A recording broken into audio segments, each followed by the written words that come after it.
Mio discovered the tattoo on my arm. One character was Ren, and the other was Shiro, just our surnames. She looked at it with impatience, her eyes full of disgust. Why do you always do these self-moving things? Even if you tattooed my full name, I wouldn't be moved. I didn't speak, but from behind me came her sister AI's calm and cold voice. Sorry, what he tattooed is me. Mio and I had an arranged marriage since we were young. From the time I understood anything, I knew she was my future wife, so I used all my strength to listen to her and be good to her. But that year, in order to give her boyfriend a sense of security, she publicly humiliated me as a shameless sycophant. It turned out that the person I admired so much actually loathed me like this. I finally gave up. Since then, I never walked to school with her again. Time slipped by, and there was always a barrier between Mio and me. That New Year's Day, Mom originally planned to spend it at home, but Mio's parents came over and over again to invite them, and they couldn't refuse. I didn't intend to go, because as long as I got close to her, her cold face and heartless words would surface in my mind, making my heart colder than iron. But I didn't expect Mio to come to me. I was lying on the sofa listening to music with headphones, and she stood quietly by my side. Actually, I knew she was there, but I didn't know what kind of mindset to treat her with, so I just pretended not to know. Later, it was she who pulled off my headphones, and I had to open my eyes. Her eyes were as handsome as I remembered, a deep color that would make me obsessed, which I couldn't read. Something up? I asked. She sat down beside me, and I moved away without a trace. Ren, actually, I came to apologize to you. What? I thought I heard wrong. I came to apologize. I was wrong that day. I shouldn't have said that to you.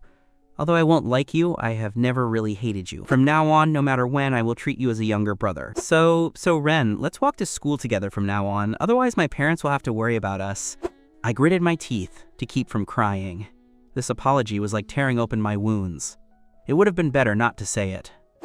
I finally managed to forget a little, and you came to remind me again. You are truly a silent killer. Time passed in a flash. After the college entrance examination, the burden on my shoulders for over a decade was gone. I slept soundly for 2 days out of relief. Except for eating and going to the bathroom, I wouldn't get up for anyone. Actually, I was very sad. Whether as a younger brother or a future husband, we had lived together for over a decade and could see each other often. Now we were going to university. We would each go our own way. She and I would no longer have the chance to be so close and keep each other company. Our lives would be worlds apart, with no more intersection. I was really sad, but I had nowhere to tell it. I could only hide under the covers and heal myself quietly. I was just that pathetic. Even though she humiliated me like that, I still couldn't control my heart from liking her. Liking her so much that I was almost forgetting myself. Whether she scolded me or humiliated me in public without mercy, it couldn't defeat my heart that liked her. 4 days after the exam, Mio came. At that time, unable to sleep anymore, I was sitting at the desk flipping through my old diaries page by page, unable to decide whether to keep them or burn them. Given our current relationship, burning them was the best, but thinking of my 18 years of silent dedication, I couldn't bear it. I couldn't bear to let her go, couldn't bear all the love I had placed on her. The habit of keeping a diary came from my dad. I had written several thick volumes since first grade, all about the little details between Mio and me. My love for her and my longing for the future were all included here. This diary was my entire youth. A soft chuckle startled me. I turned back. She was leaning against the bedroom doorframe, looking at me with a teasing expression. I was flustered, but steadily locked the diary in the drawer and smiled at her. Mio, you're here. Our big sleeper is finally awake. She leaned over against my desk, her voice full of banter. How long has it been? The relationship between her and me was truly like water. Her sudden closeness felt very strange. I instinctively dodged away. Previously, her approach made my heart race. Now, it made me want to hide. How did you do on the test? She looked at me with burning eyes, carrying a certain excitement I didn't understand. I came several times, and you were always sleeping. You can really sleep. It was okay. I hung my head, not looking at her, and focused on fiddling with a small ornament on the table to keep myself further away from her. Actually, I did quite well, but there was a rift between my heart and hers.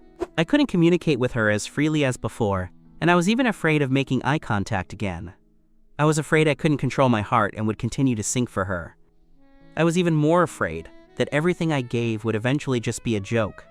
As long as I saw her, I constantly warned myself. She is the older sister. I am the younger brother. Don't cross the line. Tell me the truth. Are you still mad at me? Perhaps sensing my indifference, her voice was a bit low. I looked up at her in confusion. She looked at me for a while and smiled slyly. Ren, let's apply to the same school. We can still walk to school together later. I smiled and said I hadn't thought about which university to apply to yet. This conversation ended up fruitless. She didn't get my final answer. When she left, she looked a bit regretful. I didn't tell her that someone had approached me, subtly expressing the idea that they hoped I wouldn't apply to the same school as her. In my bones, my personality is actually quite rebellious. I won't blindly follow other people's words. Whether to listen to that person's words is entirely up to me, and the decisions I make will have nothing to do with that person's requests. I am me. Now I live for myself and my parents. At dinner time, Mio came again. She carried 2 plates of steaming dumplings and said, "Auntie, chive and egg dumplings. Fresh out of the pot, they smell great." My mom knew I liked them. Eat while it's hot. By that time, I had already finished 2 large bowls of rice and 2 pieces of braised ribs. There wasn't much room in my stomach, but under her eager gaze, I tasted one symbolically and put down the chopsticks. After she left, my mom mentioned the application. She said she had considered it and thought it was better to apply to the same school as Mio. In any case, we had grown up together and were familiar with each other. It would be nice for the 2 of us to be together. I didn't respond. I already had my own thoughts. There was a boy named Jen in the class next door who had transferred from another place and looked very handsome. I saw Mio walking with him several times. Those 2 hands held together made my heart ache again and again. The day we returned to school to check answers after the exam, I saw Mio pulling General into a corner, saying she wanted to apply to the same university as him, because she wanted to be with General.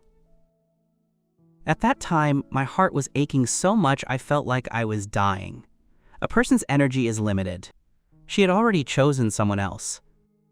How could she have extra time to share with me? It was nothing more than redeeming herself. Not to be so self-blaming anymore. My heart is made of flesh. I didn't want to be hurt again and again, nor did I want to let myself hurt for a long time. Watching them together every day was my own humiliation. I gave all my feelings from 18 years ago to Mio. From now on, I want to be myself. So I wouldn't read at the same university as them. She and I applied for our volunteers on the same day. As soon as she finished, she dashed into my room like a rabbit, excitedly asking me if I had chosen. At that moment, I saw her eyes filled with starlight. Not for me, I knew. Selected. Is it Jing University? They are expanding their enrollment this year. You can definitely get in, Ren. Will General also go to Jing University? Actually, I didn't want to ask, because I knew the answer, but I asked anyway, just for that almost non-existent possibility. How stupid I was, still holding out hope for her. But what can I do? I just like her. Mio paused, then grinned. Yes, she is too clingy. Without me by her side, I'm really afraid she will cry every day. I held back my eyes and covered the pain in my heart. Mio, you fool. When I miss you, my eyes also get sour, but you will never have the chance to know. She really never belonged to me for a single day. Haha, then congratulations to you in advance. Mio's smile gradually faded. She stared fixedly at the fake smile on my face. Her eyes were deep black. Ren, thank you, and I'm sorry. She had said sorry too many times, but a few light words couldn't make up for the scars in my heart. I smiled faintly, leaving the sunlight on a certain spot on the desk. There were 4 small tiger ornaments in different poses, all cute and clumsy. That was on my 16th birthday. She gave them to me. I remember she said at the time, Ren, this is what I prepared for my boyfriend. Keep it for me for now. When I find a boyfriend, you return them to me. At that time, I beautifully thought that the boyfriend she mentioned would be the grown-up me. Now I finally understood that she really just wanted me to be a keeper back then. 3 years later, she found the boy she liked, and my career as a caretaker had come to an end. I picked up those 4 little tigers and put them in her hands. She asked me puzzledly why. Mio, you said the words. You did the things. Don't pretend to be innocent at a time like this. That year, you entrusted me to keep them for you, saying they were for your future boyfriend. Now that you've found a boyfriend, it wouldn't be good for me to occupy them anymore. Return the item to its owner. At the last minute before clicking confirm, I changed the school name from Jing University to Lin University, a famous school in the north. Their traditional Chinese painting major was world famous.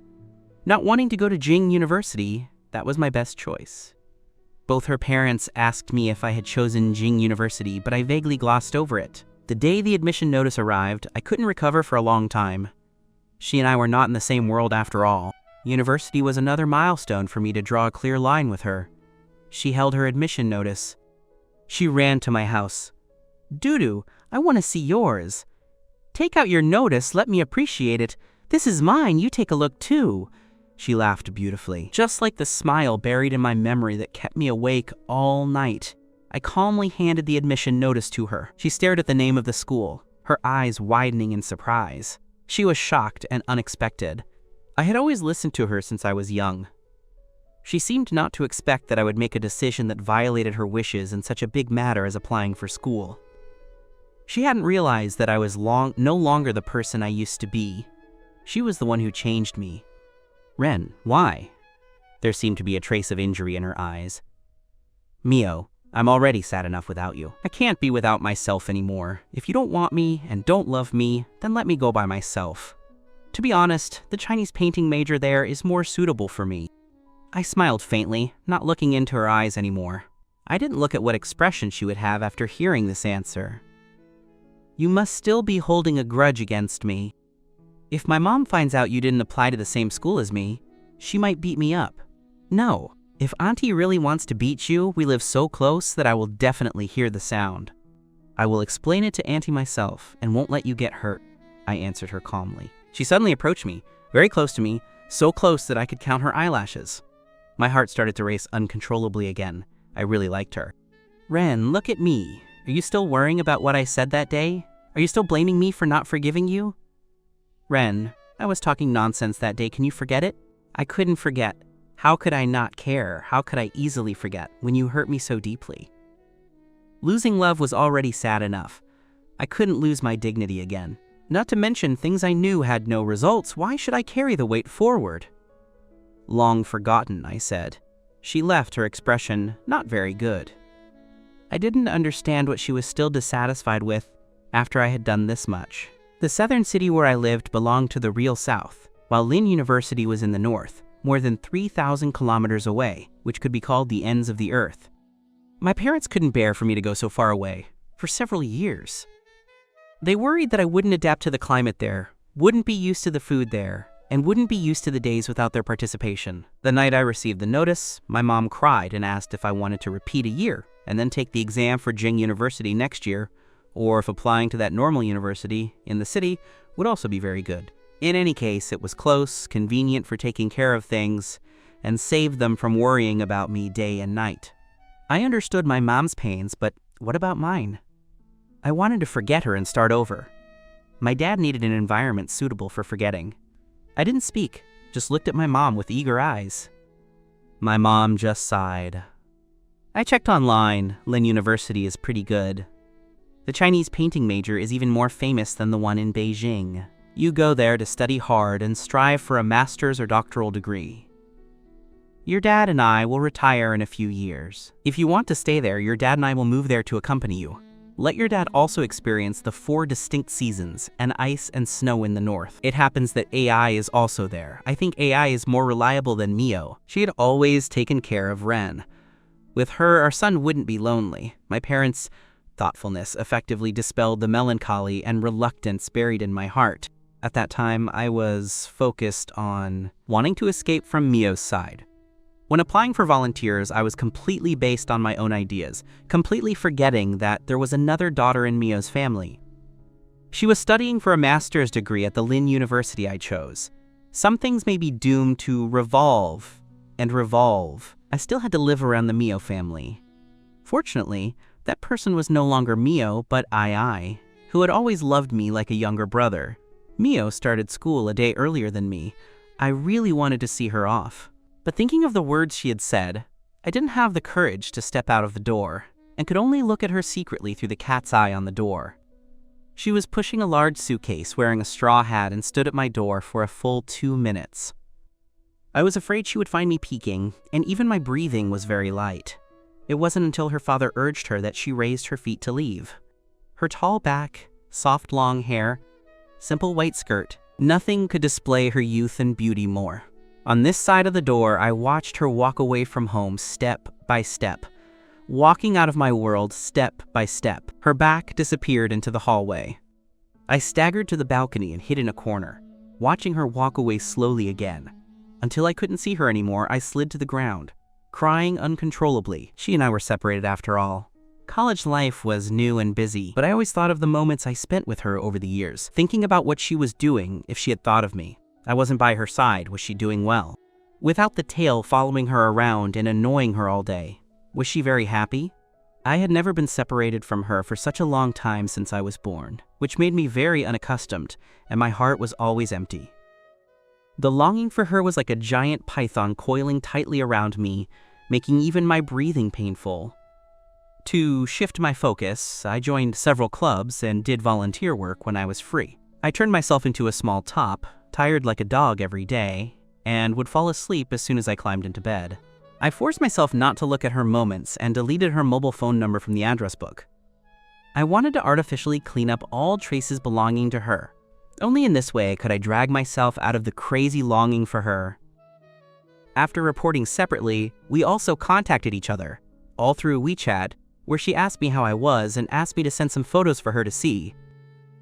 I tried hard to suppress my heart, and every reply was faint, simple, and clear.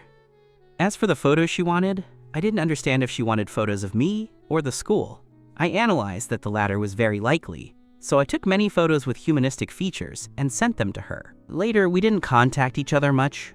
We often didn't say a word for 10 days or half a month. She had a boy she liked to accompany her, and I didn't want to cause misunderstandings, nor did I want to affect her life because of my personal feelings. So no matter how much I missed her, I endured it and didn't take the initiative to send her a word. Reducing contact was very difficult for me, but it had to be done. I swore I would quit her. When the winter break was approaching, she looked for me once, asking when I was going back. I held the phone and stared at those few simple words, sad and happy. I thought that if I didn't think about it or look at it, I would really forget it. But when her familiar avatar prompted me that there was an unread message, my longing was like a surging river, completely out of control.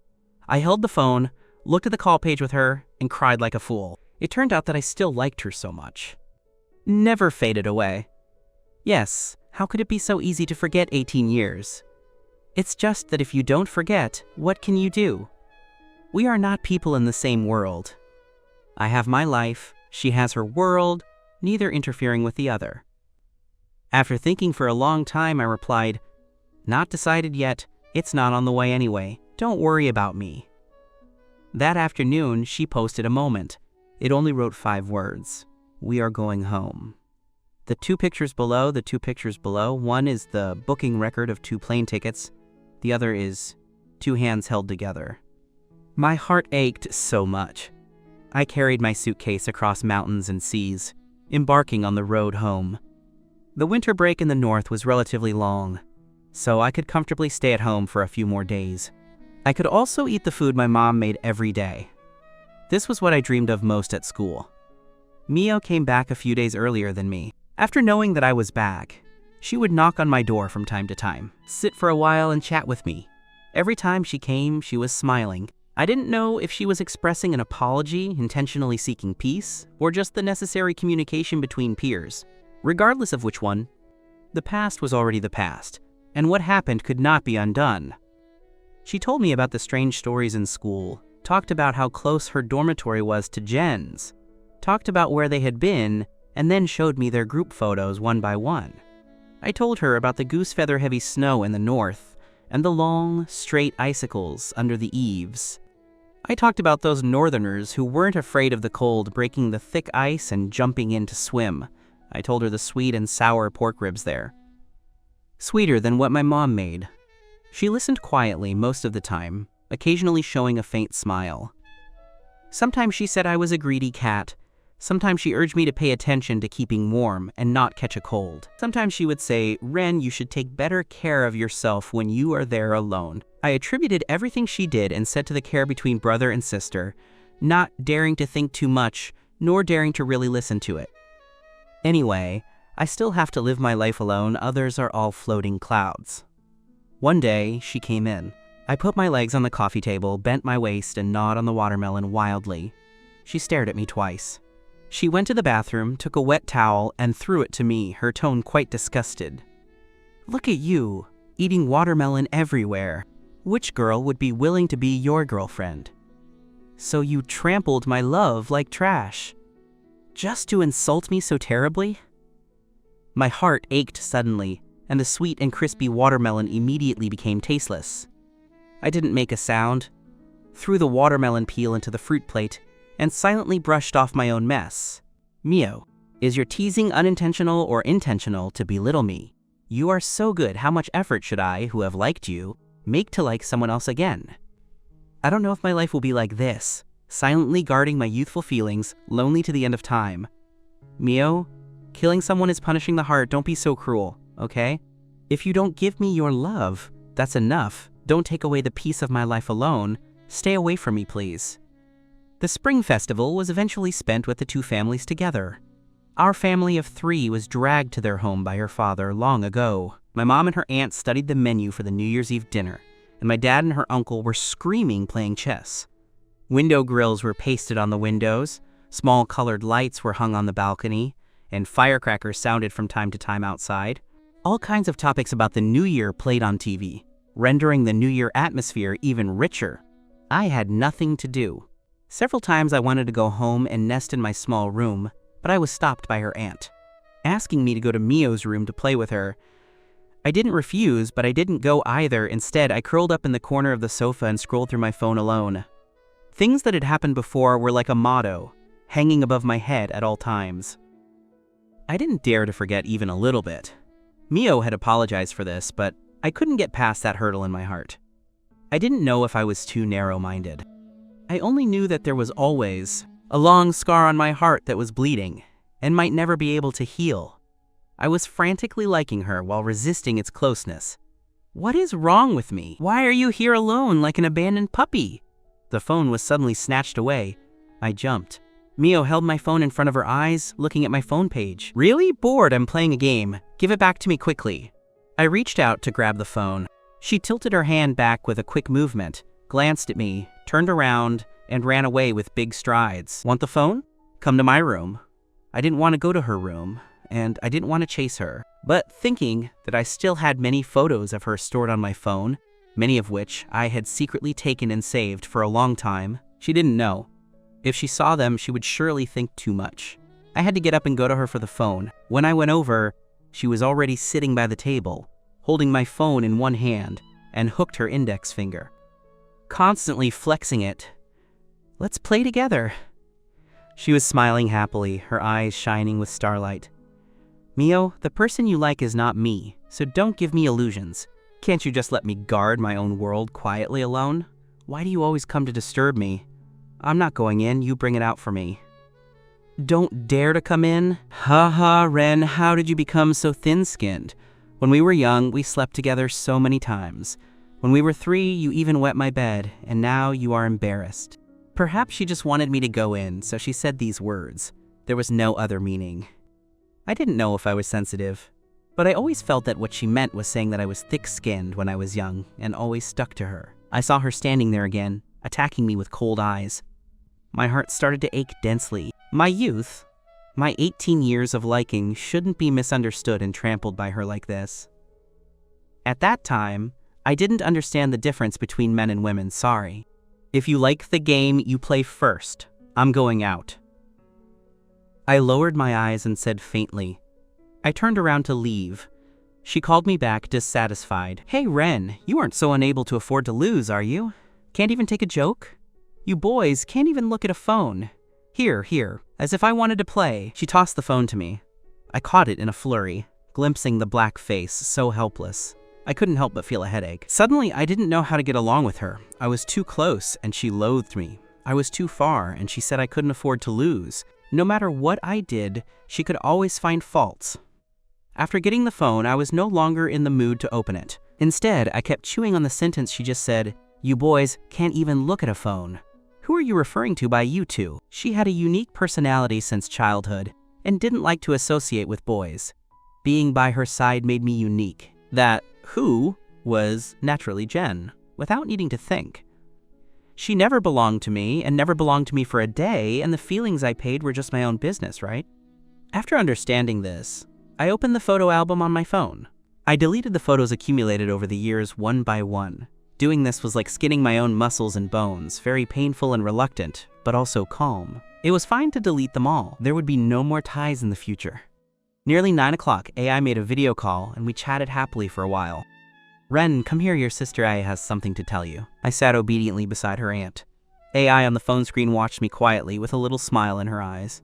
"Ren, I have been following the professor to collect scenery outside. Couldn't pick you up. How is it? Is it okay at school?" "Very good." Having not seen AI for more than a year, she added a bit more maturity. The starlight-shining eyes were rippling with clear waves. Mio was already beautiful. She was even better. Especially the tear mole at the corner of her eye often gave me the illusion that she was a monster. "Is it not accustomed to eating? Why have you lost so much weight?" "No, I actually like northern food quite a bit. Sweet and sour pork ribs are the best." Perhaps my silly image pleased her. AI slowly bloomed a big smile, full of indulgence. "Good. In March or April, I will go back and treat you to sweet and sour pork ribs." AI's phone call brought me much joy on this New Year's Eve. The New Year's Eve dinner lasted a bit long, and it was nearly 11 o'clock when it ended. The bell of the new year was about to ring, and I had drunk quite a bit of wine and couldn't hold on anymore, falling asleep on her sofa. My dad was supported by my mom to go home, saying he would come to pick me up in a while. Actually, when they were tidying up the dinner table, I had already awakened vaguely, but I was just lazy and didn't want to blink. "Look, Ren is so drunk, you help him back. It's not far." A somewhat cold voice responded. Then a hand stretched out toward me. My chaotic brain suddenly cleared up. That breath, both familiar and strange, got closer and closer to me. I panicked and used the strength of the flood to get rid of sleepiness. I suddenly got up, and with a da sound, my head hit something, aching dully. Opening my eyes, Mio was covering her nose with one hand and pointing at me with the other. With tears in her eyes, she was silently complaining. It turned out that my movement was too sudden, she didn't react, and we bumped into each other. I looked at her miserable state with a thumping heart, very innocent. "Sorry, I was dazed, not intentional." Seeing the bright red color lying down her wrist, I ran to the bathroom, took a towel for her, and under her resentful gaze, I went home like thorns on my back. Seeing red on a big New Year's Day, it seems she will definitely be prosperous next year. This is the New Year's blessing I gave her. It wasn't until many years later that I knew. Because of this collision, she was left with the habit of having nosebleeds. This was the only happy day left for her in my long 18 years with her. It was time for school to start again. Under the strong intervention of my mom and her aunt, she and I booked tickets for the same day. When arriving at the airport, Jen was standing on the side of the road waiting. Mio escaped her parents' eyes and became very happy. She ran over and held his hand. Kissing deeply on his forehead, people in love truly are separated for 3 autumns, even if they don't see each other for one day. I held a pot of old vinegar, turned my head not to look, and entered the hall alone with my suitcase. The airport was huge, with countless people here going their separate ways. This is their fate. In the days to come, the trajectories of our lives will also be contrary like this. I held back tears and said goodbye to her silently in my heart. The academics this semester were much heavier than the last semester. I eliminated all distractions and threw myself into study wholeheartedly. Gradually, I found that my heart had calmed down. I participated in a psychological competition, and the results were surprisingly high, almost causing a sensation in the entire department. The visiting professor greatly appreciated my painting and asked me to paint a flower blooming for wealth as I understood it. She said if I painted it well, she would take it to an art exhibition to show and let me be her graduate student. This professor had an extremely high status in the Chinese painting world. Being able to be personally guided by her to paint was simply the top dream for Chinese painting students. I was personally nominated by the professor, and I was especially meticulous when painting. It took more than a month for me to finish the painting. When I handed it to the professor, she was having a video conference with someone. Just as I was about to retreat, the professor beckoned me to come in. She picked up my painting and displayed it to the screen, asking the people on the other side to comment one by one. After the meeting, I realized that those were the students of the professor's research institute. She was guiding their scientific research online. Undoubtedly, my painting gained very high evaluation again. The professor asked me to add WeChat with a girl on the other end, saying that our paintings had their own characteristics and could complement each other, asking me to exchange more insights on Chinese painting with her. I didn't want to add it. The professor snatched my phone regardless of my personal wishes, opened my personal code, and sent it to the camera. "Professor, I have her WeChat." A pleasant voice broke into my ears, very familiar. "Do you know each other?" The professor held the phone in front of me. Seeing that person, I smiled. It was AI. On the other side of the network, she was watching me with a smile. She is the older sister from my neighbor's house. Study hard. I will go back soon and treat you to something delicious. AI's smile was as gentle as ever. The professor praised my artistic talent to everyone. In her mouth, I became a rare genius. Almost overnight, I became a famous person in the department and even the whole school, ranking in the top 3 of the school's popularity list. Even my personal photo was posted on the big list, making most of the school know me. Then, more people came to ask me to paint. Some were paid, some were free. I was busy to death, and my mood gradually became sunny. I was a few years older than me. Usually, I was enjoying her care and didn't know much about her. Nowadays, with more contact, I found that she was actually a very interesting person, with hard professional qualities, unique painting style, and profound connotation. Every few days, she would discuss some knowledge about Chinese painting with me, pass on some of her experience to me, and sometimes post her paintings for us to appreciate together. I would also ask her for advice when encountering bottlenecks. She would often give me the most pertinent suggestions, making me benefit a lot. Because of the closeness of interests and hobbies, I chatted very congenially with her, and it was especially relaxed to get along. Sometimes when I squeezed out some time, I would look at WeChat moments. Exercise my endurance. Mio changed her previous indifference and almost posted her happy life every day. It was not drinking together or dating by holding hands. A wave of dog food was posted, making my throat bitter. Thinking of the sweet and sour pork ribs treated by AI, I licked my lips. But her return date was dragged and dragged, so I had to go to eat twice with my roommate. This summer vacation, she didn't contact me. I didn't disturb her either. Again, I set foot on the road home with my backpack alone. I thought I was used to days without her. I was learning to grow up alone. The plane took off at night. When I arrived home, it was past 6 o'clock in the morning. I didn't have time to talk to my parents, so I took a shower and threw myself on the bed to make up for sleep. By the time I woke up from a chaotic dream, it was already noon. My mom was placing the cooked dishes on the table. Seeing me wake up, she beckoned me to go over for lunch. "Mom, I want to eat cold mixed noodles tonight. Your aunt is treating us out tonight." Cold mixed noodles another day. Dinner was at the new private tea house at the corner of the street. I arrived late. When I entered the private room, there was only one empty seat left for me. "Ren, why are you dawdling? The whole family is waiting for you." I hadn't even had time to sit down, Mio spoke up. I rubbed my eyelids and was about to speak, when a person pierced into my eyes like a sharp knife, hurting me so much I could hardly breathe. Half a year later, she had matured a lot. The inseparable tenderness was tangled in the corners of her eyes. Mio leaned on Jen's arm with a shy smile. General held her hand, and there was no gap between the two. My eyes ached, and my heart ached even more.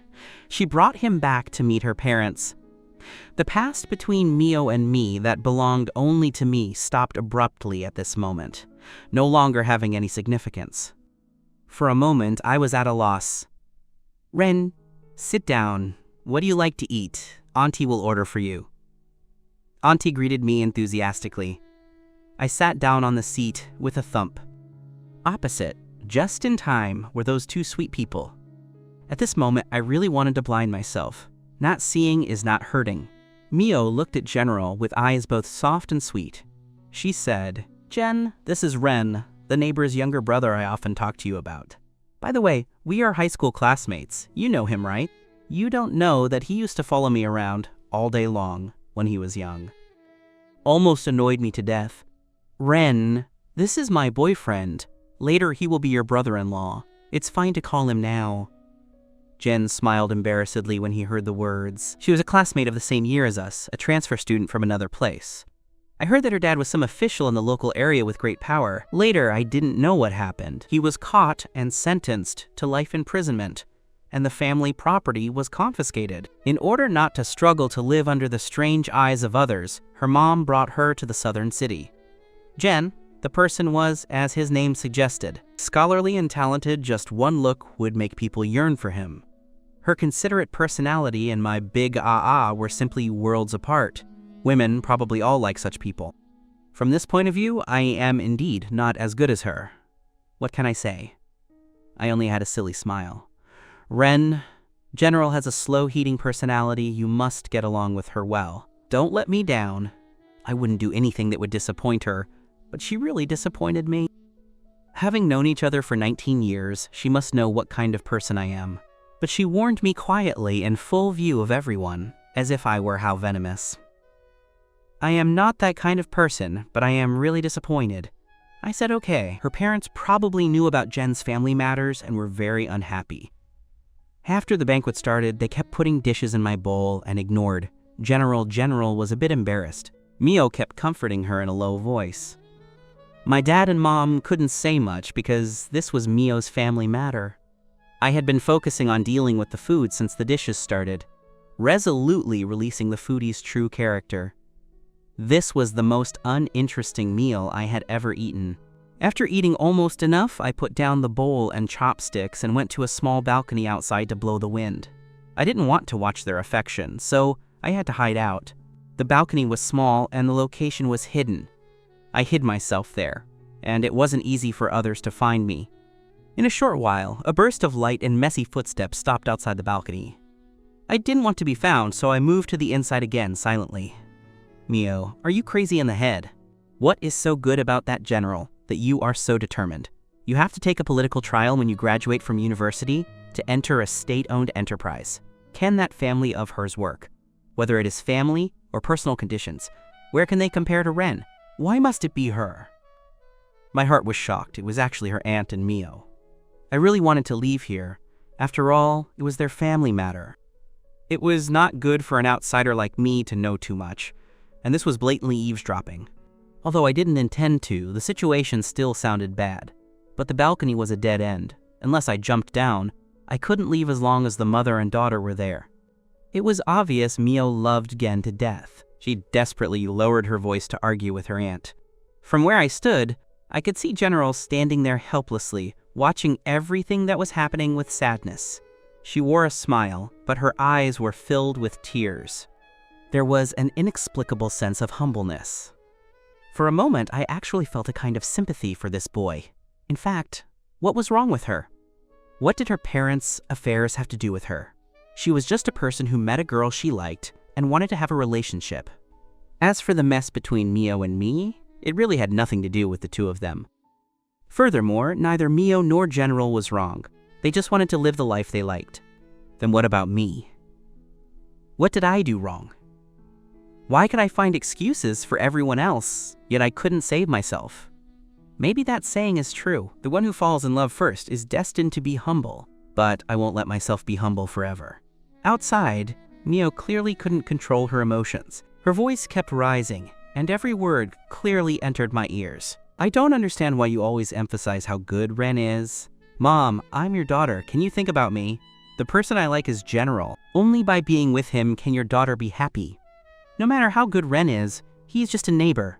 At most, a neighbor's younger brother. I don't like him now, and I won't like him in the future. Mom, don't force me to turn against Ren. Mio's voice carried anger and deep pain. Boom. Something heavy fell from the top of my head. It smashed me into pieces, and the pain was unbearable. Something kept surging out. My nose felt terribly sour. I shook my body, unable to stand steady, and my heart felt like it was splitting open. For the 19th year, I was once again ruthlessly denied. Pity my heart that was pained to the point of death because of liking her and being influenced by her. And the innocent years when I treated her like a goddess. It was all just my own wishful thinking.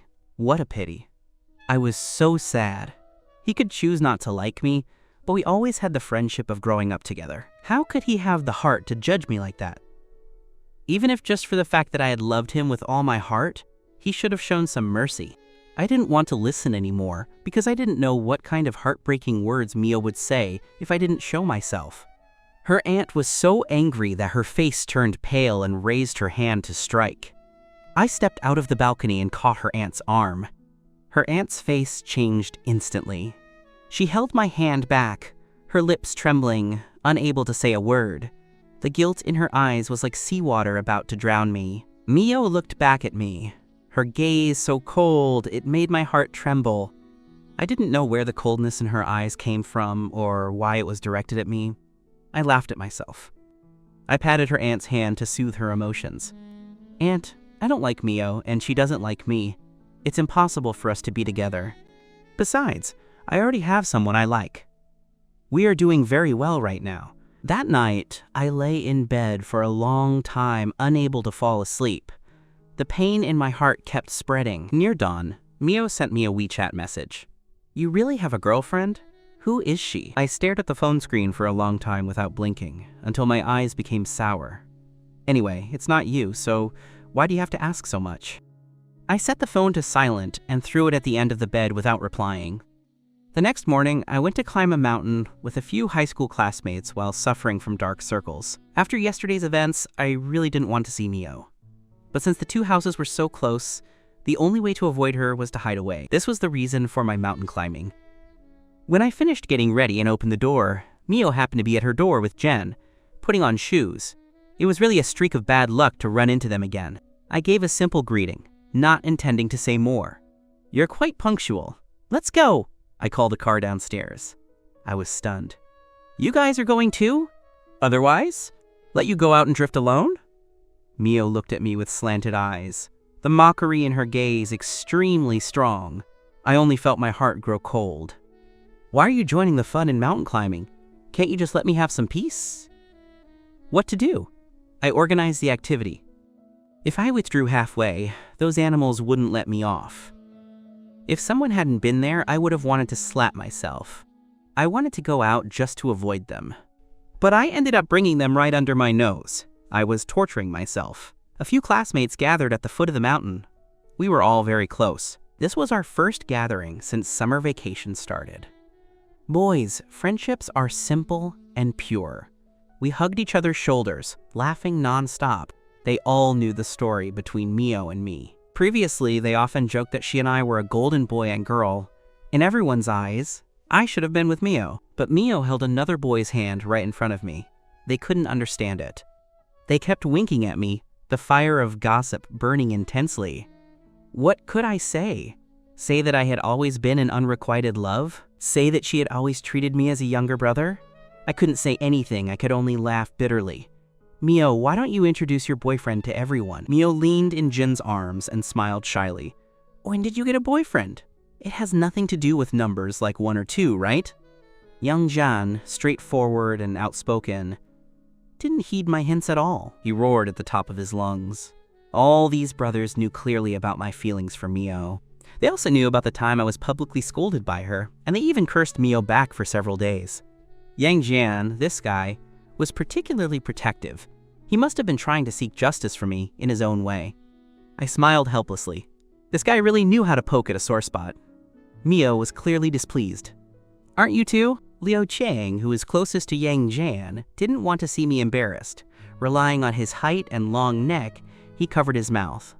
"What nonsense, hurry up and climb the mountain. Climbing is physical labor." It wasn't suitable for these guys who only knew how to read books since childhood. Halfway up the mountain, they were all exhausted. Sitting in the shade to rest, they all gathered around me, wanting to speak, but hesitating. The look of wanting to talk but fearing to hurt me was both funny and heartwarming. Fortunately, I had them today, or I would have been treated like a dog by Mio.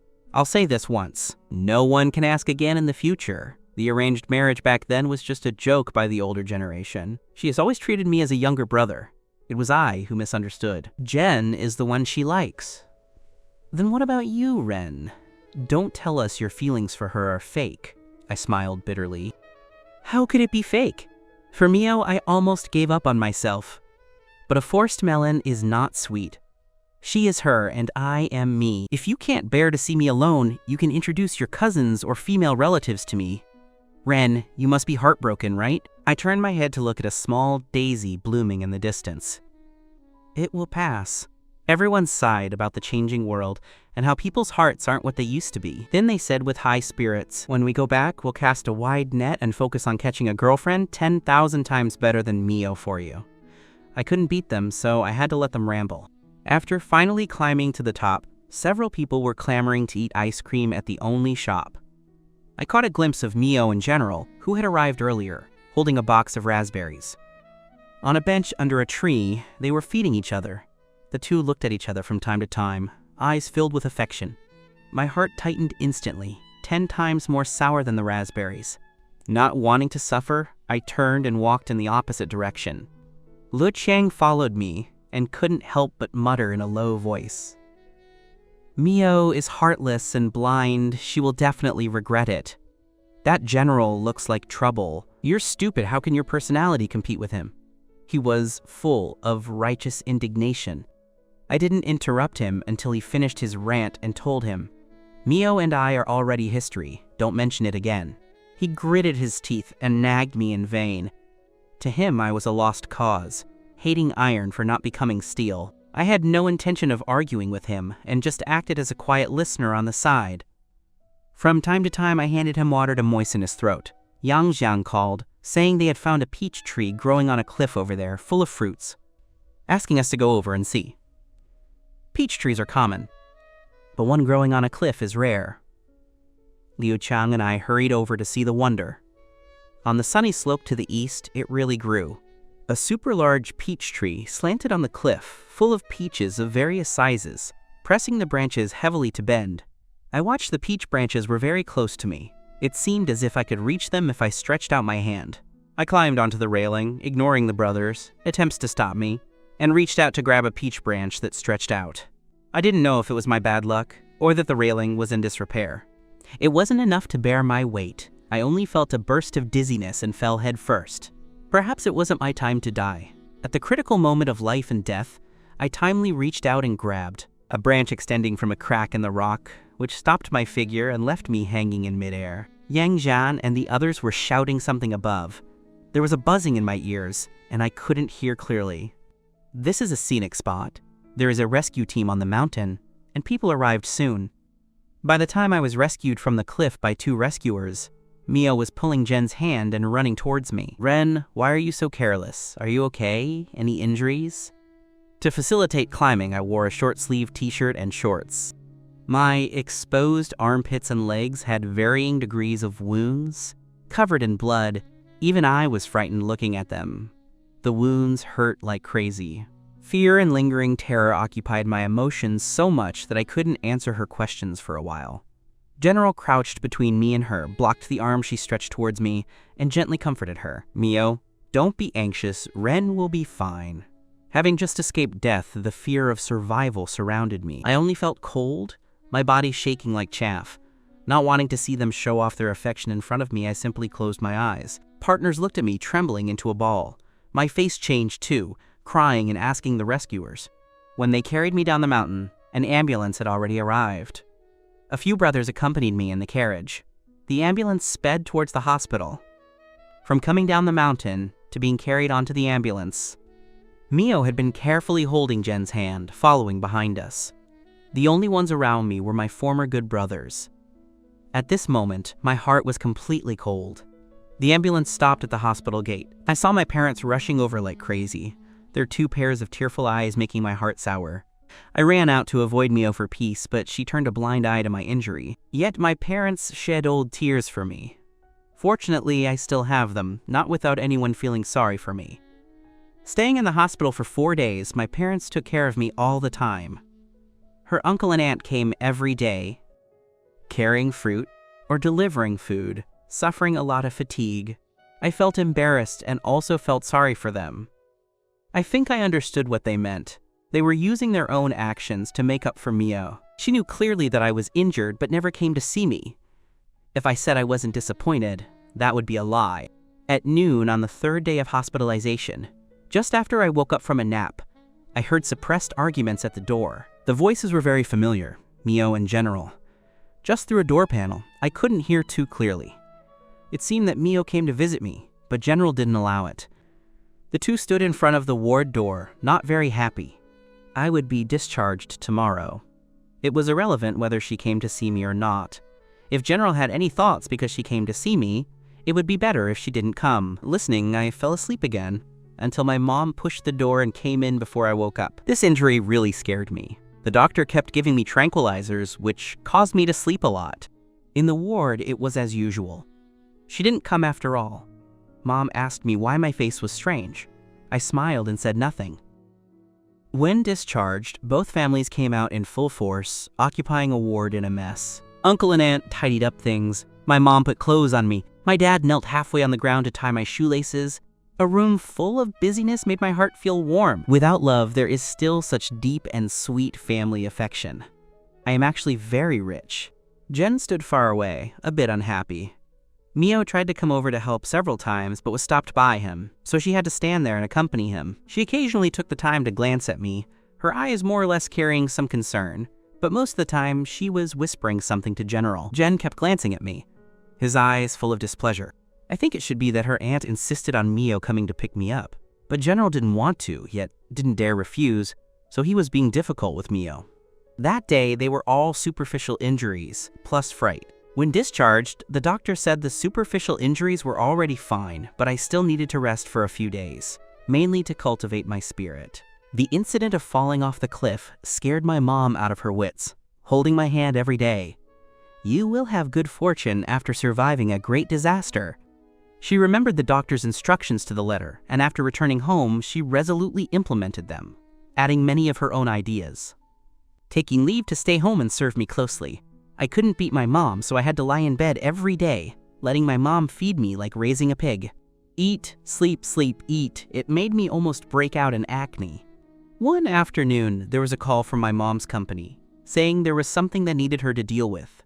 She carried her little bag and rushed out, leaving me a note with many 500-word precautions. I agreed. When my mom's footsteps disappeared in the corridor, I climbed up, excitedly running back and forth in the house a few times. Having been lying for more than 10 days, if I didn't move around, I felt like my legs and feet were about to degenerate. Just as I was playing happily, Mio's call came in. I calmed down and frowned, thinking about whether to answer. After Mio was indifferent to my life and death, my disappointment with her went up another level. These past few days, she had come to send food to my house several times, all made by her aunt to nourish my body. My mom accepted them, but I rarely ate them. Several times she said she wanted to enter my room to see me, but she was refused by my mom with the excuse that I was asleep. Mio said, "Auntie, I'll just go in and take a look. I won't do anything." We slept together when we were young. I really treat Ren as my own younger brother. My mom didn't even lift her eyelids. "You also said that was when you were young and ignorant. Whatever you said was fine. Now you are all grown up and you have a boyfriend. You should know how to avoid suspicion." Because I told my mom the day I came back.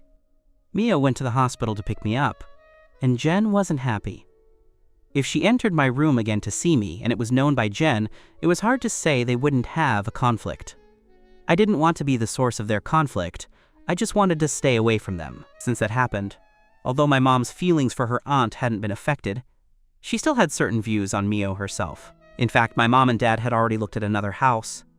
It was me who persuaded them to give up the idea of moving with a lot of words. I didn't want my mom to have regrets, but my mom kept thinking that I refused to move because I was still missing Mio, and she was unhappy for a long time. Now that I could take the initiative to propose to stay away from Mio, my mom firmly supported it and executed it very cleanly. When facing Mio, she no longer showed any mercy. Several times I felt, if it weren't for her aunt's sake, my mom wouldn't even let her through the door. In my mom's words, "You didn't even save a little face for my precious son in front of so many people. Why should I spoil you? Do you really think my son can't do without you?" My mom was right. I like her, but it's no longer that I can't do without her. One day I will get rid of my feelings for her and find a girl who truly treats me well. I lay at home for 5 days. Mio didn't even touch the handle of my room door. I thought she would understand what I meant. At this time she called and I hesitated about whether to answer. Who would have thought that, by accident, my finger swiped open the phone lock? Mio's voice came through the screen clearly. "Ren, little brother, open the door." Her voice speaking to me was just like before, carrying a bit of arrogance and a bit of bossiness. What for? Because I hated her tone. My tone wasn't very good either. "I'll come to see you. I'm worried about you." "I came several times, but Auntie wouldn't let me see you. I've been thinking about you. According to my observation, Auntie just left." "Open the door quickly and let me in." My wounds hurt. I couldn't get up. Actually, I was right by the door. Looking through the peephole, I clearly saw there was a bit of impatience on her face. "You get up slowly. I'm not in a hurry. I'll just wait at the door. I'll go in when you open it." Seeing her so persistent, if I kept shutting her out and didn't open it, it wouldn't be very good. Thinking about it, I decided to let her in. I walked slowly to open the door and immediately regretted it. I thought she was alone, but it turned out General was bowing his waist and hiding behind her. Looking at those two hands held together, I felt dizzy, cursing myself for being too stupid. Although I almost regretted it so much my intestines turned green, but since they were already here, I couldn't drive them away. "You guys are here, please come in." I specially used the word please. Mio gave me a fast white glance, held Jen's hand, turned sideways, and squeezed in from my side, sitting on the sofa with a da-da-da. Jen was close to her side. The two were like conjoined dolls without any gap. I couldn't help but go crazy in my heart. "I know you are affectionate, but there is no need to show me every time, right?" But on the surface, I still politely went to the kitchen to cut fruit for entertainment. "Ren, little brother. That day when you fell off the cliff, I knew it late and couldn't catch up to save you. I'm sorry." "It's not your responsibility. Why say sorry? It's okay. I knew that Ren, I know, a big handsome guy, would never be angry with me. Wasn't it my mom who insisted on me coming, saying if I didn't get your forgiveness, she wouldn't want me as a daughter? I'm also forced." I was speechless and smiled. "I really didn't blame you. If needed, I can tell Auntie personally." "Ren, your house is really beautiful." It was Jen's first time at my house, looking around curiously. It was all done by my mom. She is quite famous in the interior design industry. My drawing talent probably inherited from my mom. I walked out with a fruit plate and placed it on the coffee table in front of the sofa, used a small fork to stick a piece, and passed it to Jen's hand.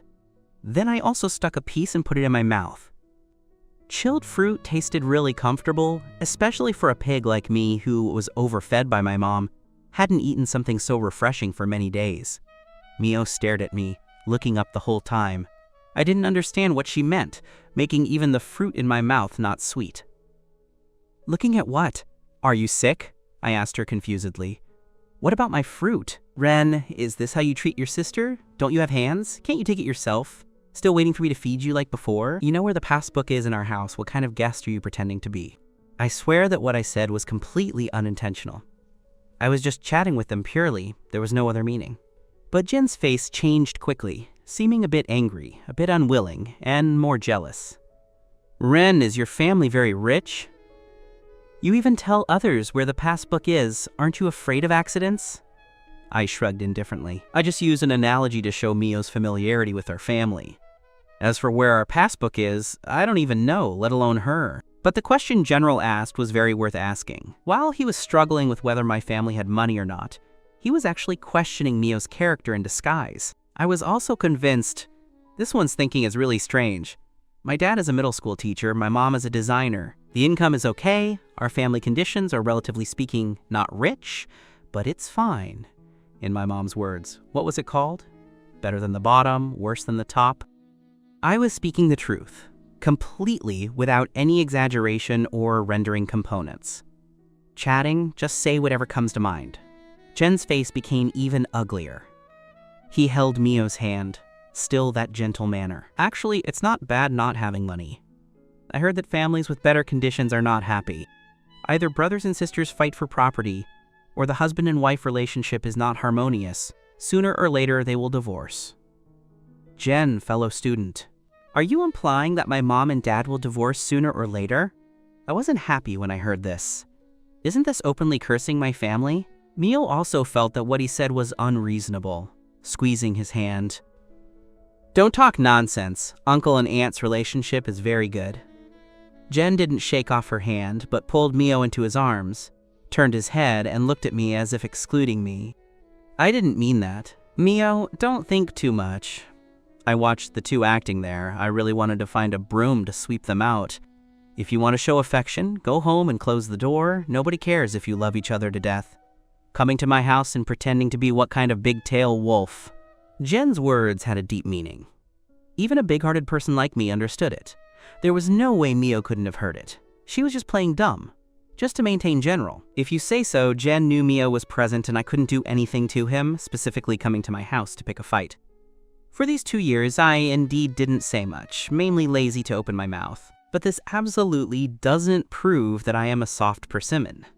In the past, Mio bullied me and I couldn't help it, who asked me to like her without a future. But who are you, General, who gave you the right to come to my house and act big? Really think Mio is your steel armor that can protect you from all poisons? You don't know about this, right? My mom and dad are doing great, and I am the only child in our family. Any good things are all for me alone. If I want to find someone to snatch it from me, I can't even find one. Ren, you misunderstood.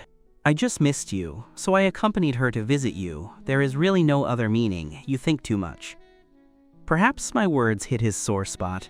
Jen looked at me aggrievedly, as if I had done something to him. I don't care that he looks down on my family's conditions. After all, his family had a mishap. But he shouldn't have fallen the topic on my parents. How could I let others slander the people who gave birth to me and raised me? Mio looked at me in surprise. She probably thought I was born a coward without a temper.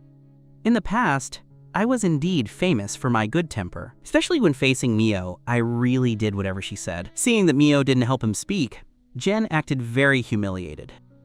Ren, don't be like this. I really don't have other meanings. Just wanted to come to see you. If you look down on me, I'll go now. I was really disgusted by Jen's hypocritical look. Mio, thank you for coming to see me.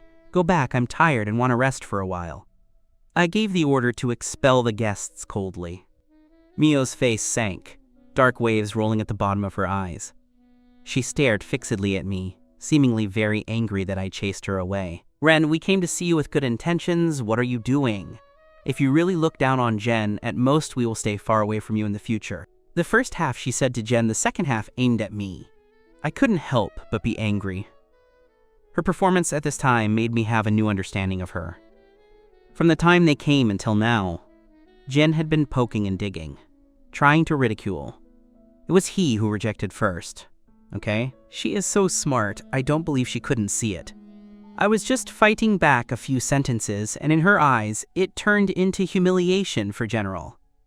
Then what about the words he said? Did my parents deserve to be secretly cursed by him? Are you stupid? Can't you hear how he talks about my parents? I have no opinion if you favor him, but there must be a limit, right? You can say whatever you want about me, I don't care, but you can't say about my mom and dad. I don't want to quarrel, get out quickly. Don't come again if there's nothing. Mio paused, her eyes filled with disbelief. Mio, I really didn't mean what he said. He misunderstood me, you have to believe me. Believe your head. I looked at the farce in front of me speechlessly, really hating myself for why my hand was so itchy to open the door. Ren. It was indeed his consideration that he spoke about auntie and uncle like that, but he has always been straightforward. Why do you have to be so nitpicky and intolerant? Setting aside the facts, aren't you wrong yourself? You clearly knew that his family had such a big accident, yet you said in front of his face how good your life is. Isn't this just stimulating him? Ren, how did you become like this? This evaluation was just short of saying I was vicious. I was laughed at by her anger. Is this still the Mio I've known for 19 years? Mio, I'm too lazy to talk nonsense with you. I'm tired, please get out of my house, thank you. Mio pulled Jen's hand and left angrily. Before going out, Jen looked back at me. The pride in his eyes was so obvious. I found it funny. Because he is favored, he can be unscrupulous. 2 days later, Yang Zhan and Liu Cheng came to find me, and my mom reluctantly let me go out to get some air. I stepped out of the door with my front foot, and my mom followed out with her back foot. Can't do this, can't do that, various taboos, said a long series. I pulled them both and rushed towards the stairs without looking back, towards the beautiful blue sky and white clouds. Behind was my mom's helpless laugh and scolding. Saturday afternoon, Mio suddenly knocked on my door. I didn't want to see her, the last incident was still fresh in my memory. But my mom quickly opened the door to ask what was wrong. Mio stretched her neck to look inside. I was leaning on the sofa watching TV, laughing very happily. She looked at me and seemed to frown, then quickly relaxed, smiling and saying she wanted to invite me out for hot pot. Mom hesitated for a moment and let her in. Let you guys chat yourself. The Chongqing Old Hot Pot, newly opened on Central Street, is very spicy and fresh. The taste is really good. Change your clothes, I'll treat you. I was lazy and didn't want to move, shaking my head like a rattle drum. Not going. If it was in the past, she took the initiative to invite me, with my characteristic of being a lick dog, I could have laughed myself to death. But after those things happened, I just wanted to stay away from her. Besides, in the past year, as long as I was with her, something would definitely go wrong. Misfortune was prevalent, she was simply my broom star. The injury from falling off the cliff had just healed. I didn't want to go to the hospital again. No matter how Mio persuaded me, I kept my head, shaking like a rattle drum, resolutely not cooperating. Ren, little brother, give me some face. Consider it my apology for the last incident. Apologize for what? I stared at the TV without raising my head. That day, it was indeed Jen's fault. He has a thin skin. I apologize to you on his behalf. Empty words are not proof. Hot pot is the evidence. My apology is sincere. Ever since she was with Jen, she really changed a lot. In the past, she was as quiet as a semi-mute. She had never said such playful words. That matter I've already forgotten. No need to apologize. Can't afford it. Ren, fellow student, we grew up together. I know you better than you know yourself. Whether you are telling the truth or lying, you can't hide it from me. You are just blaming me for not willing to forgive me. Don't blame me for favoring him. I can't bear to let him feel sad. But right is right, wrong is wrong. So if you really forgive me, then go eat hot pot with me. We shook our heads to show refusal. Mio started to tell me the great truth of life, chanting like Tang Sanzang, chanting scriptures until my head hurt. No way. I had to change my clothes and go with her. Isn't it just a meal of hot pot? Could she eat me? When going out, Mom stuffed me with an umbrella, not very happily urging me to go early and come back early. The weather was a bit cloudy, looking like it would rain. My body had just healed. Don't get wet in the rain and catch a cold. Mio repeatedly promised that she would take good care of me. Only then she got a smile from my mom. We walked side by side on the sidewalk, chatting about some boundless things. The path was very narrow, and children ran around from time to time. The two people seemed a bit crowded. I deliberately lagged behind one step to avoid her. She looked back at me with displeasure. I acted as if nothing happened, lifted my eyes, and calmly maintained the speed just now. Lagging behind her by one step, the hot pot restaurant had a hot name called Boiling Point. Mio chose a booth by the window where the view was open and one could admire the life of the world outside through the glass. Just after sitting for a while, it started to rain outside. I was very grateful for my mom's foresight. Otherwise, I would definitely be drenched by the rain to the heart cool. Mio ordered a yuanyang pot and many side dishes, one by one into the pot, cooked, fished out, and placed in my plate. I reached out my arm to block her. You eat? I'll do it myself. She looked at her chopsticks, her eyes revealing a trace of smile. Why? Hunts? I don't use serving chopsticks. When we were young, we even used a spoon to steal milk powder. You ate half a bag with me. Why didn't I see you feeling embarrassed? Repentance for errors is the best virtue. Ren, little brother, can you not speak so sarcastically?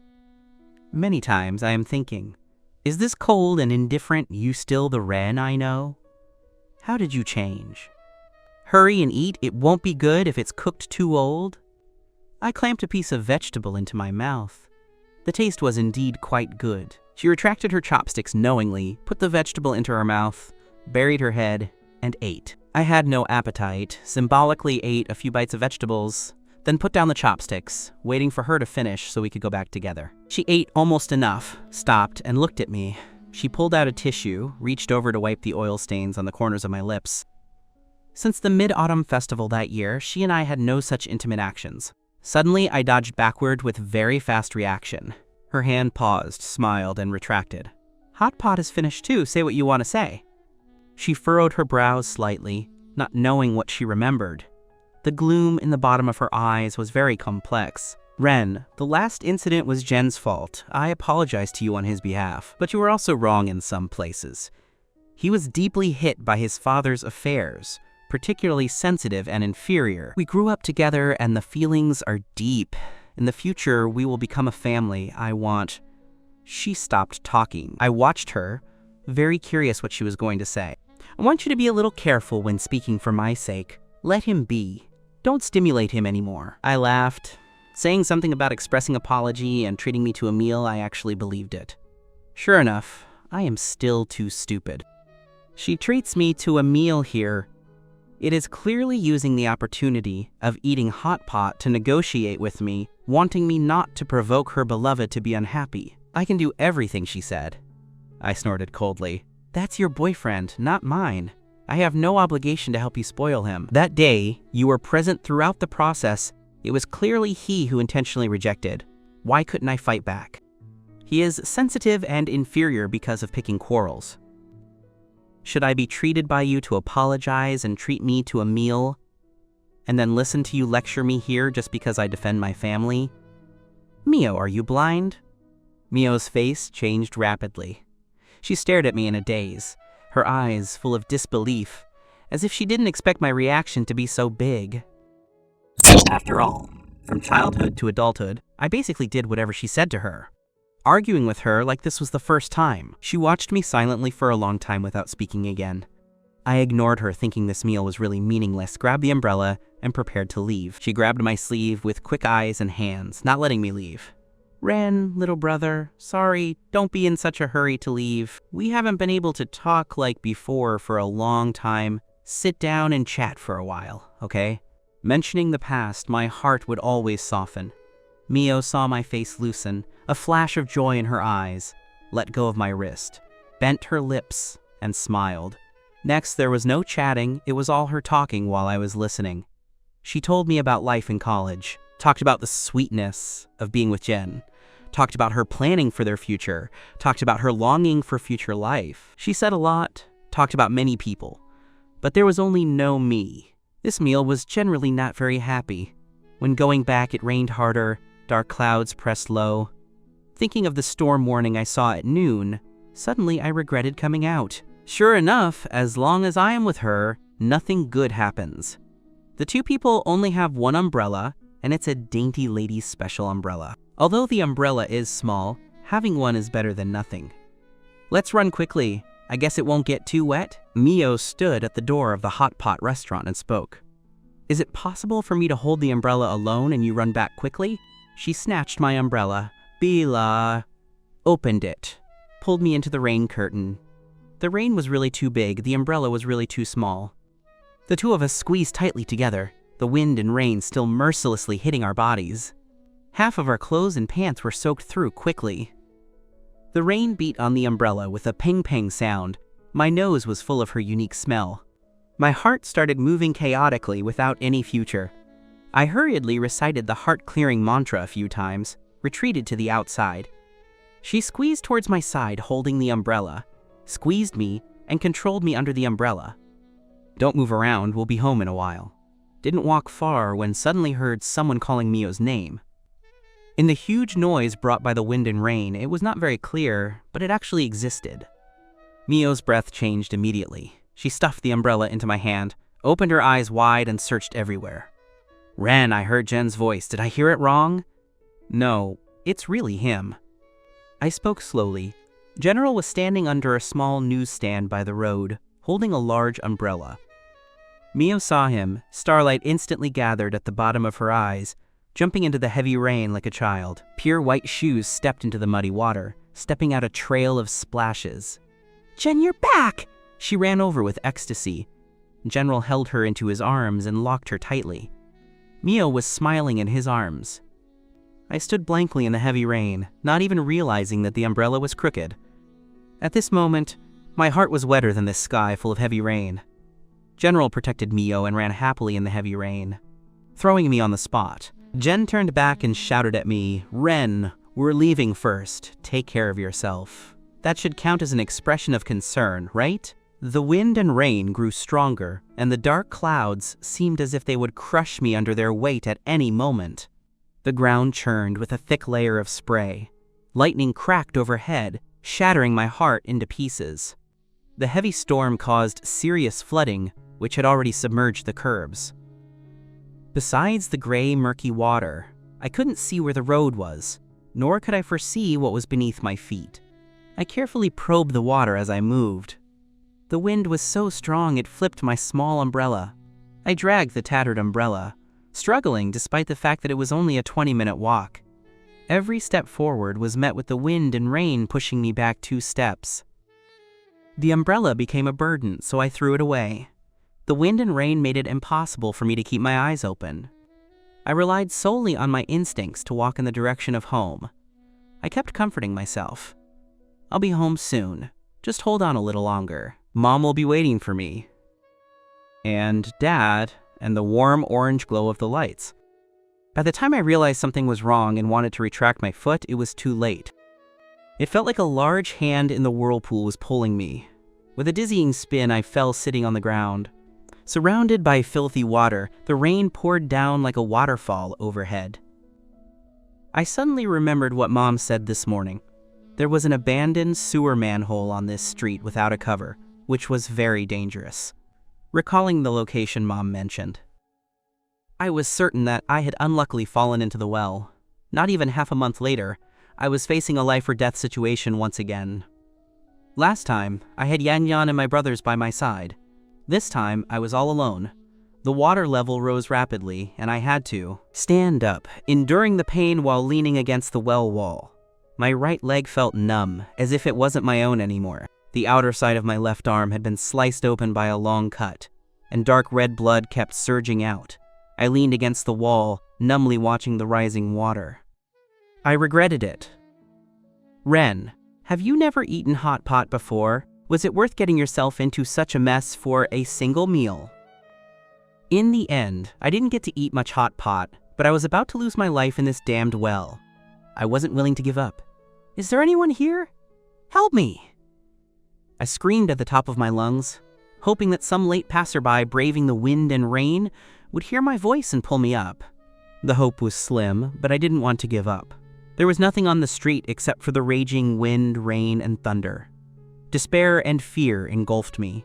I started to try to save myself, attempting to climb up using my own strength several times. It was a pity that my injured right leg hurt too much to apply any force. When the water level in the well passed my chest, an elderly scavenger in his 70s discovered me.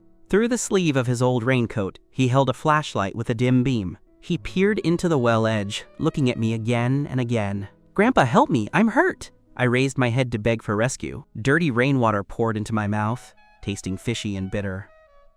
"Don't be afraid. I'll go get something and come back to save you soon." The old man left. The world returned to its original indifference. I believed in the old man's kindness. He would definitely come back. Soon, the old man returned. He threw down a long, thick rope. "Young man, tie it tightly around your waist and I'll pull you up." After finally tying the rope around my waist, the old man began to pull with all his might. The veins bulged on his thin, bony hands. I also used my fingers to grip the brick gaps in the well wall as much as possible, trying to reduce my weight. The old man and I tried several times but failed to escape. I fell back into the well repeatedly, my wounds multiplying. I was exhausted. The last time, I mustered all my strength, climbing up the well wall in one go, following the old man's force. Looking at the familiar street, the raging rain, and the kind old man looking at me with concern, I saw stars dancing before my eyes. Forcing myself to say a thank you, I sank into darkness. I had many strange dreams. It seemed as if I had returned to the past. My previous dreams were disjointed. Even in my dreams, Mio could hurt me to the point of crying. I saw AI. It had been almost 2 years since she came back, right? So long that I had almost forgotten her existence. For 2 years, we only greeted each other on holidays. AI rarely posted on social media. I had no other channels to understand her. I didn't know what AI had become now. Was she still the person in my memory who gave me lollipops and cake when I was sad? The AI who gave me lollipops was the only warmth in my dreams.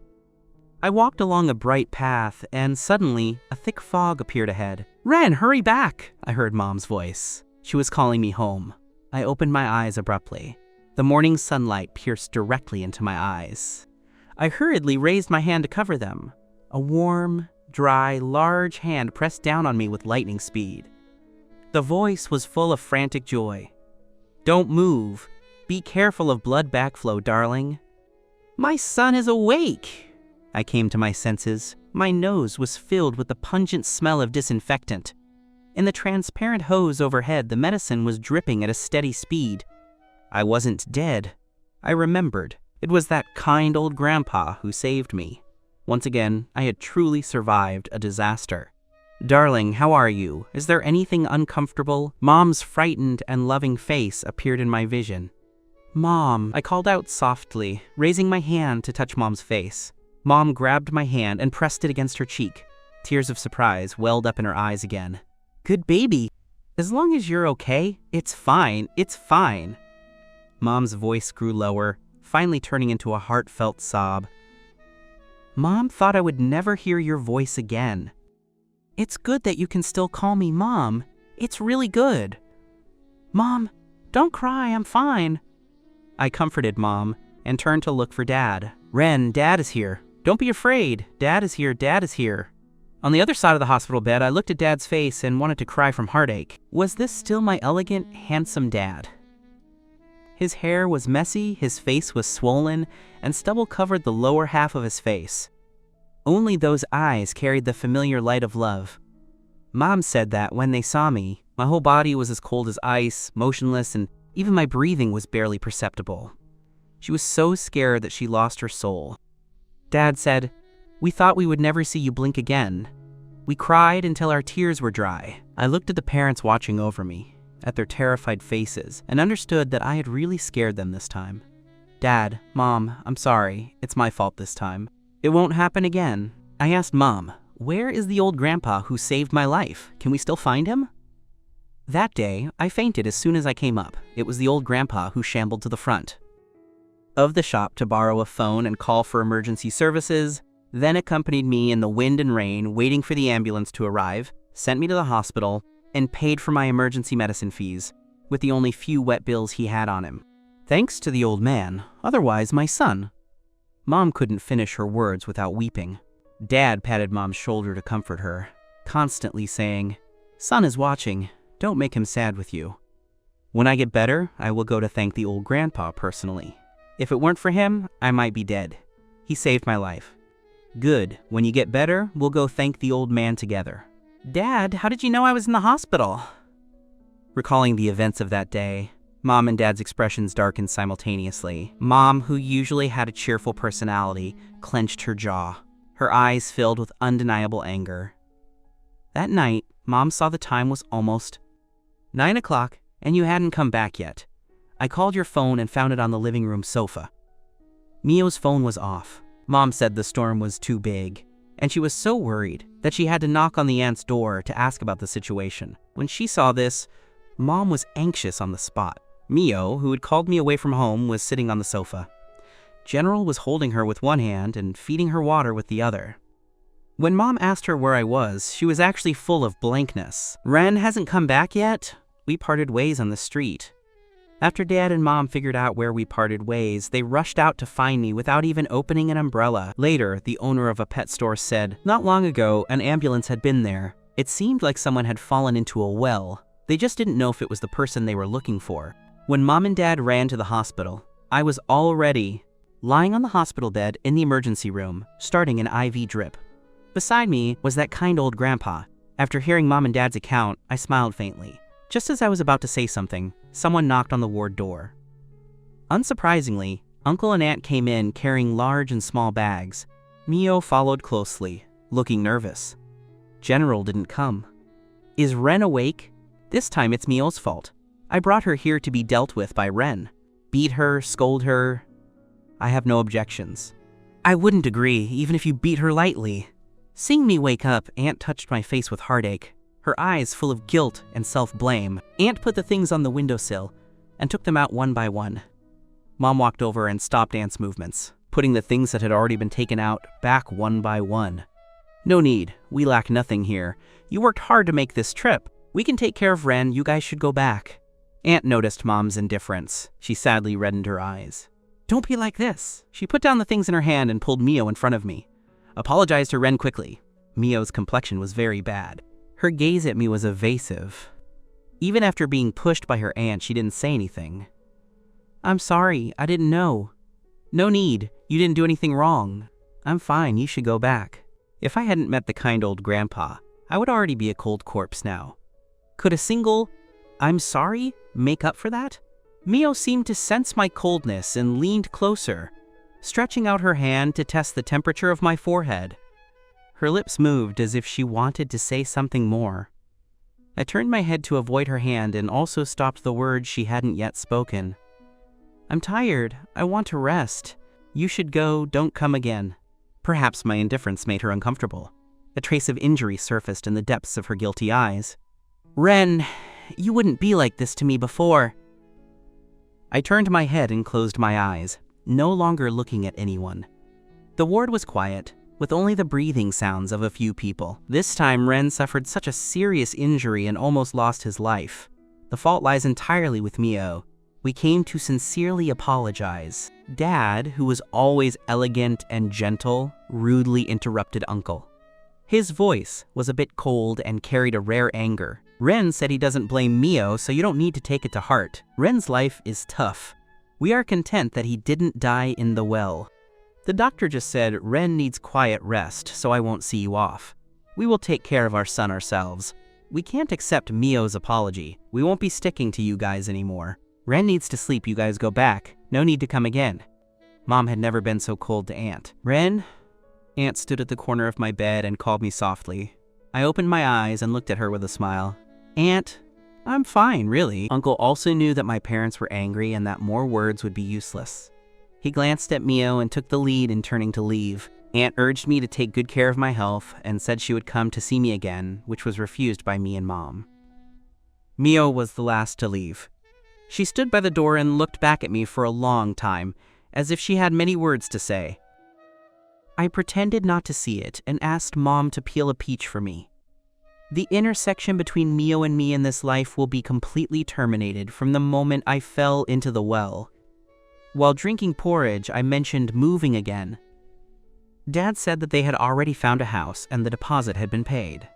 It was a new residential area, further away from here, in the city center. It's just that the house had only started to be built and would not be completed until next year. I felt a bit of regret. According to my thoughts, it would be best to leave there immediately. After staying in the hospital for a full 10 days, the scars on my body had basically healed. Returning home and lying on my big bed, there was no more infusion bottle hanging overhead, no pungent smell of disinfectant, no doctors or nurses turning me over like a pancake morning and evening for routine checks. Every pore on my body felt comfortable to the extreme. At around 5 p.m., Aunt came to see me, first putting down 2 large bags of fruit and snacks, then went back and brought 2 large plates of freshly boiled vegetarian dumplings. At that time, I had just woken up from a nap. Mom didn't know and told Aunt that I was still sleeping. Aunt spoke of nothing, but I could hear her regret. She must have wanted to see me personally. Mom and Aunt sat in the living room talking. My door wasn't closed tightly, and I could hear their conversation clearly. Aunt first talked about Mio's matter, constantly apologizing to Mom. Mom said several times that she didn't blame her and it had nothing to do with her, her tone flat. Then she talked about the house we had found, saying we would move there by this time next year. Aunt was silent for a long time and then cried. Believe it or not, I'm really heartbroken for Ren, making Ren suffer so much and almost losing his life. Aunt finished and wept silently again. Mom was soft-hearted. With decades of deep friendship with Aunt and hearing Aunt speak sincerely, her emotions eased a lot. She told her not to think too much and that everything would pass. The disastrous summer vacation finally ended, accompanied by Mom's worried instructions and Dad's reluctant gaze. I set off on the journey once again. I don't know why, but Mio insisted on leaving on the same day as me. I was indifferent to this. Let's go together then. It was just a short journey from home to the airport. When I arrived at the airport and got out of the car, AI's video call came through. I didn't think much and walked to the side to answer it. Speaking of AI, She really lives up to the description of stunning talent. It's just that she has a habit. I don't understand that she rarely calls me when she needs something, always insisting on video. I once asked her why. She said video call ringtones are loud and not easy to miss. It turns out that the Research Institute was going to co-host a competition with several prestigious schools, and the judges were all famous traditional Chinese painting masters. Each school could form teams. She asked if I wanted to participate. If I wanted to participate, she could team up with me. Besides painting, my communication with AI wasn't much, but her achievements in traditional Chinese painting were very significant.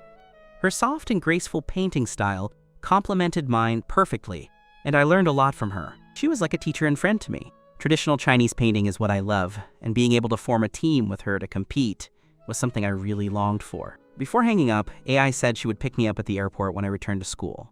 This time, I didn't have to carry such heavy luggage back to school alone. I was a bit happy. Ending the call, I saw Mio waiting for me by the roadside in the distance with a pile of suitcases, while General was holding her shoulders with a gentle smile. "Who were you video calling?" she asked me with a cold face. I was stunned. "None of your business, someone you don't know."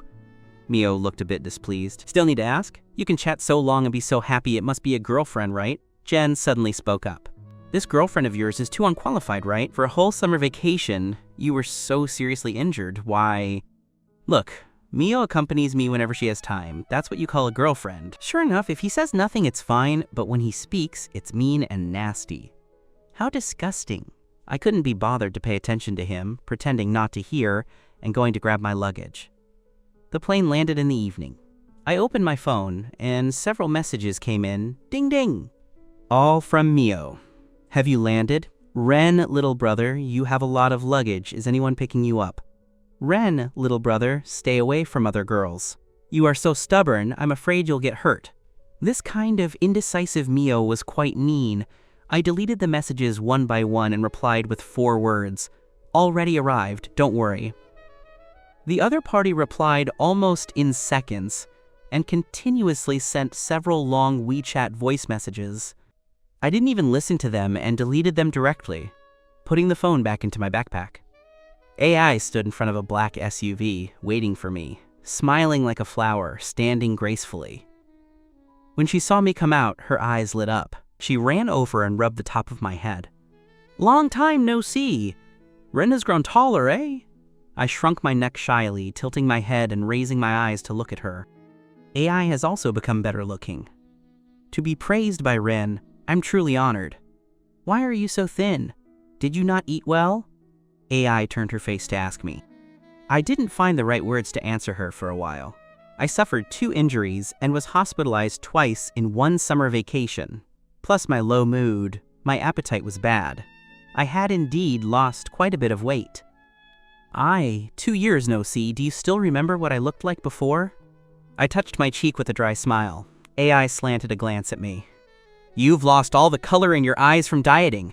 I don't care if you were dieting or something else. Starting today, I'm gonna feed you back to your original state. Get your spirit ready."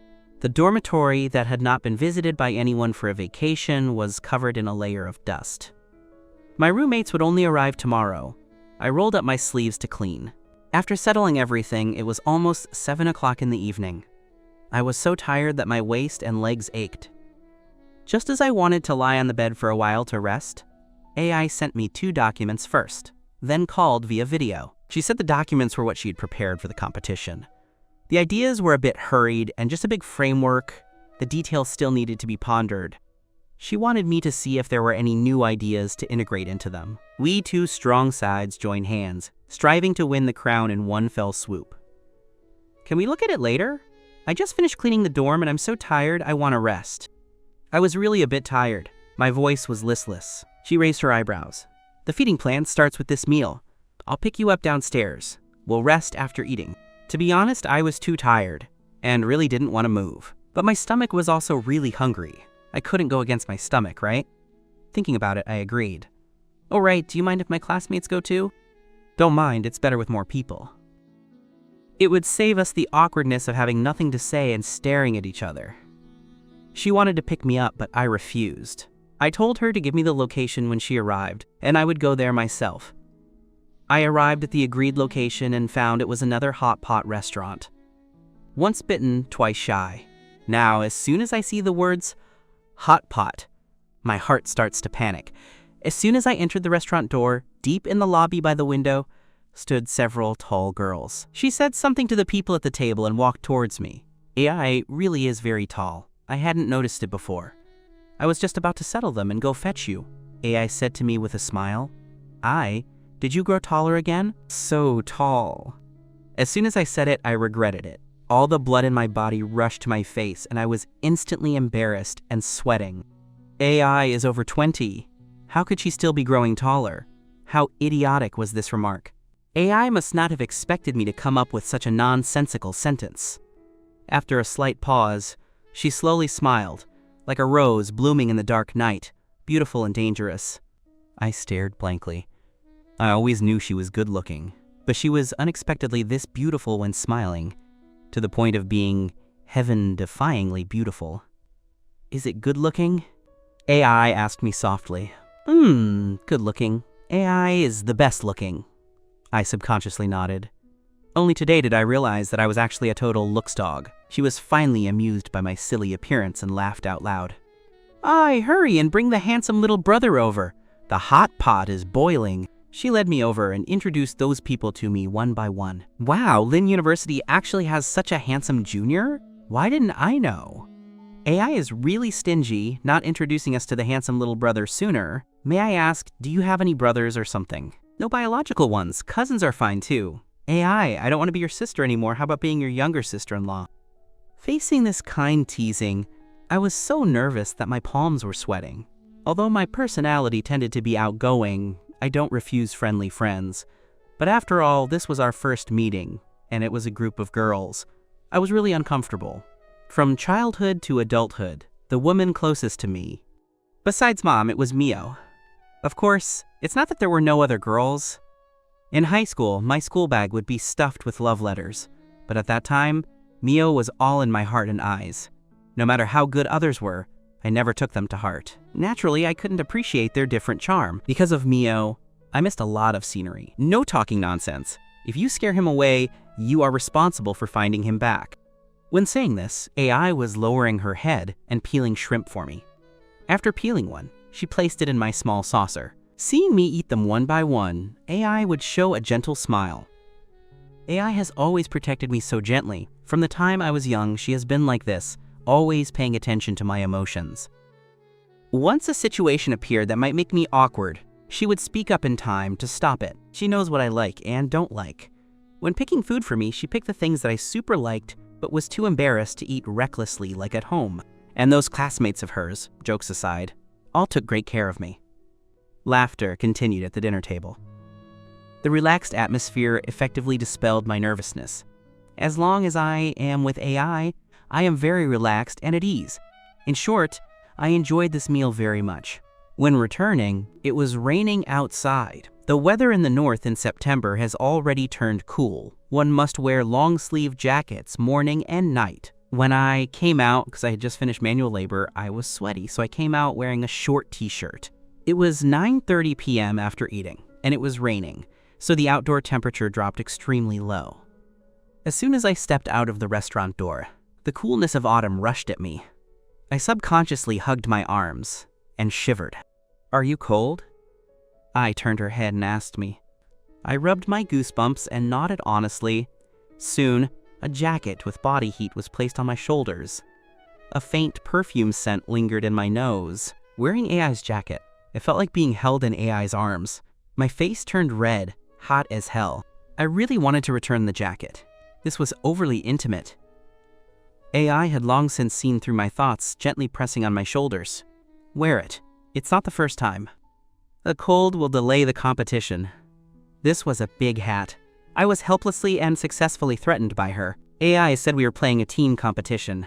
But in fact, the so-called team only had the two of us, her and me. The other few were just enthusiastic helpers who wouldn't appear on the contest list nor participate in the creation. For us, students, the level of the competition was considered very high. All participants were elites. It was difficult to stand out in the competition. I calmed down and treated it seriously. AI said we must jump out of the established routines of traditional Chinese painting and take an innovative route. Otherwise, there was no hope of winning. I deeply agreed and began to think deeply about how to use the painting of traditional Chinese painting to express things with heart. The competition was at the end of October, less than 2 months away. The time was considered sufficient. I still had time to ponder. I persisted in our own opinions about what to paint. From this point, I and she both belonged to the relatively strong types. Neither could convince the other. Later, we decided to each draw a sample first and then make a final decision after a comprehensive evaluation. This idea was relatively fair, and I agreed. Next, besides attending classes, I immersed myself in creation. In the name of convenient communication, AI left me a dedicated position in the studio at the Research Institute. I could go there at any time. Because of AI's existence, I became the first freshman at Lynn University, who could enter and leave the Research Institute at will. At the same time, I was envied by a large group of boys who admired AI. Life was monotonous but not boring. The unhappy emotions brought by the summer vacation gradually calmed down. AI really took feeding me as one of the necessary things every day. When the time came, no matter where I was or what I was doing, she would arrive at high speed and take me to eat. Many times, AI's friends were also together. Over time, I became familiar with them. Because of AI, they all called me Ren, little brother. AI was sometimes too busy to take care of me, but each of them would take good care of me. With AI, I was like a little kid, happily enjoying her meticulous care. But God seemed unable to see me living a comfortable life. The day before the sample was completed, I actually received a video call from Mio. At that time, I had just finished taking a shower and was sitting at my desk wiping my hair when her call came through. Seeing that flashing avatar, I was filled with mixed feelings. This was the first video call she had made to me since I started college. I didn't know what she was looking for me for.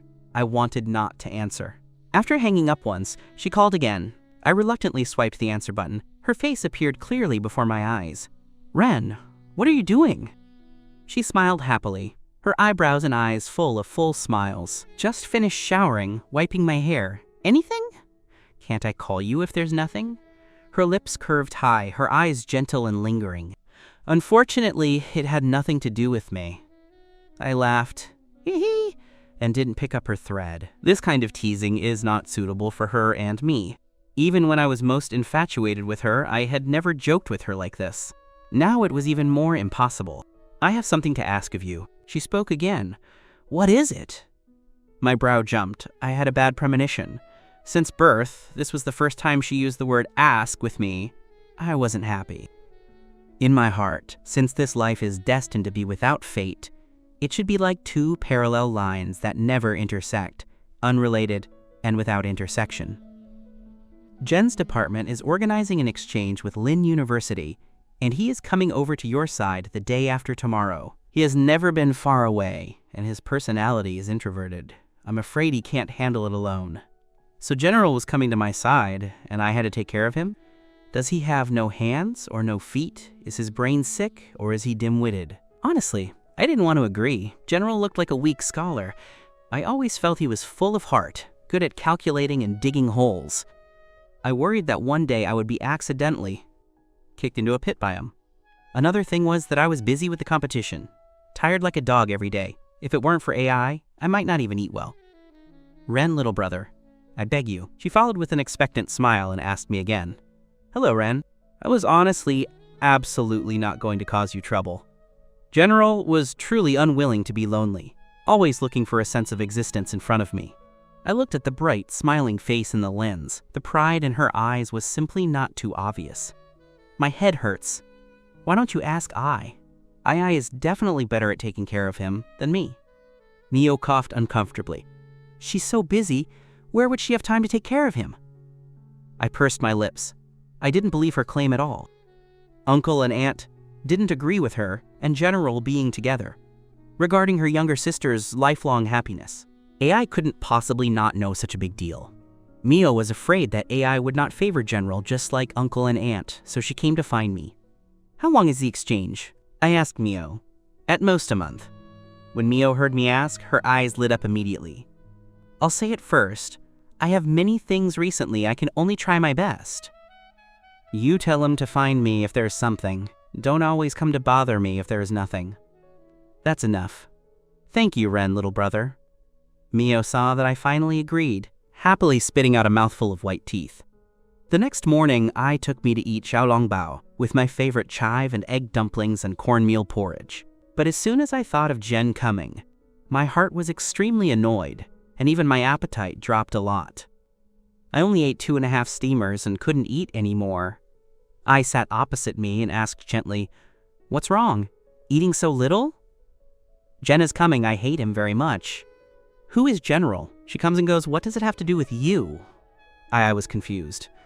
She couldn't understand my depression. I was also shocked. Could it be that AI really didn't know about Mio and General?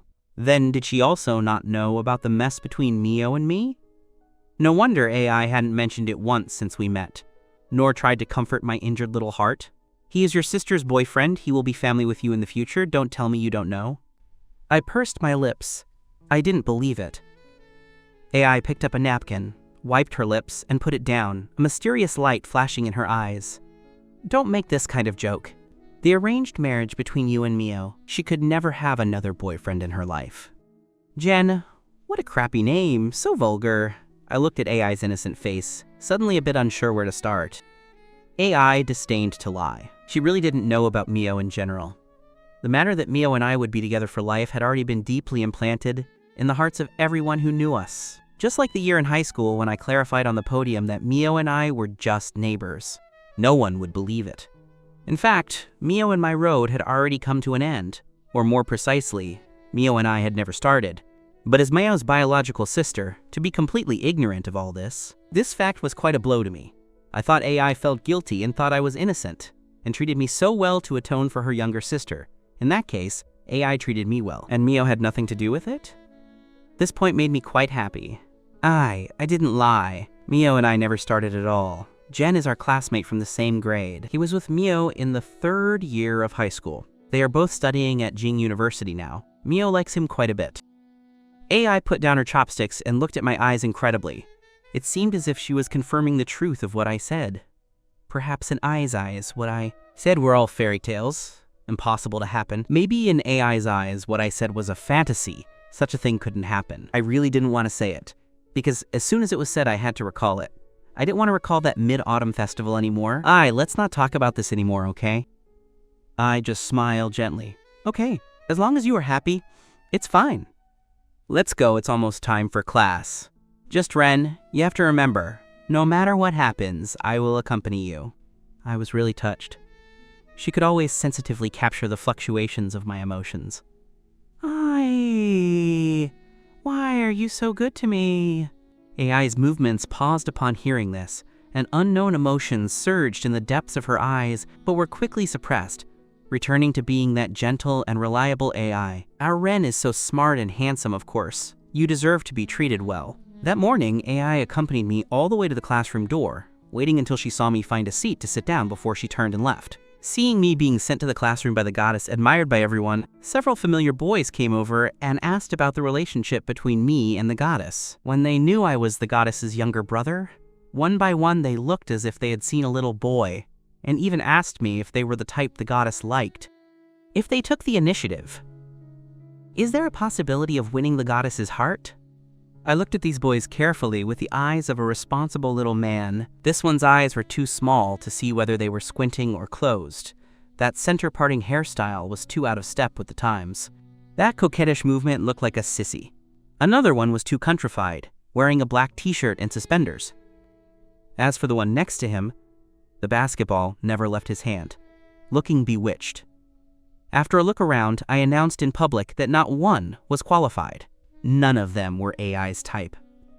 The one holding the basketball asked me in public what kind of man AI had in mind, and what to do to win AI's favor. I unexpectedly couldn't answer. Anyway, not your kind of center-parting basketball suspender pants types. Perhaps I didn't know the answer at all. The reasons I found only represented my personal opinion. The boys held their broken hearts and returned to their seats in low spirits. One even laid on the table for the whole class without getting up. If nothing unexpected happened, he had already played several games of chess with the god of dreams. Although extremely unwilling, I still went to pick him up on time. Ren, you really came to pick me up? Your response to Mio's request is truly, ask and you shall receive. Great, help me carry this, it makes my hand sour. Jen was as annoying as always. If it weren't for the fact that I value my promises, I would really like to throw him there and leave. So annoying. Wanting to enslave me as soon as we meet. Dream on. I haven't eaten, no strength. I didn't even look at him. He watched me get into the car with no expression, throwing him in the back, grinding his teeth in anger. In the end, he had to carry the luggage into the trunk himself. I was puzzled. It was just an exchange between schools for a month. Was it necessary to bring 3 large suitcases? Ren, don't you have your own car after studying here for more than a year? Still need to take a taxi? Jen's nitpicking murmur. If you don't want to sit, get out. Bitching and moaning, you grandma's bubble teapot. No one invited you to come up. Do you really think I have a good temper and you can bully me as you want? Ren, you clearly promised Mio to take good care of me. Do you believe I'll call her? I held up the phone in my hand, almost poking it into his face. Mio is your mom? You have to tell her everything? Tell her now. If the phone is out of power, I'll lend it to you. The driver couldn't help but laugh out loud. Jen lost face, his face blackened and whitened, wishing he could stare me to death. I hummed a tune happily all the way, ignoring him. I used practical actions to make him understand. I just love seeing him looking at me with that, you don't like it but can't kill me, look. Arriving at the school gate, the 2 cars following behind also stopped. They were all exchange students who came with General sending him into the dorm. Just as I was about to leave, he called me again. Ren, I'm hungry. You should treat us to hot pot. I was full of question marks. How thick-skinned can he be? That's right, my classmates and I. We aren't familiar with this place. You treat us, okay? Treat you? I'm doing this for Mio's sake. I have no choice. Unexpectedly, you want me to treat your classmates as well? Do you think I have money to burn? I'm not short of money, but you're not worthy of wasting it either. No money, goodbye. I turned and left. Jen, didn't you say that everything here is taken care of for us? How come you don't even want to treat us to hot pot? Is the person your girlfriend found for you a pauper? Doesn't treat you well either. Or is it that you were just bragging? People don't take you seriously at all. Sure enough, birds of a feather flock together. General loved vanity and valued face. His face changed between blue and red. Changing his gentle appearance before Mio, he said angrily, Ren, if you don't treat me, I'll tell Mio. Gaga gaga, what grade are you in? Still love to complain. How many little red flowers did Mio reward you with? You love to tell whoever you want. If you're capable, go complain to the UN. A few onlookers were amused by my words, laughing their heads off without giving General any face. It turns out, it was a bunch of plastic brotherly love. Jen couldn't stand the anger and really took out his phone to call. Mio answered quickly. He put it on speaker. We could all hear the conversation. Jen's voice was as gentle as ever. I've arrived at school and am reporting safety. What's wrong? Did you catch a cold? Why is your voice a bit hoarse? Mio responded with a 1 key 3 link. It's nothing, it's just that my classmates want to eat hot pot. But Ren is... Holding the second half of the sentence, Jen looked at me embarrassedly. Here comes this thick smell of cheapness again. I snatched the phone directly. Your boyfriend wants me to treat all his classmates to hot pot. I have no money to treat you. That's it, keep spouting. Jen opened his mouth wide, his face full of embarrassment. He probably didn't expect me to be so direct, exposing the essence of his green tea nature. Mio was silent and didn't speak. The onlookers were all waiting to see the show. Still, Jen couldn't hold his face and lightly called out, Mio. In the end, Mio transferred 500 yuan to me. She said, I'll pay for it, you take them to eat. General cares about face, don't let him be unable to get off the stage. Originally, I didn't want to reply to her, but if I didn't, my whole body would be uncomfortable. I brushed and brushed, wrote a few words and sent them out. No time.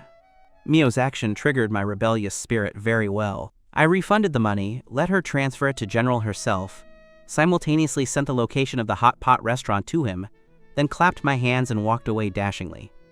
Mio called me several times that day, but I ignored them all as if I hadn't heard. Late at night, just as I was about to fall asleep, Mio sent me a message. "Jen is introverted and insecure.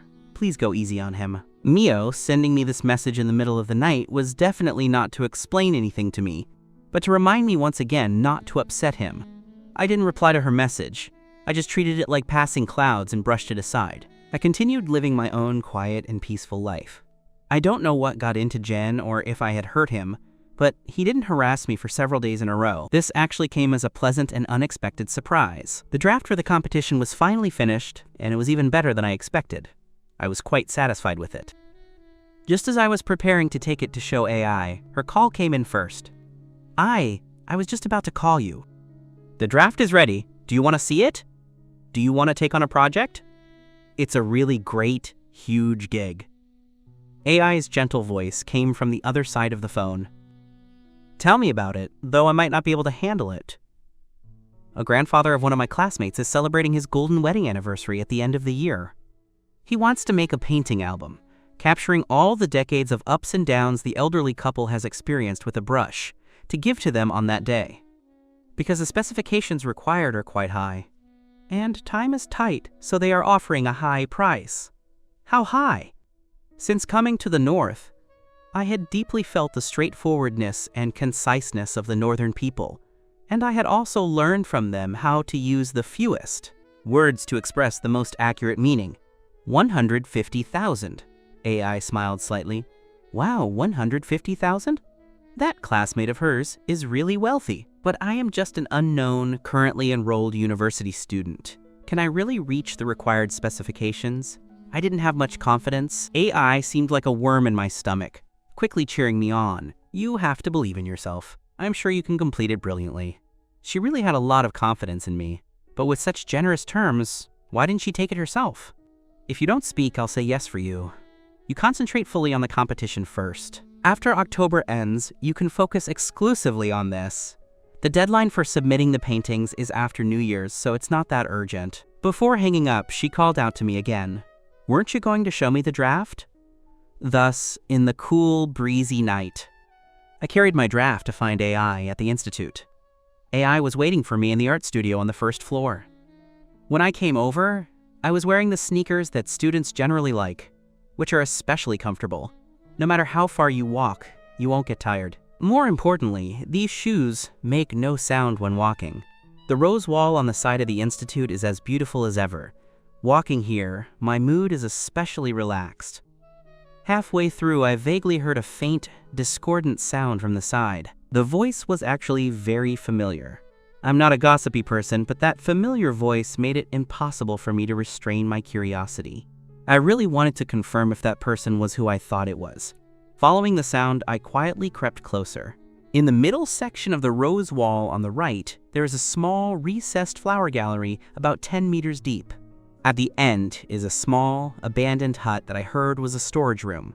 Those two people were hiding at the end of the gallery, positioned there, hugging each other tightly. By the dappled light, I finally saw clearly who that person was, and immediately broke out in a cold sweat, almost screaming out loud. It was actually General. I covered my mouth tightly, terrified that I might accidentally make a sound and startle these wild lovers. The consequences of that would be simply unimaginable. I was so scared that I turned and ran, running into the Institute gate in one breath. I still couldn't figure out what kind of relationship Jen and that person had, or when they hooked up. If they were newly acquainted, then Jen is truly loving. He takes all comers. But watching them hug, the naturalness of their movements clearly showed it was that kind of hunger of a long-awaited reunion. They looked like they had known each other for a long time. If it was the latter, then General coming to Lynn University for exchange probably had other motives. Does Mio know?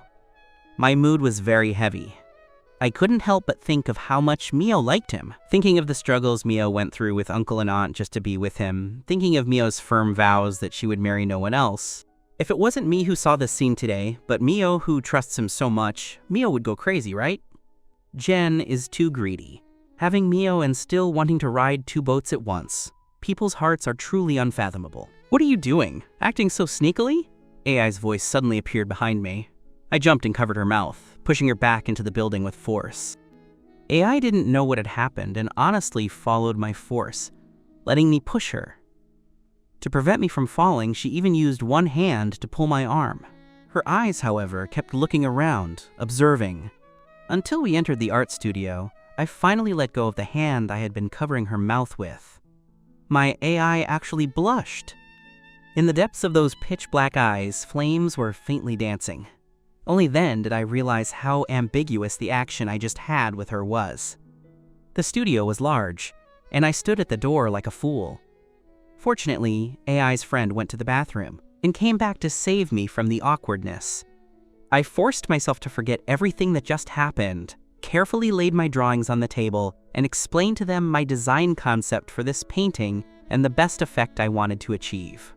AI listened very carefully. In those stars-like bright eyes was an immersed darkness. "Wow, Ren, you really are a genius. How did you come up with such a wonderful concept?" I opened my mouth wide with pride. AI raised her eyes to look at me, her eyes full of approval. This little brat had been so outstanding since childhood. After discussing my draft, it was almost 11 o'clock. AI said she wanted to see me off, and we took the same Rosewall Road. When passing the small flower gallery, I pretended to be inadvertent, looking left and right to find that pair of wild lovers. Unfortunately, the place was already empty. "Ren, why are you acting like a thief tonight? Is there something you're hiding from me?" I rolled my eyes at AI with displeasure. Have you seen General these past few days? Why would I want to see him? I'm tired enough feeding one little pig. I don't have the time to entertain him."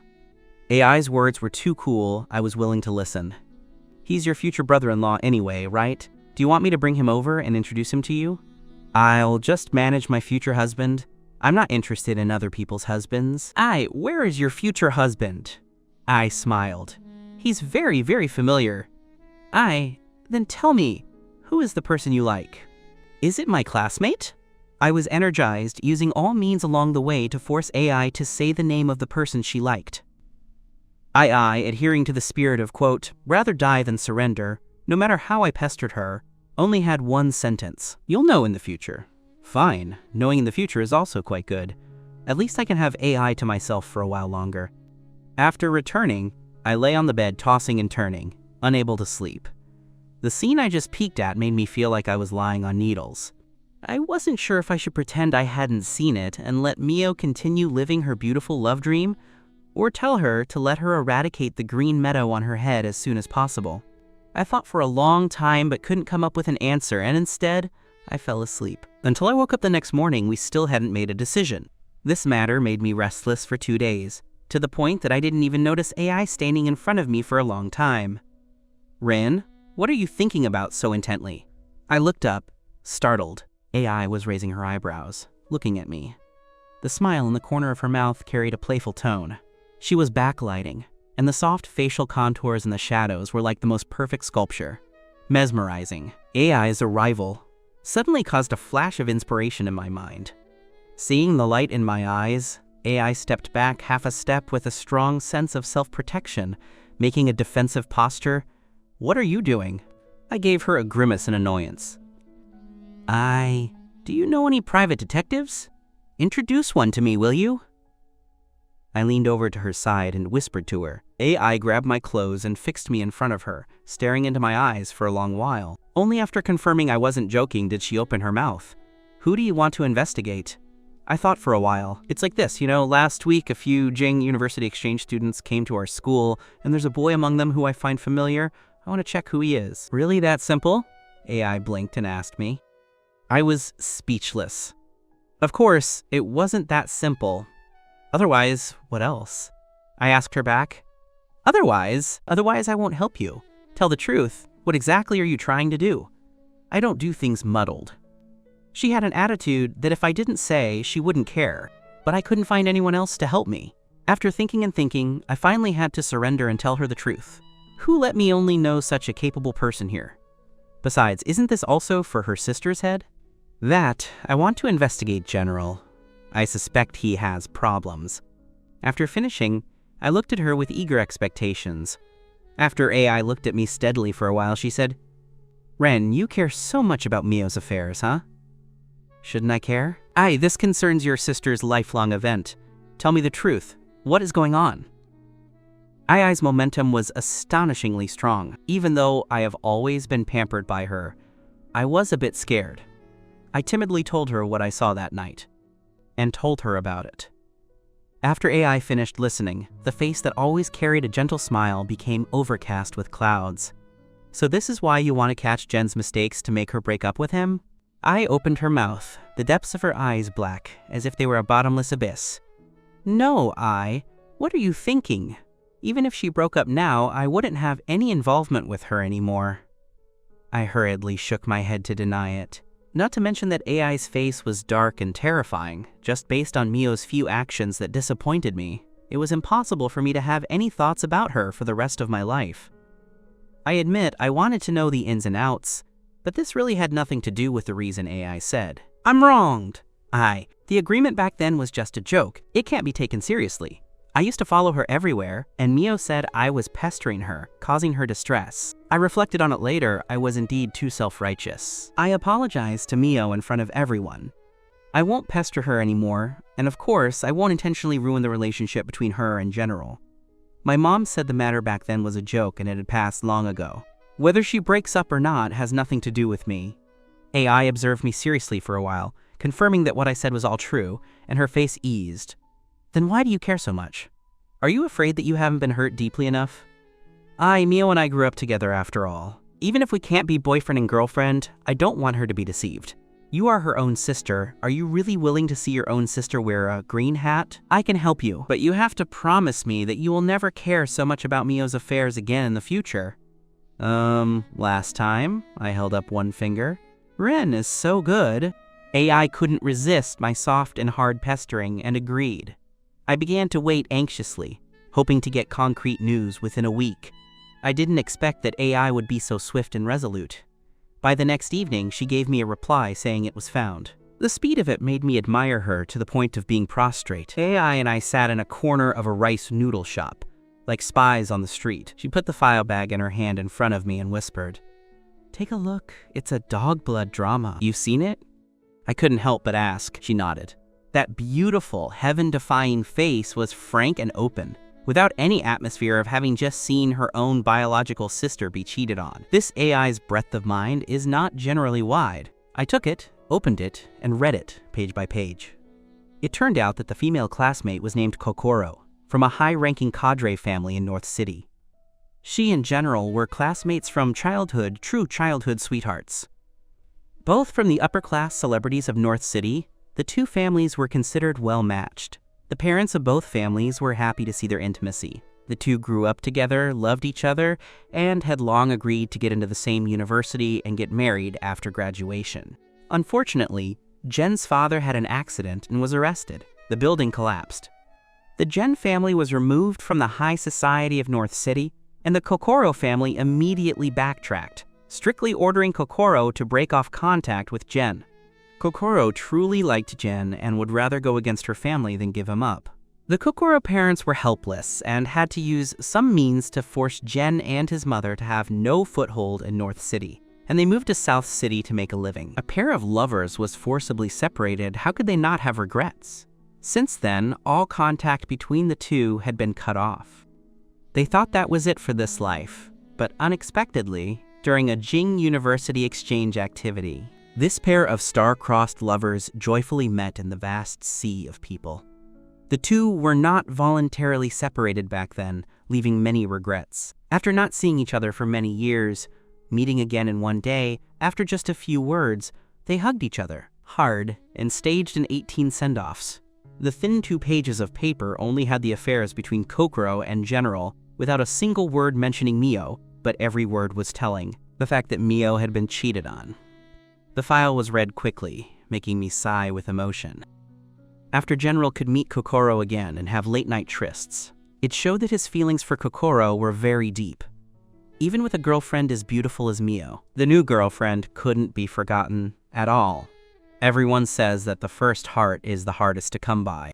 Perhaps Kokoro is that first heart of General. As proud as Mio is, She would never imagine that the boy she loved with all her heart and soul actually hid such a huge secret. This green meadow on Mio's head is truly destiny. To be honest, I was indeed a bit unkind, a bit of schadenfreude. After the fun, I was still at a loss. Regarding how to deal with this matter, I was completely uncertain. No matter how many unpleasant things happened before, Mio and I grew up together, and for the fact that she was kept in the dark, I actually pitied her quite a bit. But the pathetic person must have something hateful. Walking to this step of being cheated on, it was also her own fault. Should I tell Mio about this? I specifically invited AI to have a spicy pot to discuss it. AI and I were sitting opposite each other in the hottest spicy pot shop on the campus food street, with a bowl of freshly stir-fried pot between us, 2 bowls of rice on the side, 1 steaming bowl on each side. Do you think we should tell Mio? This was the focus of my hesitation. She frowned and looked at me, her eyes shining like gemstones. Are you in general very familiar? Half familiar, I guess. Old feelings for Kokoro are hard to forget, I continued to ask. No, I kicked her out of my world long ago. Now, she and I are unrelated. Then why are you hesitating so much? Don't you have the time to paint well? AI questioned me with a dark face, looking like she was iron failing to become steel. I was speechless, grinding my teeth. I came to ask for your advice, not for you to find a reason to lecture me. Besides, she is your biological sister. Even if you didn't know, now that you know, standing by and watching, isn't it a bit unkind? Put yourself in her shoes. If it was you who was cheated on by your boyfriend, would you want to live a lifetime without knowing, willing to live a clear and crisp life? Or would you want to find out the truth and let that person receive the punishment they deserve? AI's pretty face darkened all of a sudden. She grabbed the paper tissue box on her side and tapped my head. It's you who was cheated on. Talk nonsense again and I'll deal with you. I'm not saying you were cheated on. I'm just giving an example. Don't take it personally, okay? I rubbed my head. This party wouldn't work either. I snorted. If you don't give an example, then speak. Should we hide it or tell Mio? AI put down the box in her hand, thought for a long time, and opened her mouth. She's blind. Taking trash for real jade, it serves her right. I couldn't understand AI's starting point, seeing her biological sister wearing a 7-line hat, cuckolded, and she was actually indifferent, seeming to be waiting to see the play. There's no what if. Jen's matter will eventually reveal clues. Let Mio find it out herself. She is now obsessed by that man, even my parents, words she won't listen to, so how could she believe others? If we do it for her good and are questioned by her, it will instead affect the relationship between us. That may be true, but I always feel something is wrong. With the relationship Mio and I have had these few years, it is impossible for her to believe me. Instead, she will consider it more likely that I am sowing discord between her in general. So I temporarily abandoned the naive idea of snitching. However, for the sake of growing up together, I still had to give her a little reminder. As for whether she can grasp it, I can only do my best. Everything else depends on her own fortune. Lying on the bed at night for a long time, I finally composed a message and sent it over, telling Mio to video chat with Jen more often if she had nothing to do. After all, no one taking care of him can replace a girlfriend. Mio was very surprised that I suddenly took the initiative to contact her. Text messages came one after another, all trivial greetings and such. Now that things have reached this point, does she think I would have the mood to chat with her? After replying twice, I was annoyed and turned off the phone to sleep. The next day, Mom called me. I remembered Jen's affair and told Mom. Mom also stayed silent for a long time after hearing it before telling me, just manage yourself, don't interfere in other things. Mom said it was impossible for Mio to believe me, and instead, I would end up with a reputation of ulterior motives. It will make her have more prejudice against me. Many times, kindness will instead do bad things. Mom said, we are upright and not afraid of shadows. We don't fear her prejudice, but there's no need to cause trouble. AI's thoughts were the same as Mom's. The heart that I had kept raised for several days could finally be put down. As for Mio, I had already reminded her, other things could only depend on herself. With the decision, I also let go of the ideological burden and completely immersed myself in the competition creation. AI studied my concept and decided to follow my idea. After nearly a week of polishing, we determined the final creation direction and prepared to start painting tomorrow. I haven't been painting for long, and I have participated in competitions of all sizes. I can't remember how many times, but this kind of high-level competition, this team competition mode, was the first time. I was excited, rubbing my hands, determined to get a good ranking, searching through boxes and cabinets, all the paints. Raw and cooked brushes were all found. There were still a few missing that needed to be bought immediately. There was a stationery store in the school, but at this time of 9 to 5, they had already closed. There was also a themed stationery supermarket on the street behind the school. The things inside were especially complete. After eating, I had nothing to do, so I pulled my roommate Kuhn to run out together under the banner of buying paint to go shopping. Of course, buying paint was the focus. After walking not far, I saw a lot of people lined up at a takoyaki stall, and the fragrance made me drool. Kuhn said he was greedy too, so we lined up at the stall and waited. Are people now this, dog? Still dating A during the day and opening a room with B at night? The style of the world is declining. Kuhn pretended to be old and shook his head and sighed, specifically emphasizing the word day. That corner of the mouth was disgusted. I was amused by him, and following his gaze, I looked over too. What does it have to do with you? Why are you so worried? This look startled me, and I couldn't help but hate myself for having eyes that were too good. Wanting to pretend to admit the wrong person was impossible. Jen and a woman were standing in the shadows at the door of a small inn, hugging regardless of others' gazes, attracting weird stares from many people on the road. I couldn't help but echo, "It's only a few steps away, can't you wait to kiss after going in? Must perform in public at the door? What a... Hi, how are you?" These two are really bold. Do you know them? I asked Kuhn. Know them? That woman is named Kokoro. Seems to be from the finance department. Heard her family is quite rich. A lot of boys like her. Seems like she was just confessed to with flowers by a freshman junior a while ago. Considered a celebrity. That man is an exchange student from the South. These two are very bold. I saw them hiding in the bathroom and messing around the day before yesterday, and today I bumped into them opening a room. Truly young, body is good, really can toss. What's so strange about this? 5 or 6 days ago, I saw the two of them hugging affectionately in the flower gallery. Kuhn is a native northern person, straightforward, quick, crisp, with super correct values, and especially can't stand these crooked winds and evil practices. After paying the money, Kuhn and I each held a string of balls and entered the stationery supermarket. My heart was a mess. I took a bunch of things to pay, but forgot the paint alone. It was Kuhn who reminded me that I found it, and I hurriedly returned to pick it again. After buying the things, I had no nature for strolling, and escaped back to the dormitory holding the paint, fearing that General would discover that I knew his secret. I messaged AI in a panic. I just saw them go to open a room. Should we go and catch them?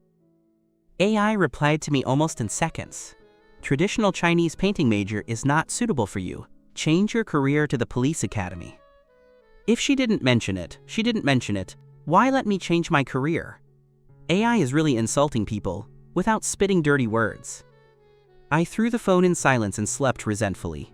Until the second before falling asleep, I suddenly understood. Jen was riding 2 boats and wasn't afraid of being discovered, so why was I a bystander lying down? It wasn't me who was cheating. The next day, Kuhn and I went to the school canteen to eat. As a result, just after entering the canteen, I saw Jen and Kokoro sitting together for a meal. Ever since AI returned, I was fed by her and rarely came to the cafeteria to eat, either going out to eat with AI, or she would order takeout and send it to my dormitory. AI had to go out of school once that day and wouldn't return until night. She said she would order takeout for me. I wanted to go out and eat with my roommate, but refused. General has very sharp eyes. Seeing me come over, he immediately distanced himself from Kokoro, pretending that nothing happened and waving at me. I was too lazy to ignore him, treating him as air and ignoring him. Ren, Mio specially asked you to take care of me. Is this how you take care of me? Forget about not seeing your shadow for days. You didn't even call me. Poor Mio even treated you as a friend. But you are this kind of, one set in front, one set behind. She really has blind eyes. You say, one set in front, one set behind? That's really... Some people are affectionate and dedicated on the surface, but behind the back. I'm embarrassed to say. I stupidly shrugged and left half a sentence. What do you mean? Speak clearly. Jen threw down the chopsticks in his hand and questioned me loudly. The look Kokoro raised her head to look at me was gloomy and carried a hint of ruthlessness. It was lunchtime and many people were dining in the canteen.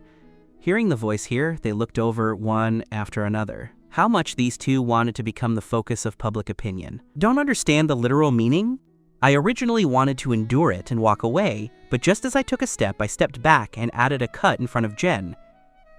By the way, have you heard that sentence? If you want people not to know, unless you do nothing yourself, don't be arrogant if you don't have the strength. Maybe it was a guilty conscience. Jen's face suddenly turned pale. He stared at me with fearful eyes. I didn't do anything, don't smear people. I aimed at him with an eye that said I had already seen through you. I didn't say anything. Why are you reacting so intensely? After General and Kokoro looked at each other, they didn't speak anymore, stood up, and slowly walked in front of me. Ran, right? Seeing each other every day in the same school. Seeing something should also be treated as not seen. The secret to a person's long life is not being meddlesome, understand? After he finished, he turned and left. Jen sat in the seat with a face like chili. My intuition tells me that this Kokoro is very dangerous and might be unfavorable to me. There was only one class in the afternoon, which ended at 3 o'clock. I came to the lotus pond near the teaching building alone for a walk. As soon as I chose a position, Jen appeared and blocked me on the path. What do you mean by those words? Really unlucky, meeting him wherever I go. I was too lazy to ignore him, stood up, and planned to leave. Jen's body flashed and blocked in front of me, his eyes staring at me like a sword soaked in poison. This is the real general. The gentle gentleman in front of Mio is a fake image. A boy from a high-class family in North City has received multifaceted education from childhood. I suddenly remembered the words I heard outside Aunt's garden that evening, and I couldn't help but admire Aunt's observation skills. Jen is indeed not simple, I sneered and moved closer to him. Jen's height is nearly 1.8 meters, which is considered very high in the South, while I am even more peculiar, 1.85 meters tall. It is also quite impressive in the far north, which is said to have the highest average height in the country. In the moment of confrontation between the two sides, my height advantage won completely, and Jen had to raise his head to look up at me. Jen, it's not important whether I saw it or not. What's important is that you should ask yourself, are you really clear in your conscience? Finally, I advise you, stay away from me, don't mess with me. I swerved past him and left. A few days later, Mio called to tell me that due to some special reasons, Jen's exchange had ended a week early. During the call, I could tell she was very happy. In fact, I was also very happy. After all, out of sight, out of mind. Only when General left completely could I truly settle down. He is an unexploded bomb. If left by my side, something big will happen sooner or later. I couldn't help but compare Mio and I. When I had an accident, Mio either didn't know or abandoned me, while AI, whether intentional or accidental, was the one protecting me. AI can be said to be, besides my parents, the person who cares about me the most. I completely monopolized AI's leisure time with my own strength. Sometimes AI was too busy, and we didn't meet for 2 or 3 days. I would feel panicked, as if something was missing. AI seemed to know my feelings and would squeeze out time to call me no matter how busy she was. Before returning, Jen came to find me. He lowered his head and told me his innocence with a face full of sadness. I know his person too well to want to look at him. I directly told him to say what he had to say, and don't give me that set. I am not Mio. Even if he died in front of me, I wouldn't have the slightest bit of heartache. Jen squinted and lied with a face full of grievance, saying that Kokoro was just his fellow villager, and there was nothing between them, clean and pure, telling me not to think too much. Regarding the matter between General and Kokoro, I thought about it, and felt that telling Mio would only lead to a thankless task, so in the end, I only warned again to go back and treat Mio well, as she really likes him. I sent 7 photos to Mio, telling her the General had returned intact. Mio sent me a very polite thank you. I could feel her joy in the voice. I hope she can still smile after knowing the truth. In a blink of an eye, it was the National Day holiday. Most classmates carried luggage home, and some traveled in groups of 3 or 5. I had already agreed with Mom and Dad not to go back, and went to Fragrant Hills to see the red leaves with my roommate Kuhn. The travel bag was already packed, but AI suddenly told me that the competition time was advanced, and we had to finish all the work before the 4th, otherwise we would miss it. To prove the truth of the matter, she even brought a professor to testify for her. Thus, I watched Kuhn get on the airport bus and leave happily, while I was dragged back to the Institute's art studio by AI, forced to do the final finishing work. The good journey was cancelled, and my mood was not beautiful. Doing anything couldn't lift my spirits. In AI's words, pouting for days, not a single smile. Most of the teachers and students left school, and there were only the 2 of us in the art studio, which didn't have many people to begin with. AI, besides watching me eat, she just reminded me to paint carefully. It was so deserted that I wanted to cry. The National Day holiday was wasted just like that. On the evening of the 3rd, I worked until 9 o'clock in the evening, sleepy to the point of collapse, and murmured to go back to sleep and deal with it tomorrow. AI wouldn't agree no matter what, dragging me through both soft and hard tactics to finish the last little bit. At 10:45, I finally returned to the dormitory building. After 3 consecutive days and nights of working, I fell asleep as soon as my head hit the pillow. In the dream, Kuhn was sitting in a roast duck restaurant smiling, and showing off the photos taken in Fragrant Hills to me, making me really want to go through the dream to hammer them. I thought it was a holiday with nothing to do, and I could sleep in, but unexpectedly, the phone started ringing like a ghost as soon as the sky turned light. I thought it was Mom. I answered it in a daze and called Mom 7 times. There was a moment of silence on the other side, followed by a light laugh that made my ears tremble. I woke up instantly and subconsciously looked at the screen. AI was smiling like a demon. "If the holiday is over, what are you harassing me so early for?" My morning temper reached its peak and I screamed at the top of my lungs. She laughed even more happily, starlight dancing in her eyes. "Little sleepy pig, don't sleep anymore. I'll take you out to play." I wouldn't agree. AI patiently told me how delicious the food there was, how beautiful the scenery there was, how many painters squeezed their heads to go there to sketch. She said that if I went, I probably wouldn't want to come back. AI is not only a master of Chinese painting, but also an expert in brainwashing. By the time I heard the end, I only felt that if I didn't go this time, it would simply be a great pity in life. I was successfully conquered by AI's sweet talk. When I stepped out of the dormitory building with my bag on my back, AI was standing quietly under a tree waiting for me, the corners of her mouth carrying a gentle and lingering smile, sunlight containing twinkling tenderness. Sunlight hit her through the leaves, as if a person from a painting walked into reality. So beautiful, it made my heart panic. When I came to my senses, I had already sat in the car. "The time is too early. No time to take you to eat breakfast. Eat something on the road to make do." She put a bag in my hand. I opened it and saw it was my favorite shrimp dumplings and multigrain porridge. That shop is quite far from Lynn University. Now the sky is just turning light. How early did she get up? The warm porridge slid slowly down my throat, making me want to sigh comfortably. I looked at AI, who was driving intently, and felt that her face was really beautiful. I often have a feeling of not being able to take my eyes off her. She noticed my gaze and glanced at me sideways, smiling and teasing. AI loves to smile, sometimes like a spring breeze, sometimes warm and pleasant, always making me feel comfortable and relaxed. I remembered the day we first met. AI also teased me like this. After this period, I'll give you a painting. I am good at portraits. If a beauty like AI can't be painted, it would simply be a waste of a heavenly gift." Okay, I can't ask for more. We chatted and laughed all the way, the atmosphere light and pleasant. I pestered her to tell me where we were going so I could look up a travel guide and have a great time in these 4 days. But AI was mysterious, and no matter what I said, she wouldn't tell me. She said I would definitely like that place. We walked over a hill, climbed over a slope, past a forest, and crossed a few bridges. Finally, we arrived at the destination. Sure enough, I really like it here. The Yanghugu Ecological Tour area is located. In the hilly area of the Changbai Mountain Spur, there are large areas of primitive forests, rich and various vegetation, green mountains and clear waters, blue sky and white clouds. Walking less than 30 minutes from the dirt road is the gate of the forest park. In fact, the car could drive in, but AI said that tourism is about focusing on the journey, and driving would miss many details, so it is better to walk.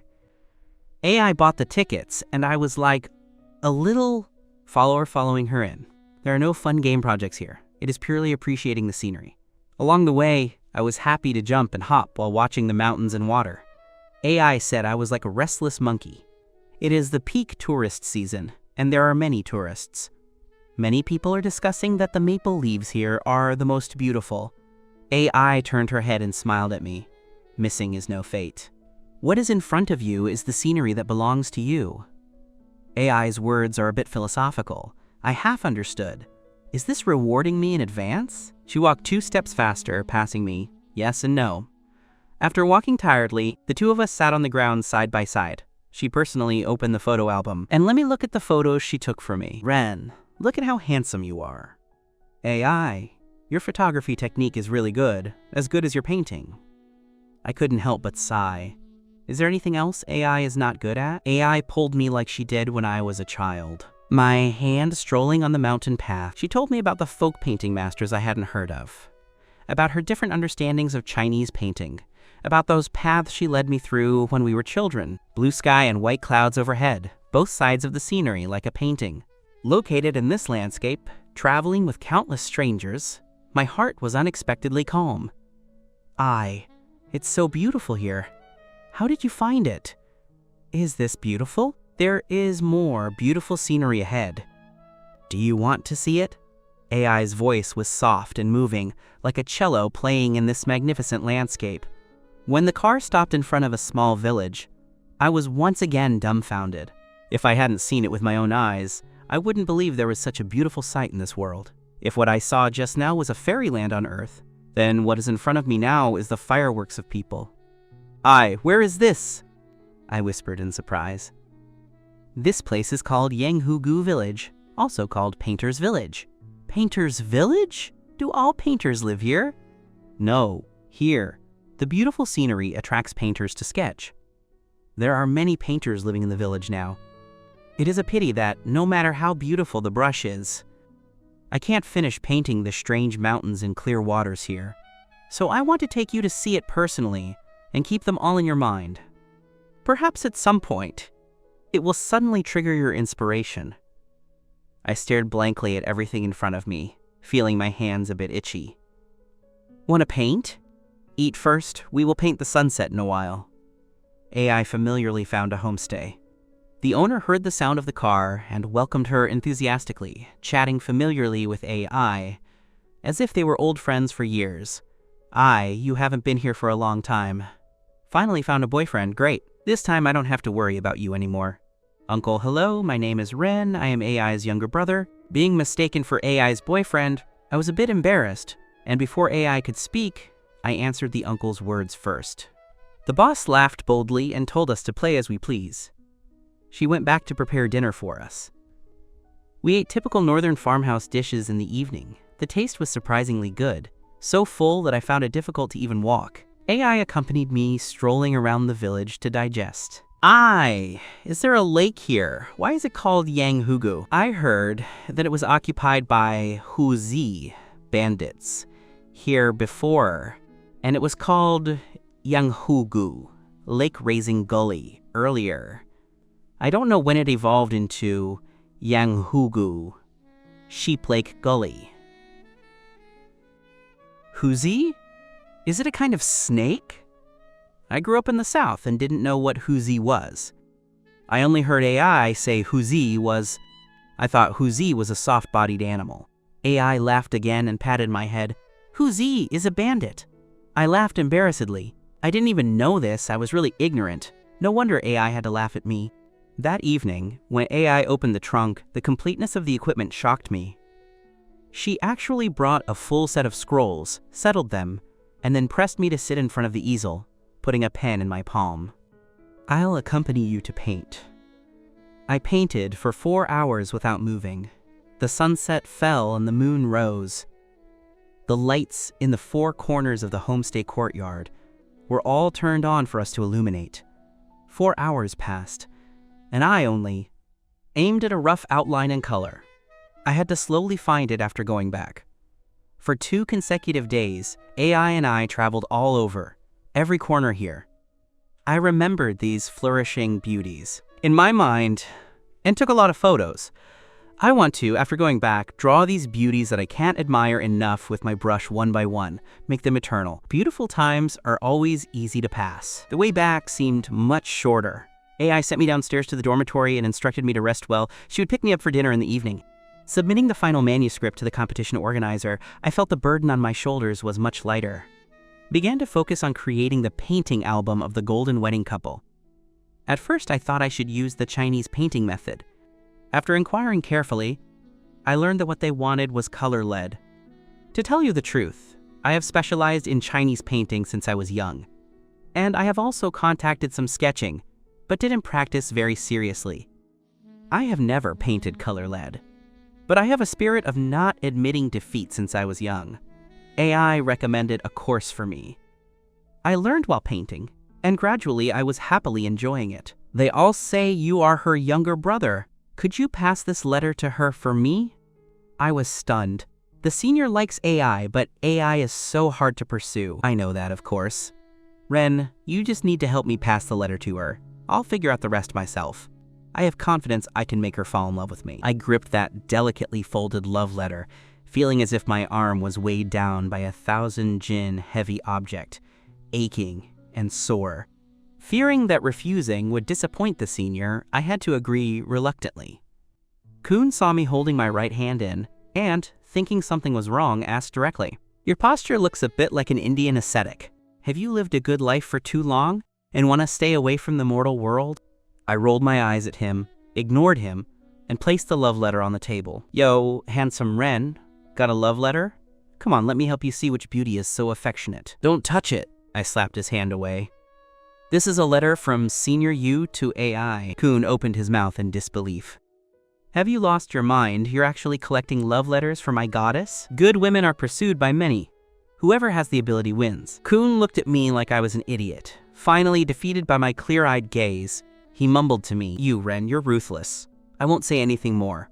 You think about it yourself. Anyway, I'm telling you, if you dare to give this letter to my goddess, you'll definitely make her blow up. If you don't believe me, just try it." "Impossible. A has never blown up at me. I'm sending her a letter to wish her a successful romance soon. Isn't this a good deed? Why would she be angry at me? I don't know what to say to you. Just don't regret it. For 19 years, I've never seen anyone as dense as you." He rubbed his forehead in frustration and threw himself onto the bed. October 15th is AI's birthday. I had already prepared a gift and intended to offer the senior's love letter along with it, adding icing to the cake for AI. That day, AI's friends organized a gathering, and my 2 roommates from the dorm also went. Over 10 people sat together happily. When it came to the gift-giving segment, everyone took out what they had prepared, added a few stale well wishes, and AI smiled and accepted them all. When it was my turn, the private room became very quiet. Everyone was staring at me eagerly, with expectant gazes like old mothers waiting for their children to succeed. I have 2 gifts for you. This is called Good Things Come in Pairs. One is what I've prepared for a long time, the other is icing on the cake." I nodded with a smile, her eyes filled with gentle honey-like light flowing. "Okay, Ren, stop keeping me in suspense. Hurry up and take it out. Can't you see Sister AI's eyes are about to stare straight?" Da-da-da-da. I chanted the rhythm and took out a long box tied with a red ribbon with both hands, offering it to AI like a treasure. Everyone in the box rushed behind AI, urging AI to open it with glowing eyes. AI looked at me with a smile, opened the box, took out a scroll of rice paper, and unfolded it in front of everyone. Wow, worthy of being the ghost talent in the professor's mouth. So lifelike! Ren drew Sister AI so vividly, it looks even better than a photo. Really, look at the hair, not a single bit off. Everyone was discussing noisily. None didn't say that my painting was expressive. What I gave AI was a portrait I drew by hand. For this painting, I didn't sleep well for several nights, just focusing on capturing AI's expression. if I were to judge all the people I had painted before. Together, this smallest portrait of AI was the pinnacle of my artistic skills. In the painting, AI's chin is slightly lifted, her hair like a waterfall, her eyes like stars.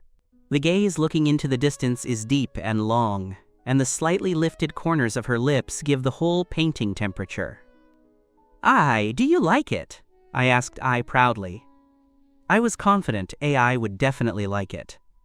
"Sure enough," I nodded. Starry light rippled in her eyes, which were already excessively beautiful, and the corners of her lips kept rising.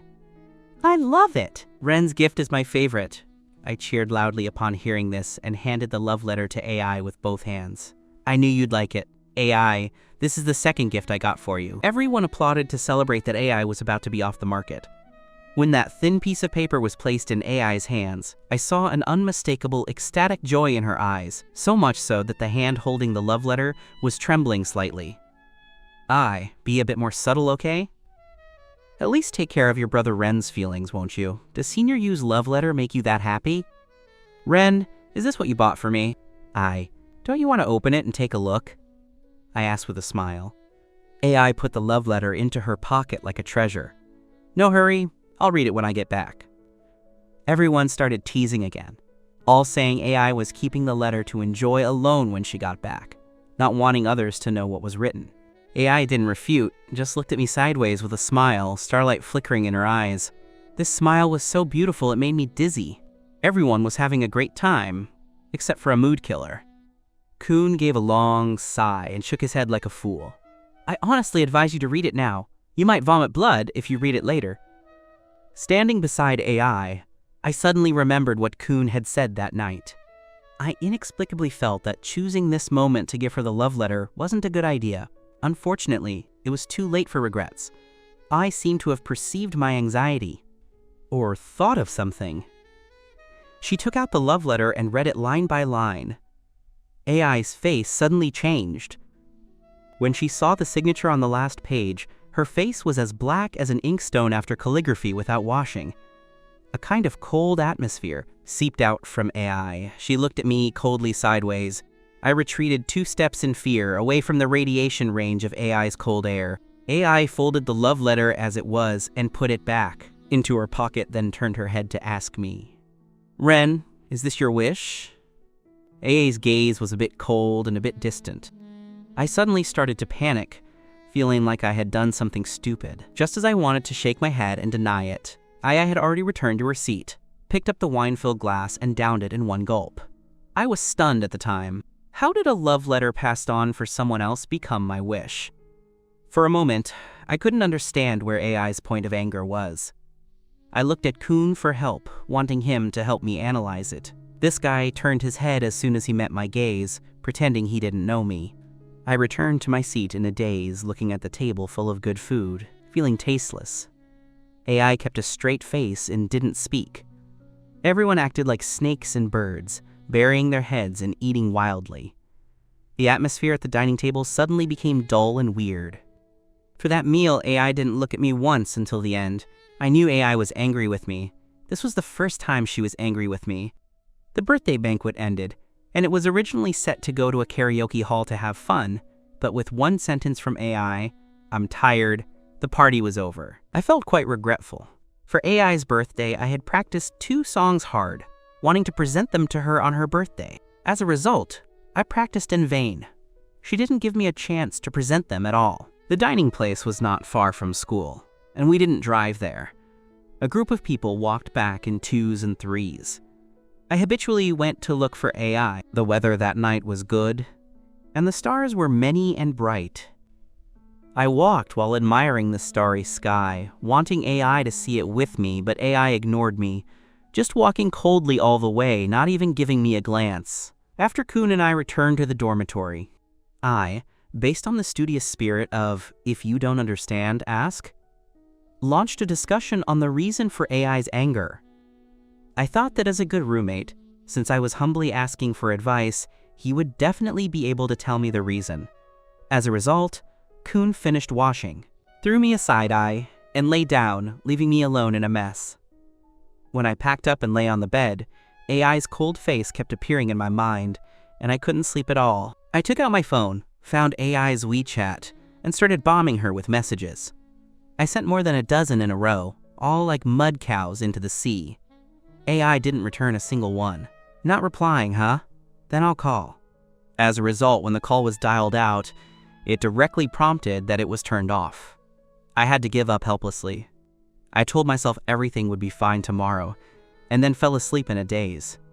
The next day, I got up early specially.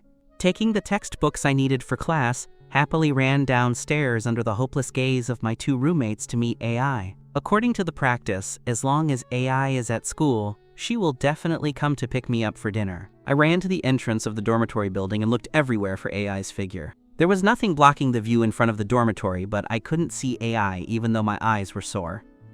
AI drank a lot of alcohol last night. She should have gotten up late. I dialed the phone and it was better than last night. At least it was turned on. First, there was the steady wind chime sound, and then it hung up automatically without being answered. Get up, it's time for breakfast. Not answering the phone must be because it's inconvenient. I sent a message and started waiting. As a result, it was the same as last night, stones sinking into the sea. I had to run to the teaching building for class with my stomach grumbling. It was the first time AI broke an appointment without notifying me. Missing 1 meal in the morning is nothing, but I had become accustomed to AI being by my side. She suddenly disappeared, and my heart felt empty and uncomfortable, as if something was missing. I couldn't even listen to the class. The professor was so angry that he knocked on my table twice. At noon, the same as in the morning, I waited for over half an hour and didn't even see AI's shadow. I was a little panicked, took out my phone, and made several calls. It was still unanswered on the other side.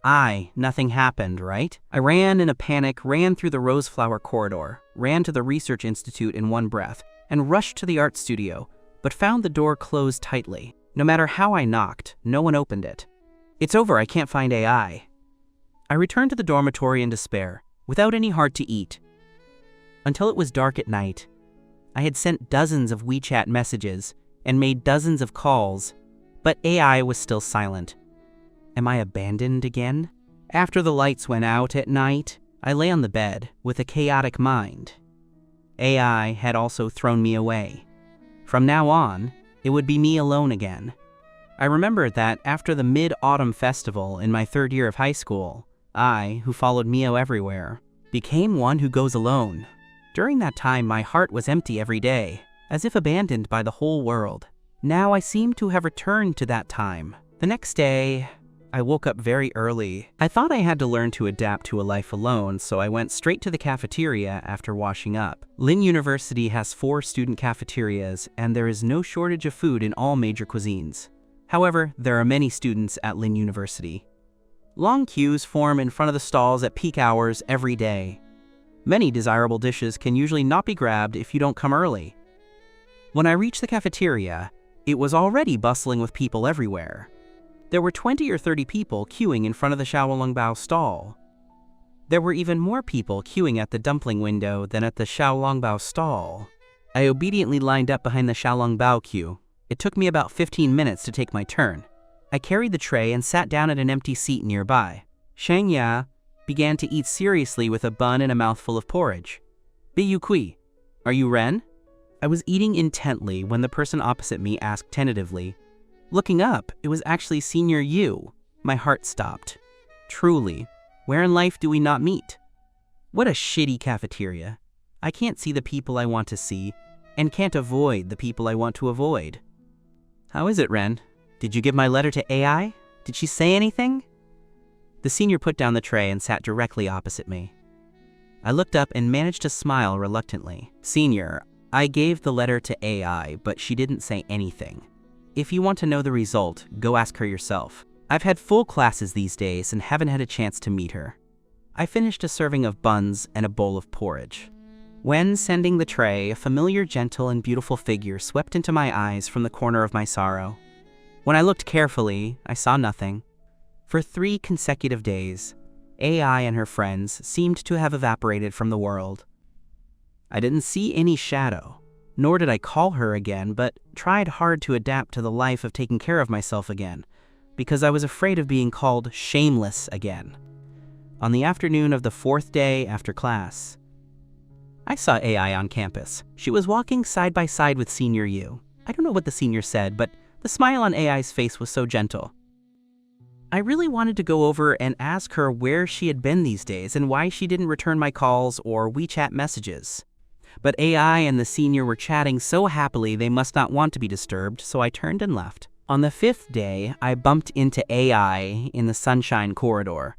She was still as beautiful as ever. When she saw me, she was slightly stunned, and then quickly frowned. I was just about to open my mouth to speak when Senior U caught up from behind. AI gave me a cool glare and left with the senior. The words I wanted to say were stuck in my throat, but I was also very happy. At least I had confirmed that nothing happened to AI.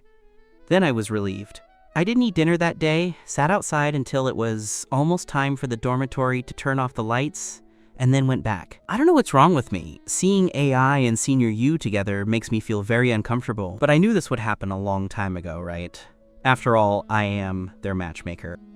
I had a splitting headache, I couldn't eat, and I always had dreams when I slept. I wanted to call my parents, but was afraid they would hear something wrong and worry, so I had to endure it alone. Kuhn said I lost weight and my eyes lost their luster. He felt heartache just looking at me. I felt I might be sick. Otherwise my head wouldn't hurt so much and I wouldn't even have the strength to walk, and my eyes would go black in bursts. Until the morning of the 6th day, everyone on the floor got up, and I was still sleeping quietly. Kuhn discovered something wrong with me. Actually, I was awake. I could hear all the sounds around me, I just couldn't open my eyes. Every bone in my body was sore and painful. I heard Kuhn and another roommate talking in a low voice. "So hot, can't you burn into an idiot, right?" Does he need to burn into an idiot if he sits in the wind every day? He's already stupid enough. Stop talking nonsense, send him to the school infirmary to see. Burning like this is not a way. The headache got worse, and my consciousness gradually became blurred. Before I sank completely into the darkness, I heard someone calling me anxiously. Maybe it was an illusion. I seemed to smell the scent on AI's body. My throat was uncomfortably dry. I woke up with a muffled cough and felt the quilt beside me being pressed down. Turning to look, AI, who was awakened by my movement, was looking at me with sleepy eyes. Those eyes were full of starlight, full of surprise and guilt. It really is AI. "Ren, you're awake. Do you want to drink some water?" AI was frightened and her voice was hoarse. "I can take it myself, thank you, AI." I tried hard to make myself sit up. The water was on a small cabinet, not far away. As long as I moved forward a little bit, I could get it. A warm hand pressed on my shoulder, letting me lie back down. She turned around, refilled the cup with some hot water, inserted a straw, and extended it in front of me. I reached out, wanting to take the cup. AI raised her hand and avoided it. "Don't force yourself. Just drink it like this." I looked at her in disbelief, but my throat was really uncomfortable. After drinking 2 mouthfuls of water, I felt much more comfortable. I kept looking at AI steadily. I'm fine now, you go be busy." "I'm not busy today." AI put my hand back in the quilt and tucked the corner of the quilt for me again. "Why don't you look at yourself? Making yourself like this again. It's hard to raise 2 pounds of meat," and it dropped again. I turned my head to look out the window and didn't answer her question. "Why don't you eat?" AI flicked my head with her finger. I dodged it by tilting my neck. "Why don't you answer my call? Did I do something wrong?" I still couldn't help asking. "Then, I'll tell you. I am already an adult and know what I want, so I can deal with emotional problems myself. I don't want to be pushed to someone else by you." AI's voice was gentle and carried a touch of unquestionable hardness. "I didn't push you, I just helped someone deliver a letter." When Senior U asked me, his attitude was very persistent. I thought that even if I didn't give it to you, he would find another way to give it to you. "I never thought about pushing you to anyone." AI laughed. "So? Are you going to take letters from other boys for me in the future?" I honestly shook my head. "No more. Are you still going to help me get off the market?" AI asked with a smile. "No more." "AI, I'm sorry." I apologized obediently. It turned out AI was angry because I delivered a letter to her for another boy. Now, thinking about it, it was indeed too rash of me at the time. I also apologize to you. I shouldn't have left you alone for so many days. It won't happen again. Suddenly, someone knocked on the ward door. AI opened the door, and Senior Yu walked in smiling, carrying a fruit basket. He put the fruit basket on the small cabinet and sat directly at the head of my bed. "Ren, how do you feel? Is there anywhere else uncomfortable?" I managed a reluctant smile. After making up with AI, my mood was still okay. I chatted with Senior Yu for a while. After about 10 minutes, Senior Yu said he had other things to do and had to go back first, telling me to recover well.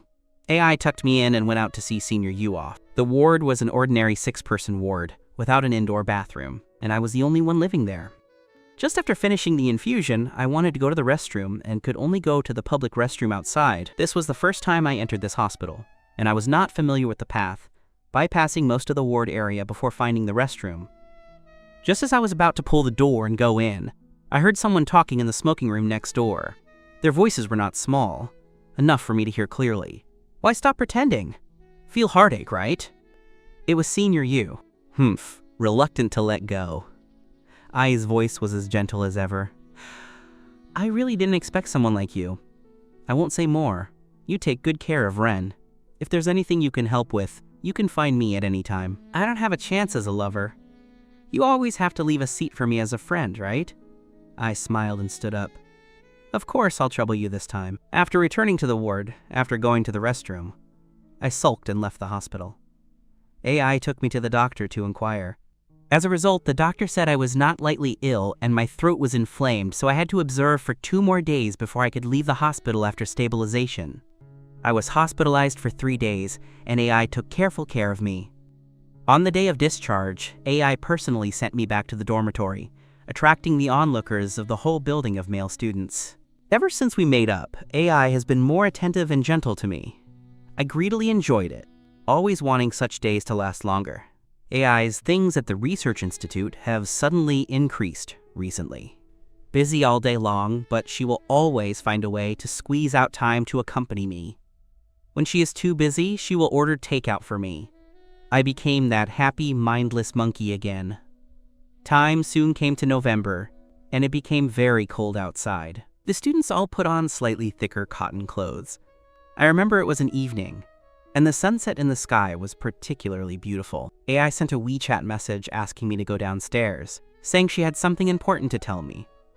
I put on a cotton jacket, put my phone in my pocket, and ran out. It snowed a little in the morning, and the white snowflakes hung on the branches, shining with fine silver light. AI stood under the tree and waved at me, her face full of irrepressible excitement, as if she had met some great good thing. Did the competition results come out?"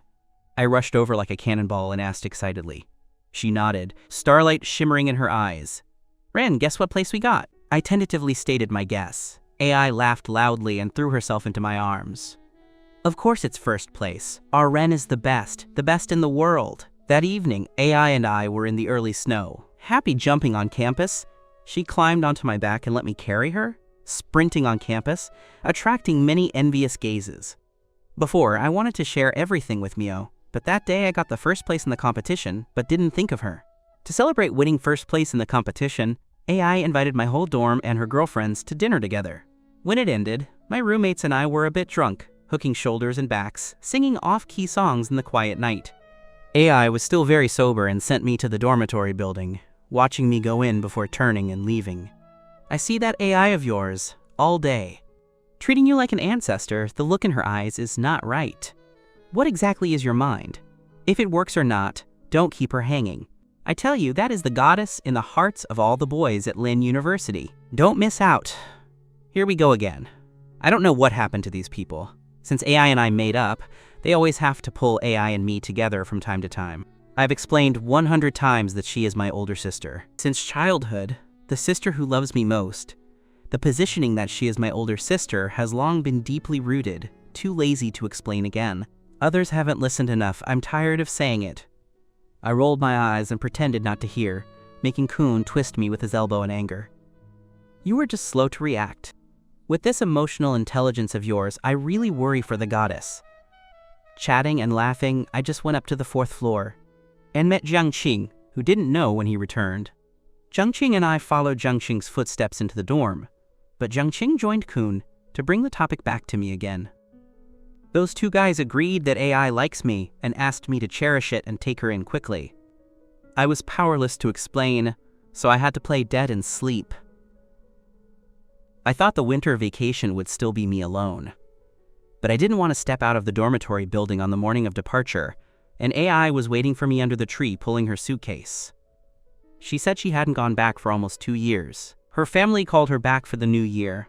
I jumped up happily and asked her why she didn't tell me in advance. AI said she wanted to give me a surprise. Okay, it was indeed a surprise. With AI, the journey home was much more comfortable. I was like a child who hadn't grown up, being carefully taken care of by her all the way. Mom opened the door and saw me return, still with AI. First stunned, then happily greeted. "I is back! Haven't seen you for so long. Even more beautiful than before. Ren hasn't caused you much trouble at school, right?" Mom said while taking my luggage, enthusiastically letting people inside. "Ren is very sensible and not troublesome at all." AI talked to my mom for a while, then turned to knock on her own door. Only 2 seconds passed, and I was made numb by Aunt's scream. Seeing how happy Aunt was, Mom covered her lips and laughed. While packing my luggage, she told me, Aunt usually pretends not to care, but in fact, she wants to think about AI, and she is timid when nagging to her. AI's return was unexpected for Uncle and Aunt. Even Mio was pleasantly surprised. She had a holiday earlier than us but had to return a day later, because General had to play in Kyoto for a few days. On the day Mio returned, Uncle and Aunt specially organized a game, saying that it had been 2 years and the gathering was always missing AI. This time, the two families must eat a reunion dinner together. They asked Mio to go directly to the restaurant after landing. Everyone came back together after eating. People are all here for this reunion dinner, but it is not as perfect as expected. General followed Mio, which was unexpected by everyone, just for the sake of Mom and Dad, who were originally very happy. Seeing Mio and General, their smiles immediately faded. They greeted Mio politely and said no more. Uncle and Aunt's faces also became very ugly, especially Aunt, who kept stealing glances at me and Mom. The embarrassment and irritability on her face could not be covered. I think those unpleasant things have grown in everyone's memory. AI sat beside me and keenly noticed the change in everyone's emotions, and also saw me because of the two people together, appearance and somewhat ambiguous expression. She quietly held my hand and held it tight until her finger bones ached, making me wake up suddenly. "If you are unhappy, don't force it. Do you want to go out for a walk?" AI is always so gentle. I looked at her with a smile on the side. "No, I'm fine." The dishes were soon filled. Uncle organized everyone to use chopsticks. Everyone responded and started eating in silence, even usually touching together, and always wanting to drink 2 cups. White Uncle and my dad stared at their chopsticks quietly. "The fish head here is delicious, Jen. Try it." Mio broke the silence and put a chopstick of vegetables for General. It's just that the fish head she introduced actually gave people broccoli. It seems Mio is not as calm as she looks on the surface. Jen didn't eat the food in the bowl but stared at AI. "Mio, is this I?" Mio's hand holding the chopsticks paused, and she glanced at AI. "Yeah. She graduated from Lin University, the university Ren attends. Don't you know AI?" "Ren, Jen is going to Lin University for exchange? You didn't even take him to meet her?" I was speechless. Your own biological sister you don't introduce. Why drag it onto me? I was just about to open my mouth to retort, but AI pressed my hand on my leg, her face sinking, and opened her mouth. "Who is General? Why should Ren take him to meet me? Any cat or dog wants to see me, I have to see? Sorry, no time for that. This sentence is great." Jen's original intention was probably to enhance feelings with the Bai family, but unexpectedly, my AI didn't give a chance. For a while, the brilliant, humiliated face was colorful. Mio saw Gen's appearance of extreme forbearance and felt distressed. Slap, patted the chopsticks on the table. "Sister, how can you say that? Jen is my boyfriend, not some irrelevant cat or dog." I slowly raised her eyes and stared at Mio without moving. Her gaze was sharp and cold. "How come no one told me when you had a boyfriend? Since he is your boyfriend, he is a junior. Why didn't you even greet me when you went to Lin University? Don't you put this sister in your eyes? This hat is really wonderful. AI is finding a stage for me. Having AI is good. Your schoolwork is so busy. This is not. What a big deal, why tell you? You just do your own business, you don't need to worry about other gossip. Your dad and I are still alive, and it won't be someone else's turn to be our master. Aunt put a shrimp she had just peeled into my bowl across mountains and seas, signaling me to eat with her chin raised. White uncle lifted his eyelids and looked at the tea tray. Chop a few more, Ren likes to eat this. And you, Ren watched us grow up. You must take good care of him over there. Well, aren't I peeling it? If you think I peel it slowly, can't you help? No need, Mom and Dad. You eat, I'll peel it. Mio weighed in her heart and surrendered first. Jen, let me introduce you formally. This is my sister by I. Sister, I have been with Jen for a long time. Because you were too busy over there, I didn't disturb you. It was my thoughtless consideration, sorry.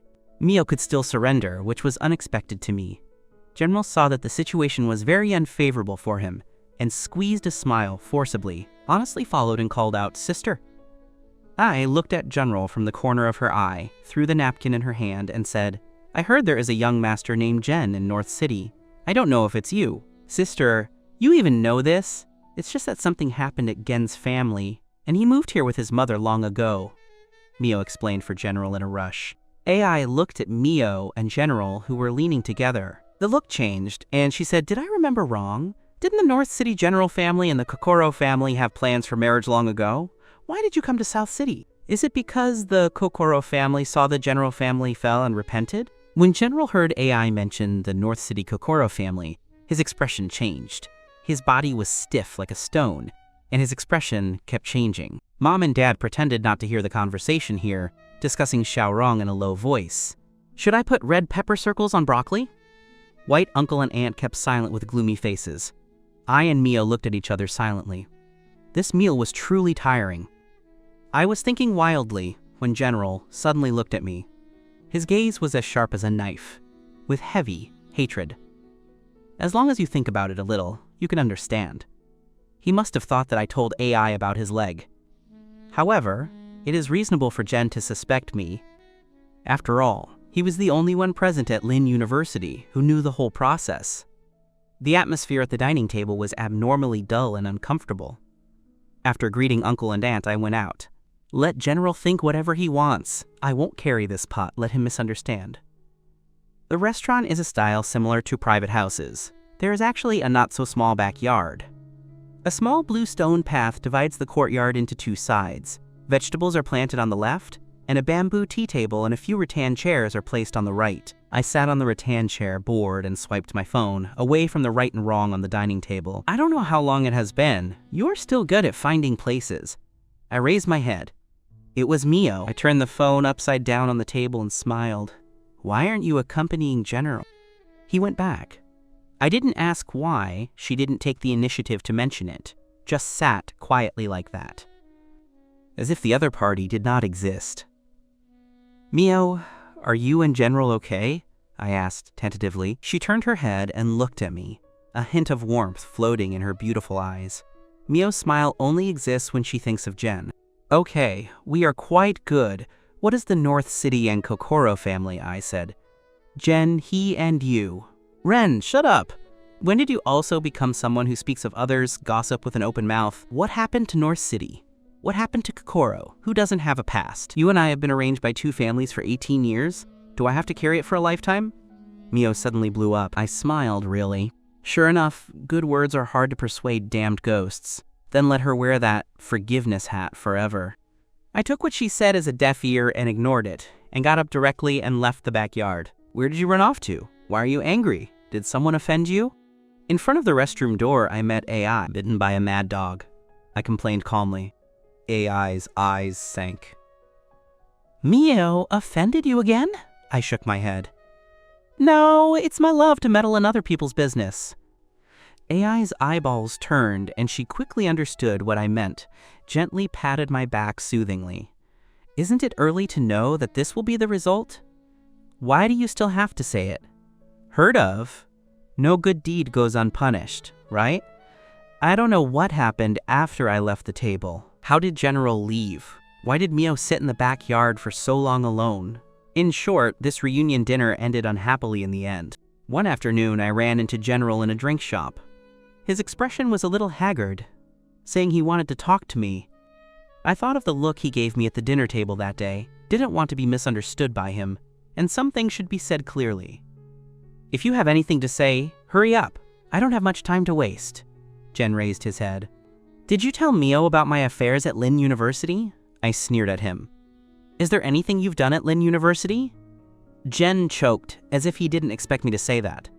He looked at my expression suspiciously, as if confirming whether what I said was true. "If this is the purpose of your looking for me today, Jen, I can tell you, there are no walls that don't leak in this world. Take care of yourself. Ren, we are classmates, you should understand us. Kokoro is just my good friend in North City, we really have nothing. Actually, I originally wanted to tell Mio, but this is not a big deal, it has nothing to do with our feelings, so I didn't say it." I am speechless about Jen's shameless change. If hugging together and kissing straight to sparks is also called having nothing, then opening a room in a hotel might become two people went to the room to practice sumo wrestling in his mouth. Jen, about the relationship between you and Kokoro, if you want to clarify, I think it's more appropriate to talk to Mio. I got up and prepared to leave. Ren, I will spend the Chinese New Year with Mio this year. The pride and exclusion in his eyes couldn't be more obvious. You can spend it with the dog on the roadside, it has nothing to do with me. I'm not your dad, there's no need to report to me every time. After speaking, I turned and left. Jen looked at my back, leaving gracefully, so angry that he almost stared out his eyeballs. The news that General would spend the new year with Mio was confirmed by AI. It was the result of Mio's struggle. Uncle and Aunt didn't like General at all and strongly opposed him coming to the house for the new year. Mio even used methods like fasting. Uncle and Aunt had no choice but to surrender. I talked to Mom about this and expressed my thought of not wanting to spend the new year with the Bai family. Jen's character and style I watched just makes me vomit, not to mention spending the new year together. That would make me vomit out the overnight rice. Who doesn't want good luck in the festival once a year? Mom said she didn't intend to spend it together this year, just couldn't find a reason to resign for a while. Dad is the head of the family after all. And at the critical moment, he played his wit perfectly. With a big wave, he decided that the whole family would travel to the Sea City for the new year. With our family of three's ID cards, he booked 3 plane tickets. Aunt Bai knew our decision to travel for the new year on the day of the youngster. She cried at that time, covering her mouth and crying very sadly. Mom didn't feel good in her heart, her eyes were red. I chatted with Aunt for a whole morning. It was the first time in 20 years that our two families hadn't spent the New Year's Eve together. "How is it?" "I don't know, anyway. Our family of 3 is quite happy." Mom put all the dishes on the table. Dad opened a bottle of red wine and poured a glass for me and my mom. I lifted the wine jar and wanted to adjust a few New Year's greetings to adjust the festive atmosphere, but someone knocked on the door. I put down the wine glass and bounced over to open the door. "Hi!" I was a little surprised. "Uncle and Aunt, can I come to your house for a meal? Is it welcome?" Mom was just worried that no one would accompany her. AI came just in time. It made Mom very happy. "Welcome, welcome. Ran add tableware." AI kept telling my mom and dad how outstanding I am at school. Said my painting was used as a demonstration by the professor, displayed in class. Said that I earned nearly $200,000 on my own ability at one time, and my mom and dad will definitely be able to enjoy the blessing with me in the future. AI coaxed my mom and dad to be radiant, non-stop picking vegetables for her. On the contrary, I, the biological one, could only sit on the side and be a foil. A meal ended in laughter. Dad accompanied Mom to tidy up the bowls and chopsticks. I pulled AI to sit down beside me. Finally had the opportunity to ask the words I had held back for a meal. Why did you run to my house for dinner? Is Aunt not angry? My mom wished she could come too. What's there to be angry about? I smiled gently. Aunt also has a thought of coming. I had full questions and lay on the table, putting my head in front of AI. Before I spoke, the faint scent honeyed into my nasal cavity. At that time, my thought was that AI is really beautiful. I, who drank some wine, felt more gentle when laughing. I watched AI's smooth, long hair, and my hands were a little itchy. "What do you want to do?" Before the hand was raised, A stretched out her hand to fix my head. "Don't let me move forward anymore." I tilted my neck uncooperatively, shook off her hand, and leaned over again. I'm not doing anything. Just want to know what you mean by saying this. AI stared at me softly for a long time. Her face suddenly leaned over.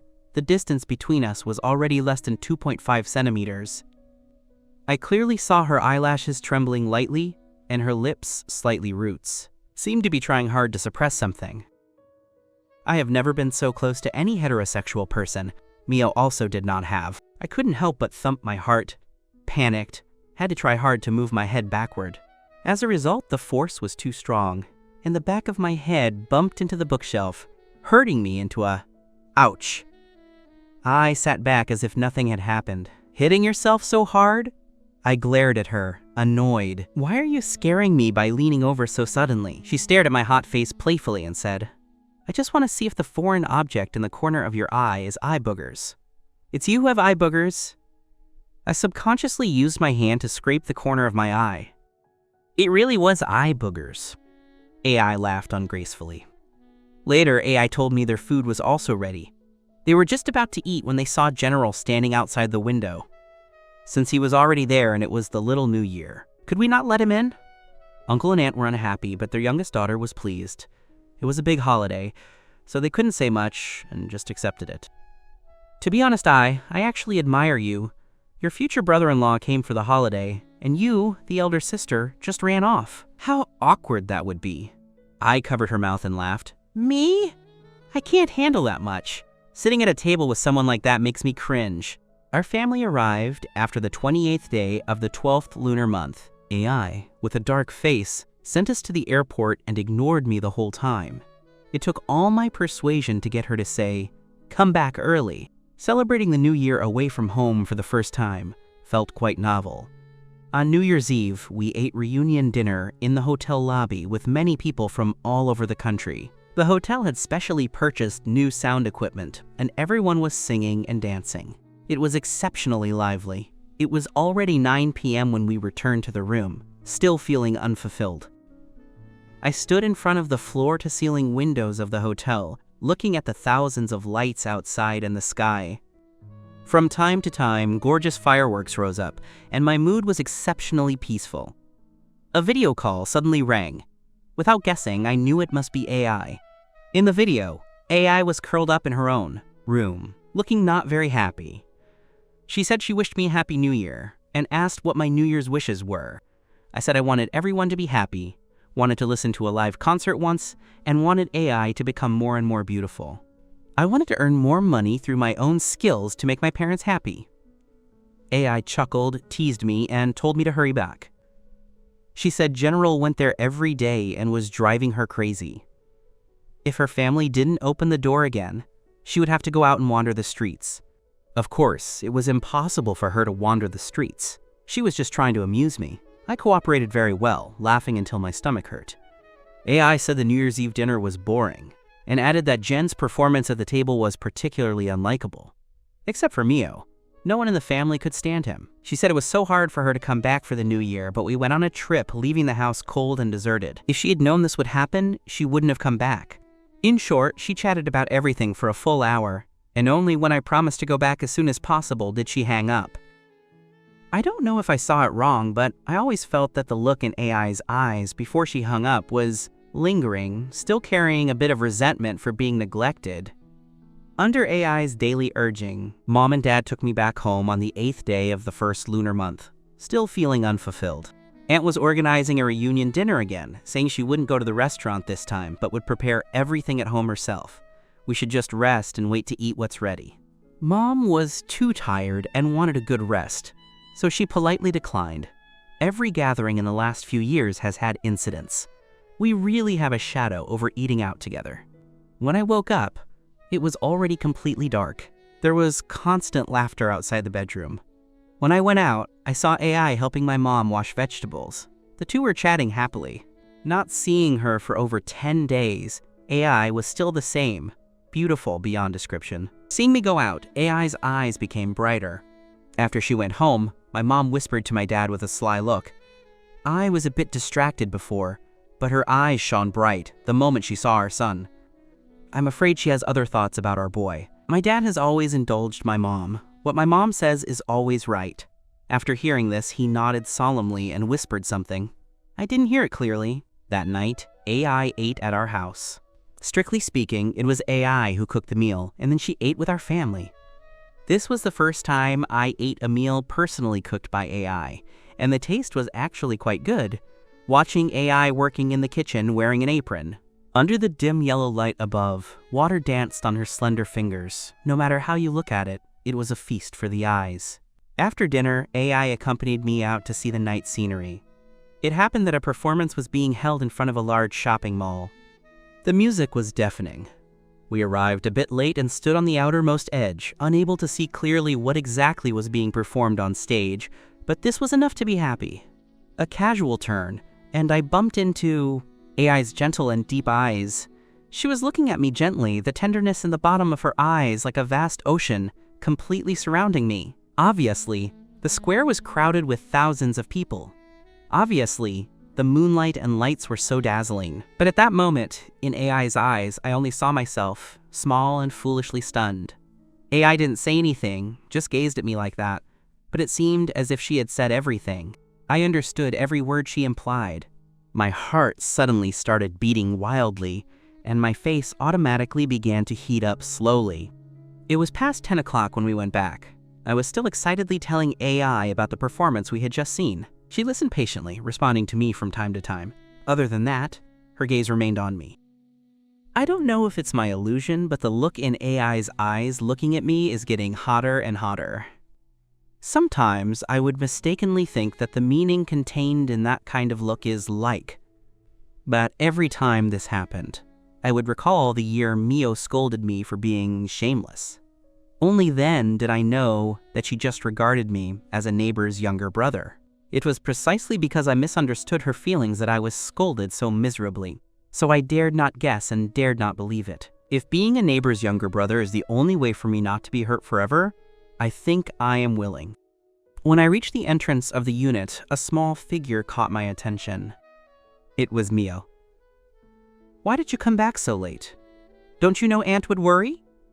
Mio stepped up and asked me softly. AI's brows raised upon hearing this. Just as I was about to say something, she interrupted. Why, worried that Ren will be thrown away again? Not everyone is like you.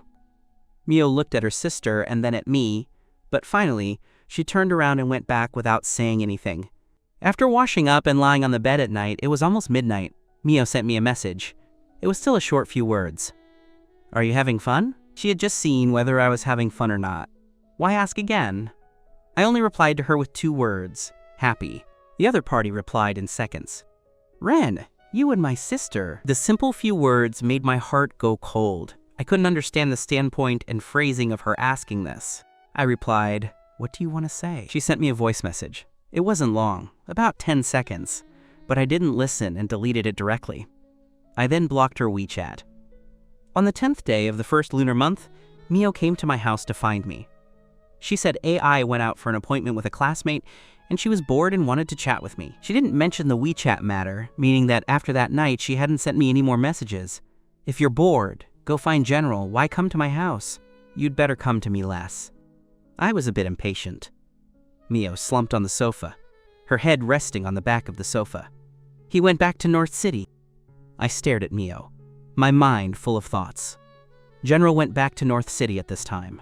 It's really hard to say why he went back. Perhaps my gaze was too serious. She raised her hand to block my eyes so I couldn't look at her, then mumbled for me to accompany her out to eat. I refused without hesitation. The events of last time were still fresh in my memory, and I didn't want to repeat the same mistakes. Don't worry, it's winter now. There won't be such heavy rain. Go, I'm so lonely alone, Mio. You have a boyfriend now. Jen is taboo about me in the first place. We still have to avoid suspicion. I don't want him to misunderstand anything. Ren, you weren't like this before. Before, except for sleeping and going to the toilet, the 3 of us were always by my side. Why are you so estranged from me now? She asked with a resentful tone. I laughed calmly.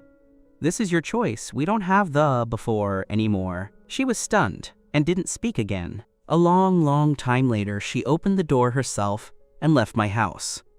I watched her go out, calm and frank, without any fluctuation of emotion. The 15th day of the first lunar month is a traditional big day and also my birthday. Dad booked the restaurant we went to last time a day in advance. This is where I strongly insisted on coming because I like their tea and the layout of the backyard. After packing up, I went out. Today's program was fixed 2 days in advance. Going to the haunted house in the amusement park, and then playing a script-killing game that is very popular now. Who would have thought that as soon as I opened the door, I saw 2 silhouettes standing at the entrance. One was AI with an unhappy face, and the other was Mio. What's the situation? AI asked me how I planned to spend my birthday 2 days early. I said I wanted to go to the amusement park. She said she happened to have nothing to do and could accompany me to play. At noon, she treated me to a birthday meal. Encountering AI at the doorway is normal. But why did Mio come? It's been 3 or 4 years. I haven't communicated with her about my birthday at all. Given her degree of disgust for me, it's impossible to remember which day my birthday is. But looking at her casual attire and being with AI, it's clear that she has the intention of going with us. I looked around a bit fearfully. If Mio goes, General will also go, right? Little birthday star, everything is ready, then let's go. I warmed up the car. I smiled and was about to take me away. Is Mio going too? I asked AI. I didn't invite her. Mio was originally expressionless, but her face darkened after hearing this. I'm the only one. Jen isn't back yet. Mio clearly understood where my point was. She quickly opened her mouth to explain. It looked like she was determined to go. Okay, go if you want. At worst, keep away from her when playing later. The car stopped in front of the amusement park. We met up with those who had already arrived first. They were all former high school classmates, boys and girls. We all played well in high school. In the years of college, although we went our separate ways, we didn't break contact. We got off the car first, and AI went to find a parking space. I walked side by side with Yang, and Mia walked on my left, less than 2 steps away. Along the way, she sat quietly and basically didn't speak, occasionally taking out her phone to look, silent the whole way, as if this person didn't exist. Just as we appeared, someone teased us. Yo, even flying together like lovebirds? Have you decided when to land and build a nest? The girl who spoke was Wei Yan. She was a little chubby girl when she was in school. Every time she failed the physical education test, she was often named by the PE teacher to lose weight. Once she was scolded to tears, but her personality was very cheerful, and she turned around smiling. Everyone liked her very much. Classmates all said she liked me, and some people said seriously that she had written me a love letter as long as 7 pages. Unfortunately, I didn't receive it. I just listened to those words as jokes. Wei Yan actually shed the fat and turned into a great beauty.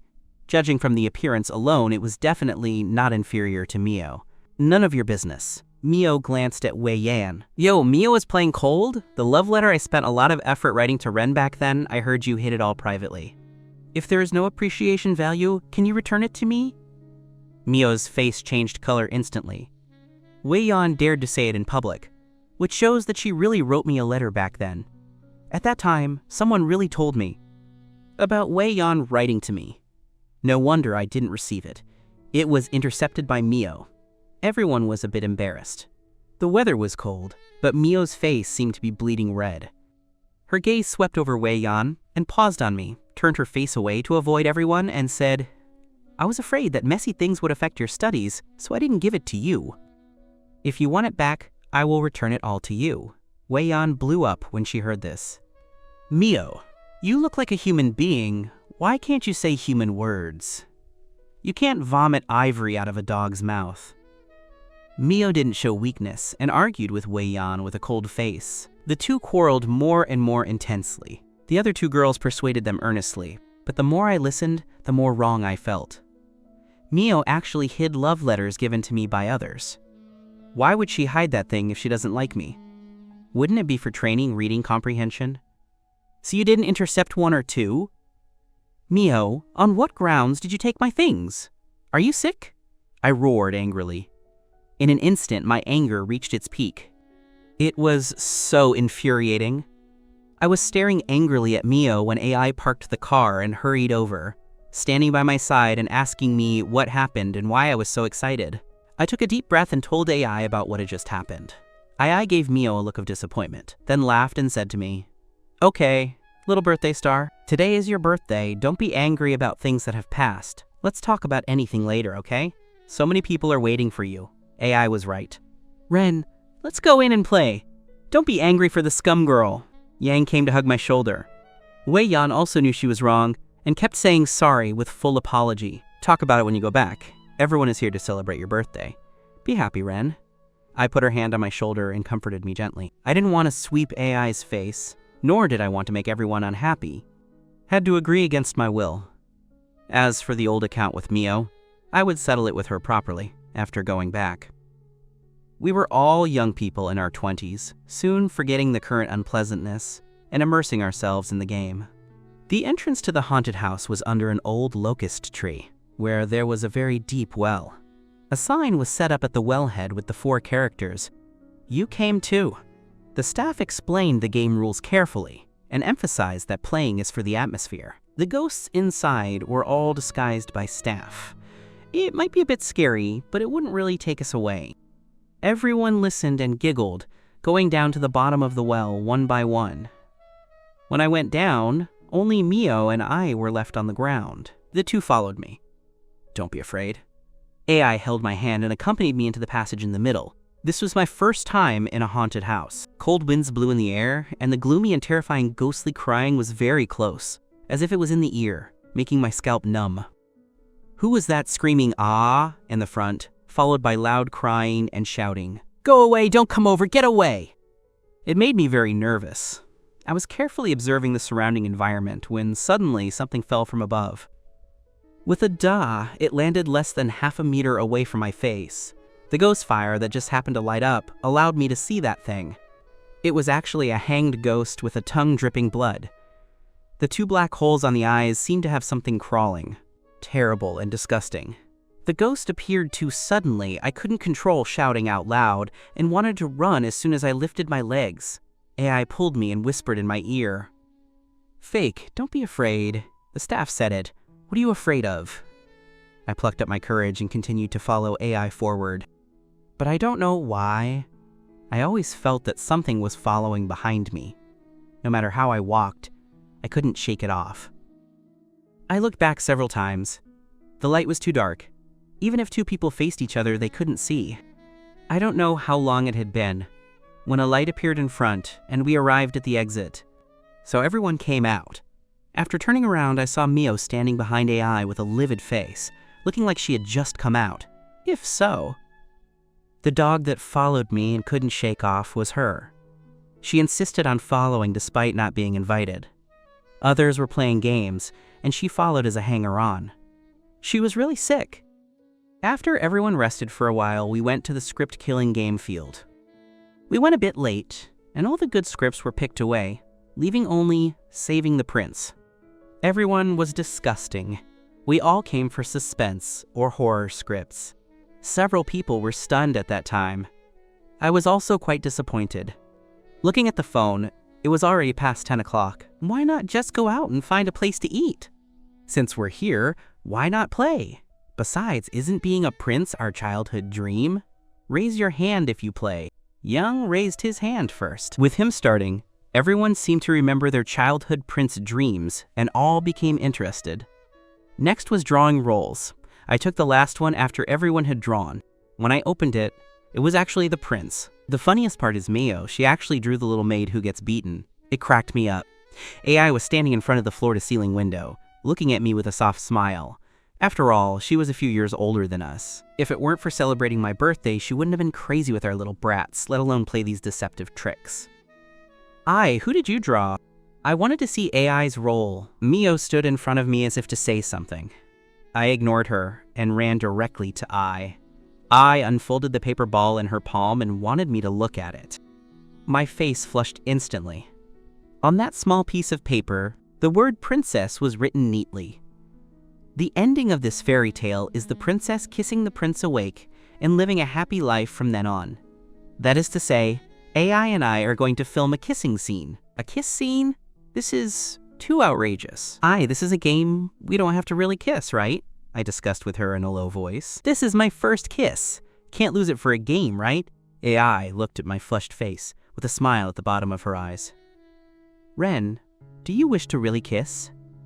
I turned my head away, trying to avoid her gaze. Of course it's fake. The game started soon, and everyone was in their places. I only had 2 scenes. The first was being cursed by the witch into a deep sleep, and then I kept lying on the bed waiting for the princess to come and wake me up. After the first scene, I lay on the bed obediently waiting for the princess. I didn't know what went wrong in which link. I waited and waited, but the princess didn't come. It made me anxious. The room was very warm and had the fragrance of roses. The sunlight shone warmly on my head. Everything was too comfortable. I actually slept for real without ambition.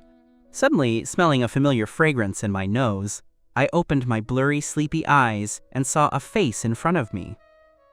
I shouted in surprise and wanted to get up. As a result, I bumped into those slightly cold lips. Instantly, the room was silent. I could only hear the thumping of my heart and the humming in my brain. Done! Really kissed? I straightened up quickly and turned her face halfway. I saw her red earlobes. I was blushing. The atmosphere was very awkward for a moment. Why lean so close to me? I asked shamefully. Isn't it supposed to be borrowing position? I was just looking for the position of borrowing, and you woke up. I didn't have time to react, and you kissed. My face turned even redder. Sorry, I was confused by sleep. Ren, this is my first kiss. Despite the apology, AI was still unforgiving. Suddenly, the loudspeaker installed somewhere sounded, "Princess successfully awakened the prince." Next scene, the prince holds the princess and walks out of the palace. Well, I shouldn't have to hold you and go out, right? I suddenly leaned over again. It's just a game. In the end, I still couldn't overcome my conscience. Didn't want the game that everyone participated in to fail, so I had to obey and hold AI out. After leaving the palace door, the king and queen were waiting for us at the door with a sly face.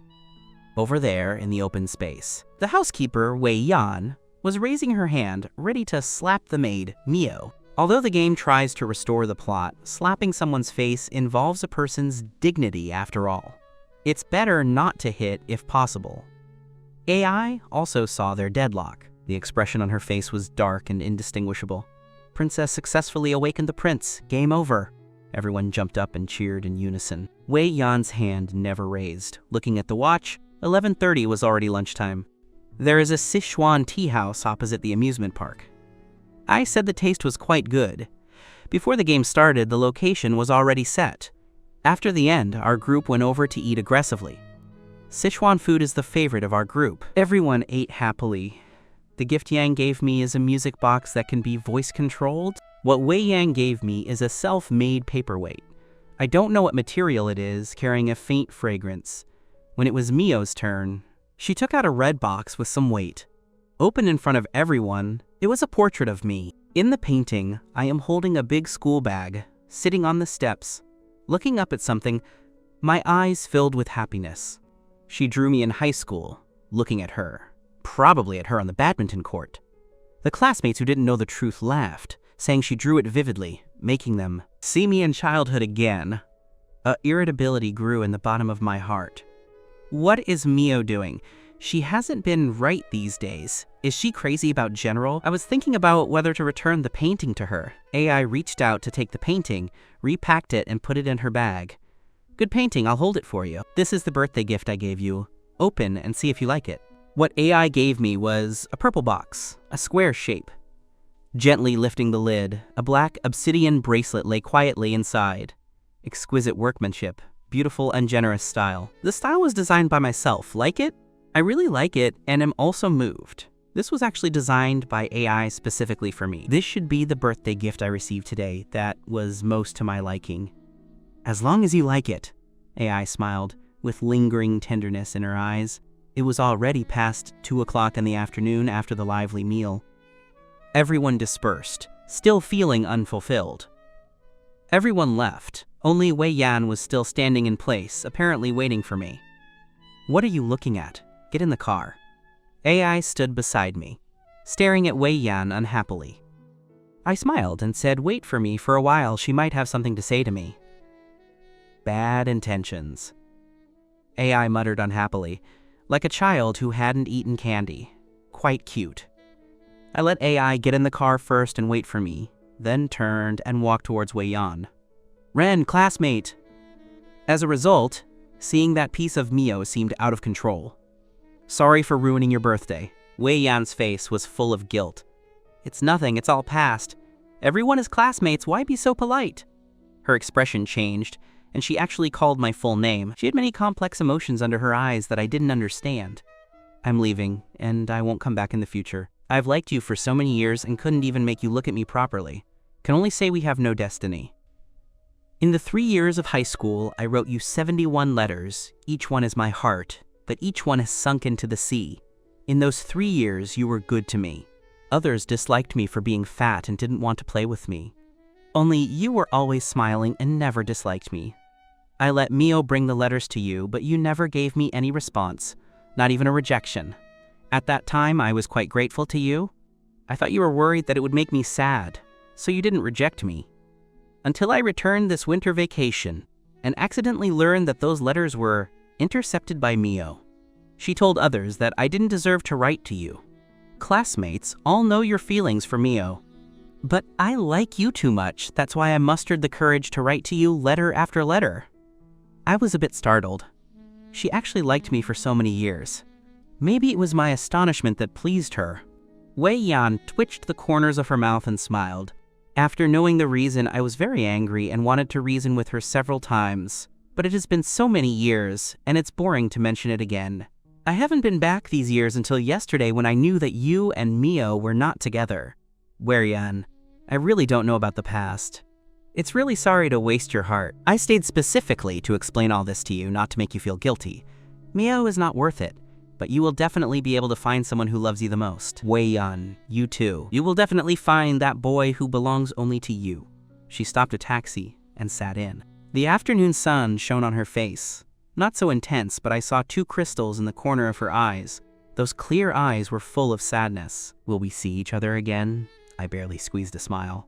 Where in life do we not meet? She waved at me and said goodbye, then quickly disappeared from my sight. I looked at the direction she disappeared for a long, long time. Get in the car. Standing for a while longer, you will become a wife-looking stone. AI walked over with a black face and pulled my arm, and then the car drove steadily out of the parking lot. Mio, return my letter to me. I stood by her sofa, full of anger, and asked for things directly. Mio looked up at me. Things have changed? What is the use of it? Then you don't care. Hurry up and give it to me. Ren, you're not towards Wei Yan, she... I suddenly became irritable. It's my business how I treat Wei Yan. Don't say useless things. Give me the letter. I don't have time to spend with you. Mio's eyes sank. You want to know what he wrote so much? No way. You are over 20. Still believe in those children's stuff? It's your business. Hurry up and give it to me. No time to talk nonsense with your kind. Treating Mio. Now I have no patience. Mio sat on the sofa and stared at me for a while, got up, returned to the room, took out a blue box, and put it on the coffee table. All here. I picked up the box and opened it. Inside was a stack of letters, to Ren, written on the top. Opened one, signed Wei Yan, also drawn a fat cartoon figure. Holding the small box back home, took out the letter that was just opened. Just about to read, someone knocked on the door, and the voice was quite urgent. Opened the door, it was actually Ai. Ai, do you have something? I blocked the door, not wanting her to come in. AI didn't answer me at all, but leaned her body hard forward. I dodged subconsciously, and she took the opportunity to come in. She sat on my position just now and reached out to pick up the letter paper, and started reading. Hello, classmate Ren. I leaned over a few steps, covered her mouth with one hand, grabbed the letter in her other hand and put it back in the box, asking her if she wanted water with a dry smile. No, those were written to you by Wei Yan. AI pulled down my hand, her eyes still staring at the box. Should be. I haven't had time to read the following. So many years have passed, what's the point of taking it back? You really have thoughts about Wei Yan? AI raised her eyebrows, her eyes scanning back and forth on my face like a searchlight. There is a problem with what you said. Whether I have thoughts about Wei Yan is one thing, but my thing should return to the original owner, right? What's the matter with someone else keeping it? Even if I don't want it, I should have discarded it myself. Is it her turn, Mio?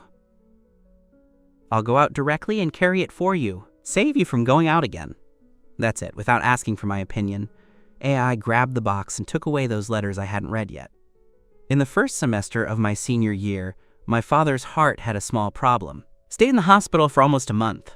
Mom was almost scared into fainting.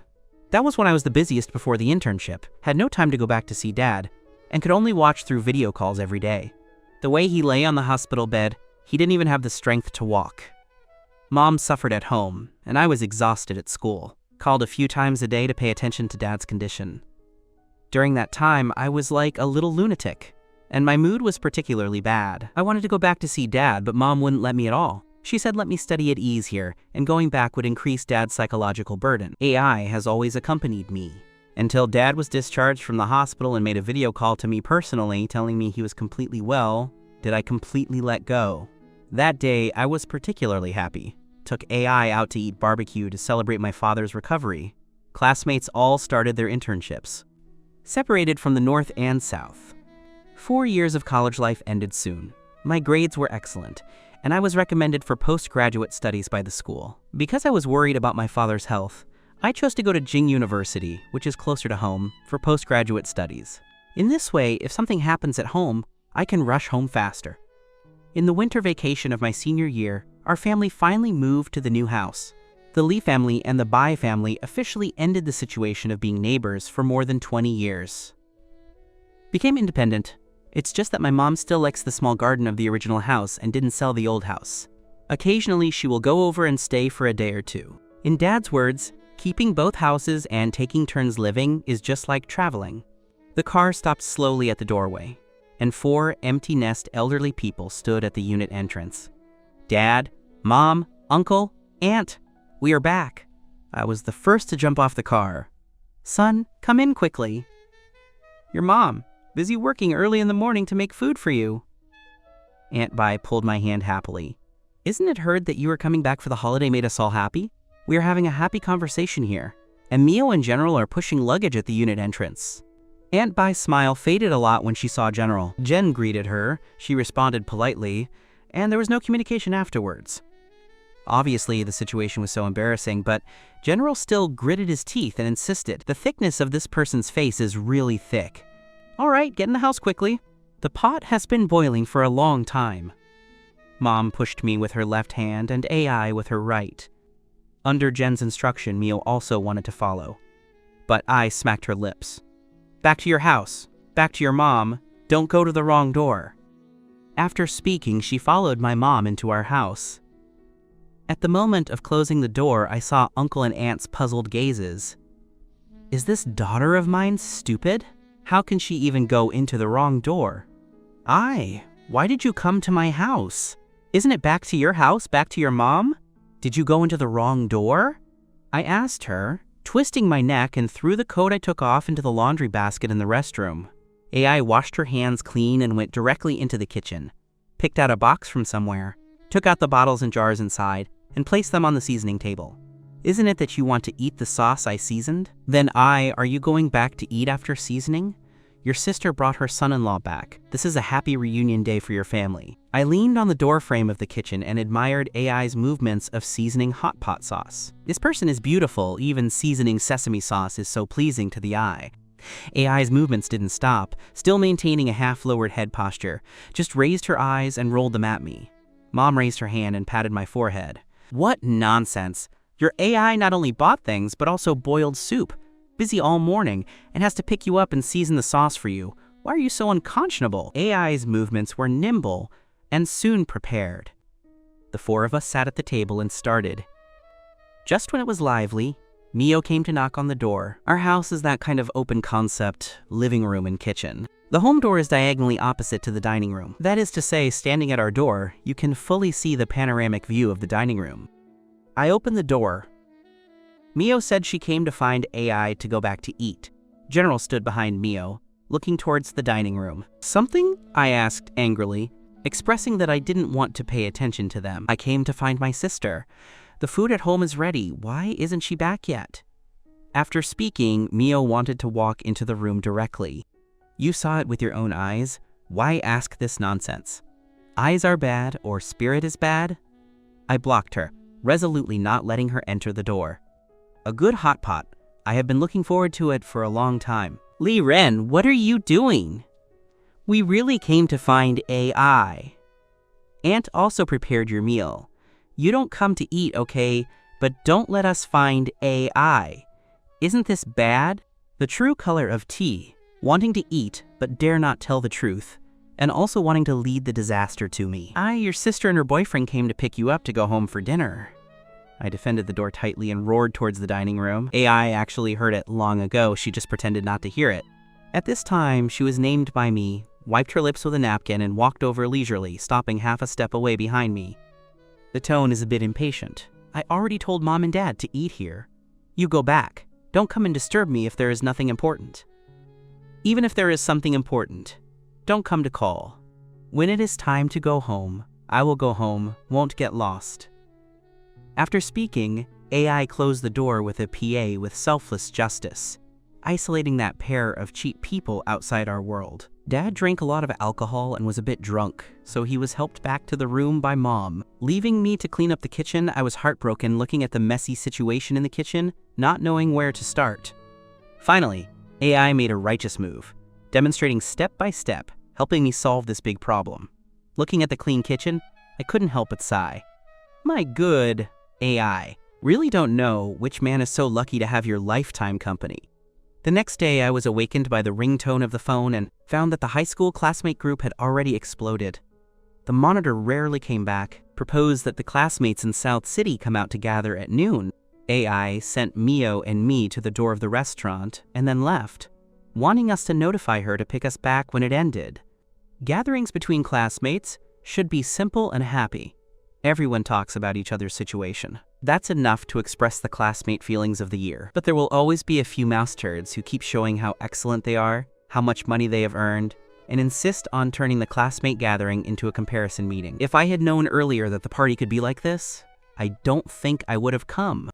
Taking advantage of their drinking, it was murky and unpleasant. I found a gap and walked out of the private room, arriving at the balcony. This restaurant is where Mio first brought General home. A few years later, the decoration style of the restaurant has changed. If the restaurant name wasn't still there, I wouldn't recognize it at all, just like I was still Lee Ren, and she was still Mio. But the passage of time makes us no longer the ourselves of the past. Just sat for less than 10 minutes, and someone found me and sat down beside me. After almost 6 years, Mio sat so close to me for the first time, so close that I could smell the familiar smell on her. It's just a pity that the heartbeat of that year has become stagnant. It's too noisy inside. Her slender and beautiful fingers pinched a can of Sprite and handed it to me, smiling faintly, with peace in her eyebrows. I have always been Buddhist and will never take the initiative to cause trouble. After taking the Sprite, I didn't open it. AI has always forbidden me from drinking this kind of carbonated beverage. After several years, I have also become accustomed to it and placed it on the side. Something to find me? Mio raised her eyes to look at me and quickly shifted her eyes away. She stared at a small piece of damage on the floor tile in front for a while, before opening her mouth. So many years. Actually, I owe you a real apology. Lee Ren, don't stop me. Let me say everything out. Otherwise, it's too uncomfortable to hold in my heart. Every time I think of it, I feel heartbroken. I nodded. Okay, you say. That year's events, I was too impulsive, didn't consider you. It was my fault. Actually, I was not targeting you, but just disgusted by adults. Together we were told about things. The feeling of being arranged by others is not good. These years, I always think, why did I do that back then? After you left that day, my mom and dad scolded me fiercely. At that time, I was also calm and knew I did it wrong, but just couldn't accept their theory, thinking that I must get rid of the bondage of the elders at any cost. I don't know what kind of madness I was in. I regret it, really. Also, the 2 injuries you suffered could actually be avoided. It was all me who caused you to suffer. It's all past, why mention it again? I smiled indifferently. Indeed, it's all past. Now looking back, the humiliation and pain back then, I can't remember what the taste is. She smiled bitterly and lowered her head. Being with Jen is purely accidental.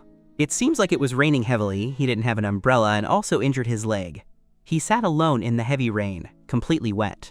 I just wanted to help as much as I could as a classmate, but don't know how I was attracted by his eyes. He is not popular in class, no one likes him. It looks very pitiful. Later, after getting along for a long time, I also know that good temper and gentleness are his weapons of disguise. Actually, many times he is sharp and mean, especially when treating you. He is not friendly to you. I am not blind, and I have reminded him several times. But he always said that he has nothing, only me. So many years, accompanying him has become my obsession. Can you understand, Ren? That's your business. You don't need my understanding. As long as you think it's right, there's no need to care about my opinion.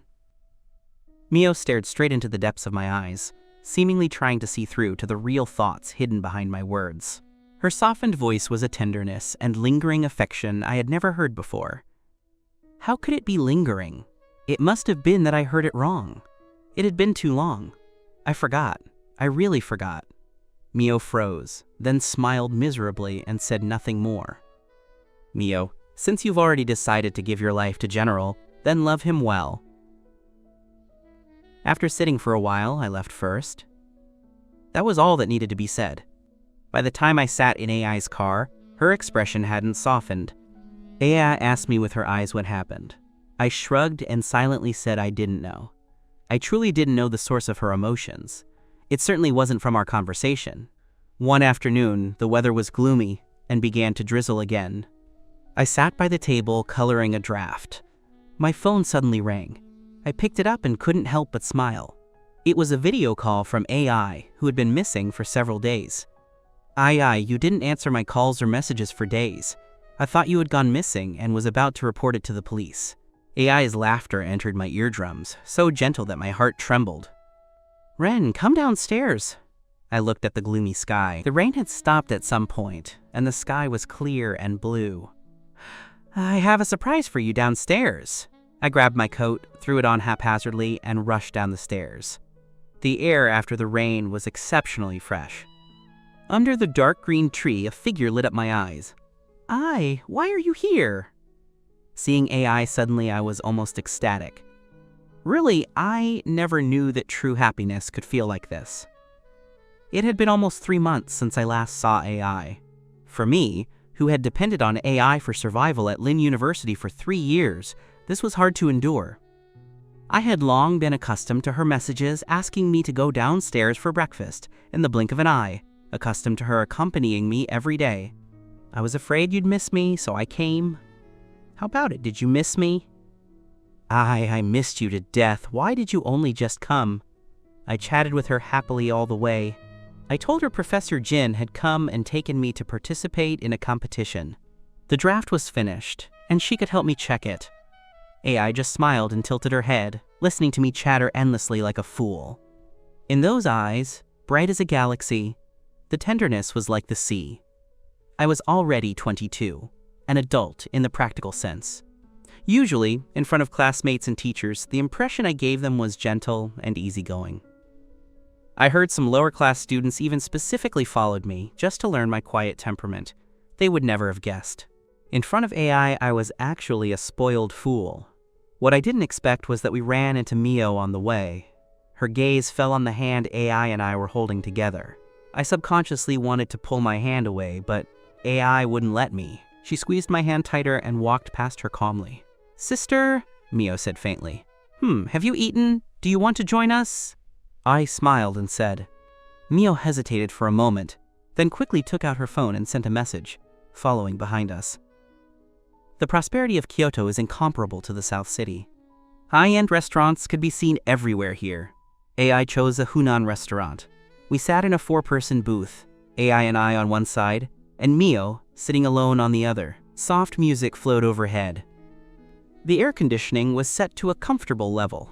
I habitually leaned against AI's shoulder and looked at the electronic menu on the table with her. With AI there, I felt much more at ease with Mio. At least I didn't have to worry about being framed by Jen. The dishes were served quickly, and the 3 of us began to eat. AI didn't eat much. She kept putting food in my bowl. The way AI gazed at me tenderly. Quiet and warm, it seemed as if in this world only I existed in her eyes. There was a kind of unclear emotion struggling to break through the soil and sprout. Mio didn't say much, keeping her head down to eat, but her complexion didn't look very good. After talking for a while, I realized that AI had already graduated with her master's degree in my freshman year. The last 3 years of my college, she was actually studying for her PhD. She always appeared at the research institute because she was acting as a teaching assistant for the professor. I was a big-hearted person who never asked in detail about AI's situation. Then why did you come to Jing University? This was what I cared about most. To take care of a puppy doing his postgraduate studies while being a university teacher. AI patted my head without shying away. The tolerance and doting in her gaze were the same as ever. Who is the puppy? I'm clearly a handsome guy. Having understood the hidden meaning in AI's words, I consciously put myself into her words. Yes, a big handsome guy. Our Ren is now truly a big handsome guy. Mio looked up at me and then at AI. How come you didn't tell Mom and Dad about such a big matter? AI didn't even lift her head as she put food in my bowl. What's there to say? Mom and Dad wouldn't understand these things. Even if I told them, wouldn't it be me making the decision anyway? Besides, I think Mom and Dad will definitely be happy about this decision. After all, they've always felt they owed Ren, and my taking care of him can also put them at ease. Mio didn't pick up the conversation, watching our intimacy with AI with cold eyes, lowering her head to eat frantically. When I was halfway through, I turned my head and saw General standing outside, staring at Mio. I felt unbearably annoyed and quickly tapped the edge of the plate with my chopsticks to signal her. Mio saw Jen and was surprised, picking up her phone and wanting to leave. I really felt sick just seeing General. I couldn't help but say something unpleasant. Mio, let's not meet in the future. She stood with her back to me for a while in silence, then stepped away without saying anything. It was finally over. AI held her glass, tilted her head, and asked me, "Cut! It ended long ago." It formally ended that mid-autumn festival when she said I was shameless and told me to stay away from her. I smiled after hearing this. What are your plans for the future? Hehe, naturally casting a wide net to fish for the important ones. My gaze fell on her face, searching for that other half who I liked and who also liked me. The glass AI was holding halfway suddenly stopped. She turned her head to gaze at me, starlight flickering in her eyes, then she bit her lip and smiled. Good. This smile of hers could simply kill me. My heart couldn't help but jump fiercely a few times. AI was hired to teach at Jing University. Today was her first day, and there were many things to do. She didn't have time to deal with me for the moment. In the evening, I had nothing to do, so I strolled alone in the small forest corridor after dinner. When I first came, I felt it was very similar to the Rose Corridor near the Lin University Research Institute, and I always couldn't help but want to stroll around. Over time, it became a habit. If I didn't come for a day, something felt missing. I am such a loyal person. Once I fall in love, it's for a lifetime. Mio is a variable in my life. Looking back now, perhaps my feelings for her back then couldn't be counted as love, but rather an obedient child's recognition of parental orders, or an appreciation for beautiful things. After strolling for half an hour, I was about to go back when Mio appeared. Looking at her expression, it seemed she was specifically waiting for me. The psychological trauma I suffered from being tortured by her in general was very deep. The sequela is that as long as I see one of them, I feel uncomfortable all over. Recently, I hadn't seen them acting together, making trouble, thinking I would be at peace from now on, but I didn't expect to run into them at noon and then again in the evening.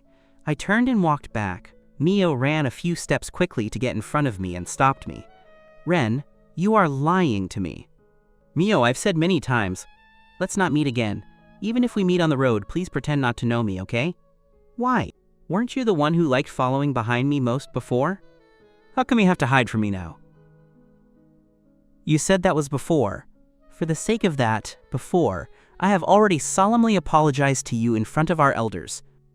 I beg you not to come to me again. It's really annoying. So annoying, I roared, unable to suppress my anger. The restlessness in my heart couldn't be quelled at all. Mio's body swayed violently, and deep sadness flooded the bottom of her eyes. Only after saying it did I realize that the words she had said to me back then, I had returned to her unchanged today. I suddenly realized that I had completely walked out of the damage from those years. Mio is just a passerby in my life, nothing more. It's nothing, I'm leaving, don't come to me again. I turned around in frustration. Ren, don't go. She lowered her voice. It sounded with a bit of pleading and a bit of weakness. What else is there to say? Say it all at once. I just want to ask, are you with my sister? I turned my head in confusion. There was embarrassment in the bottom of her eyes, but she was carefully observing my expression. What if we are together? What if we aren't? No matter who I am with, it has nothing to do with you. Ren, I just want to tell you, you are not suitable for my sister. She is so much older than you. Whether it's suitable or not is a matter between AI and me. It has nothing to do with you. You can't control it. I know I have no right to interfere, but you can find anyone else, just not my sister. I'm willing. I just want to be with AI. So what? Does it hinder you? Mio, are you sick? Get out! Perhaps my emotions were too intense. Mio looked at me twice more, then turned and slowly left my sight. The beautiful evening was destroyed by Mio just like that. I turned around and hadn't taken a few steps when AI appeared. Eavesdropping is fun, huh? I complained angrily. For so many years, AI's addiction to listening at corners hadn't changed at all. It doesn't count as eavesdropping. I came here specifically to look for you, but didn't expect to run into Mio. I was afraid that you wouldn't be able to perform well because of my presence, so I had no choice but to hide for a while. Cut. Who believes that? I muttered softly. Have you finished all your urgent matters? How do you have time to look for me? Not yet. I have to go back and continue to get busy in a while. I just wanted to see what my Ren is doing, otherwise I wouldn't be at ease. Combined with what Mio said just now, my face was actually a little hot. AI sent me back to the dormitory and went back to get busy, instructing me to sleep early, and she would come to pick me up for lunch tomorrow noon. The next morning, I got up early. For the first time, I diligently went downstairs for morning exercises, and actually ran into Mio and General again. I was walking nicely on the playground when they came face to face, leaving me no way to avoid them. I wanted to pretend I didn't know them, but General actually ran over smilingly and wanted to pull my arm. It disgusted me, so I quickly shook him off, stepped back, and watched his every move vigilantly. Stand there and talk, don't move your hands. I'm not familiar with you. Jen's skin was quite thick, completely ignoring my estrangement, and chased after me enthusiastically for 2 steps. Today is my birthday, Mio, and I want to invite you to dinner. Ren, you must save face. Not going. I have an appointment with AI, you guys eat by yourselves. AI will also come, right? Right, Mio? Jen asked Mio with a smile. Mio had an expressionless face. After being silent for a long time, she squeezed out an N in her throat. Okay then, if AI goes, I will go. You just send the address to my phone. Since they are AI's sister and future brother-in-law. I couldn't make AI feel embarrassed. For AI's sake, I ate this meal. At noon after class, AI called and said she had something to do and would be late, asking me to go there first. I followed the address General sent and searched for it. When I arrived, Mio and General were already sitting steadily. General was frowning as if he had a heavy heart. Mio coaxed him softly. Isn't it your birthday? Be happier. Intuition told me this meal wouldn't be so delicious. As soon as I sat down, Jen started. Mio, tell Ren. I'm really worried. Just say it directly. No need for such troublesome paving, I said impatiently. Mio was silent for a while, seemingly weighing her words. You don't have a girlfriend, Jen is very insecure. Why don't you talk to someone? Yeah, Ren. There are several beautiful freshmen in our department. Do you want me to introduce you? Jen felt it wasn't enough and added another blade. I met a classmate not long ago. You'd have a very good impression of her and trusted me to hook you up. Mio took out her phone, found a number in the phone book, and showed it to me. This is her number. I sneered in my heart. So it was to persuade me to find a girlfriend. This is seeing that I am single and wanting to crush me. Didn't you say yesterday that I was not suitable for AI? Today you are anxious to let me get out of the single life? Or is it that she is afraid I will be with AI, so she is anxious to push me to someone else? Are you too mental? Does it have anything to do with you whether I have a girlfriend or not? You guys take yourselves too seriously, don't you? I was so angry that I pushed over the teacup on the seat. Ren, don't be anxious. Jen is just insecure. I'm not forcing you to find a girlfriend. I just feel that you are at that age. Should have someone by your side to take care of you. Whether Jen is insecure or not depends on you, Mio, not me. I have AI to take care of me. Don't need you guys to worry blindly. Stop pointing fingers at my life, stay away from me. I really didn't expect that Mio could go to this step for General. You guys talk about your romance, I play my bachelor. Does it have a dime to do with you? I turned around and walked away. Mio called me several times, but I ignored it and ran back to the school. During lunch break, the corridor was empty. I sat in the corner and sulked alone. I found me and sat beside me. What happened? Tell me about it. I coaxed me softly. I took a deep breath and calmed down my mood. Mio said that I have been single. Jen is insecure and wanted me to find a girlfriend. Then find one, okay? You are 22, it's time to find a girlfriend. They asked me to find one, so I find one? Why do I have to listen to them? The more they mentioned this, the angrier I got. I am discussing the facts. You have been single, you know what is going on. Others might think you are still caring about Mio. Will someone think so? I have never thought so. But if you put it this way, I really should find a girlfriend. A girlfriend isn't a radish in the field, how can cabbage say find and find? Besides, if I want to find one, I will find one 100 times stronger than Mio to piss off General. You have high aspirations. AI raised her eyebrows and teased me, green light flashing in her eyes. So, where can I find one for a while? AI suddenly looked over, and our eyes met. Isn't there one right in front of you? Why not try it? Isn't the one right in front of me AI? My face suddenly turned red. I dodged left and right, not daring to look at her. You are my sister. How can I try? AI's eyes were full of tenderness. With a face full of seriousness, Ren, the simplest way for you to piss off Jen is to marry me into the door. Let them call you brother-in-law every day. You can rightfully lecture them. Let them have bitterness and not be able to speak, right? I was too gentle, and a few words made my heart shatter and jump wildly.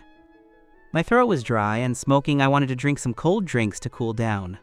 The condition is too tempting. I really wanted to agree. But you don't like me. Haven't I been obvious enough?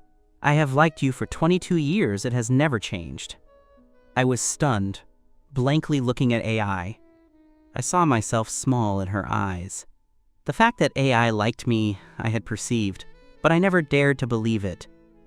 But thinking carefully again, all the doting and tolerance AI had for me. Every care and love she gave me seemed to tell me she liked me. Although what she said made perfect sense, turning the AI I had always relied on into a girlfriend felt too awkward in my heart. Ren, do you think I'm not as good as Mio and not worthy of you? I said mournfully. I am not. Don't talk nonsense. AI's confession came too suddenly. My brain was already blank. AI is very good. Can be said to be the opposite sex who treats me best besides Mom. In the more than 20 years of getting along, I relied on her a lot.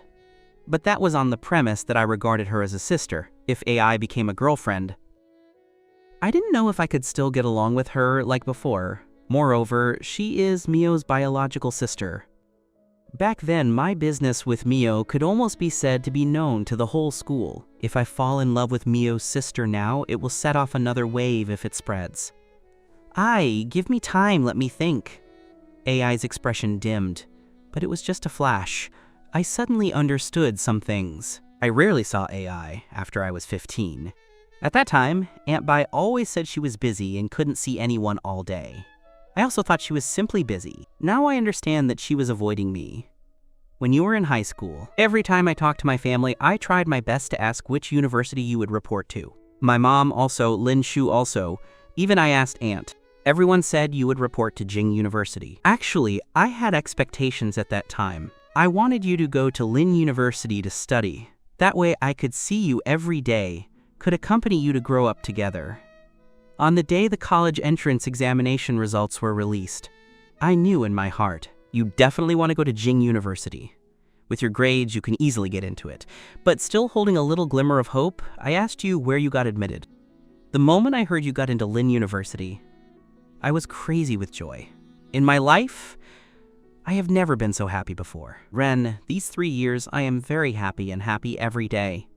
That's enough. If you must have Mio, I can also help you, as long as you are happy. My heart began to hurt again, tearing and pulling. I don't know if I have the courage to really love someone after Mio's incident, because I'm afraid that if we can't become lovers, I will also lose my sister. AI touched my head. It's okay, you forget everything I just said. Treat it as if nothing has ever happened. I am still your sister, and you are still the brother I watched grow up. I will continue to take care of you in the future, in a way you like and can accept.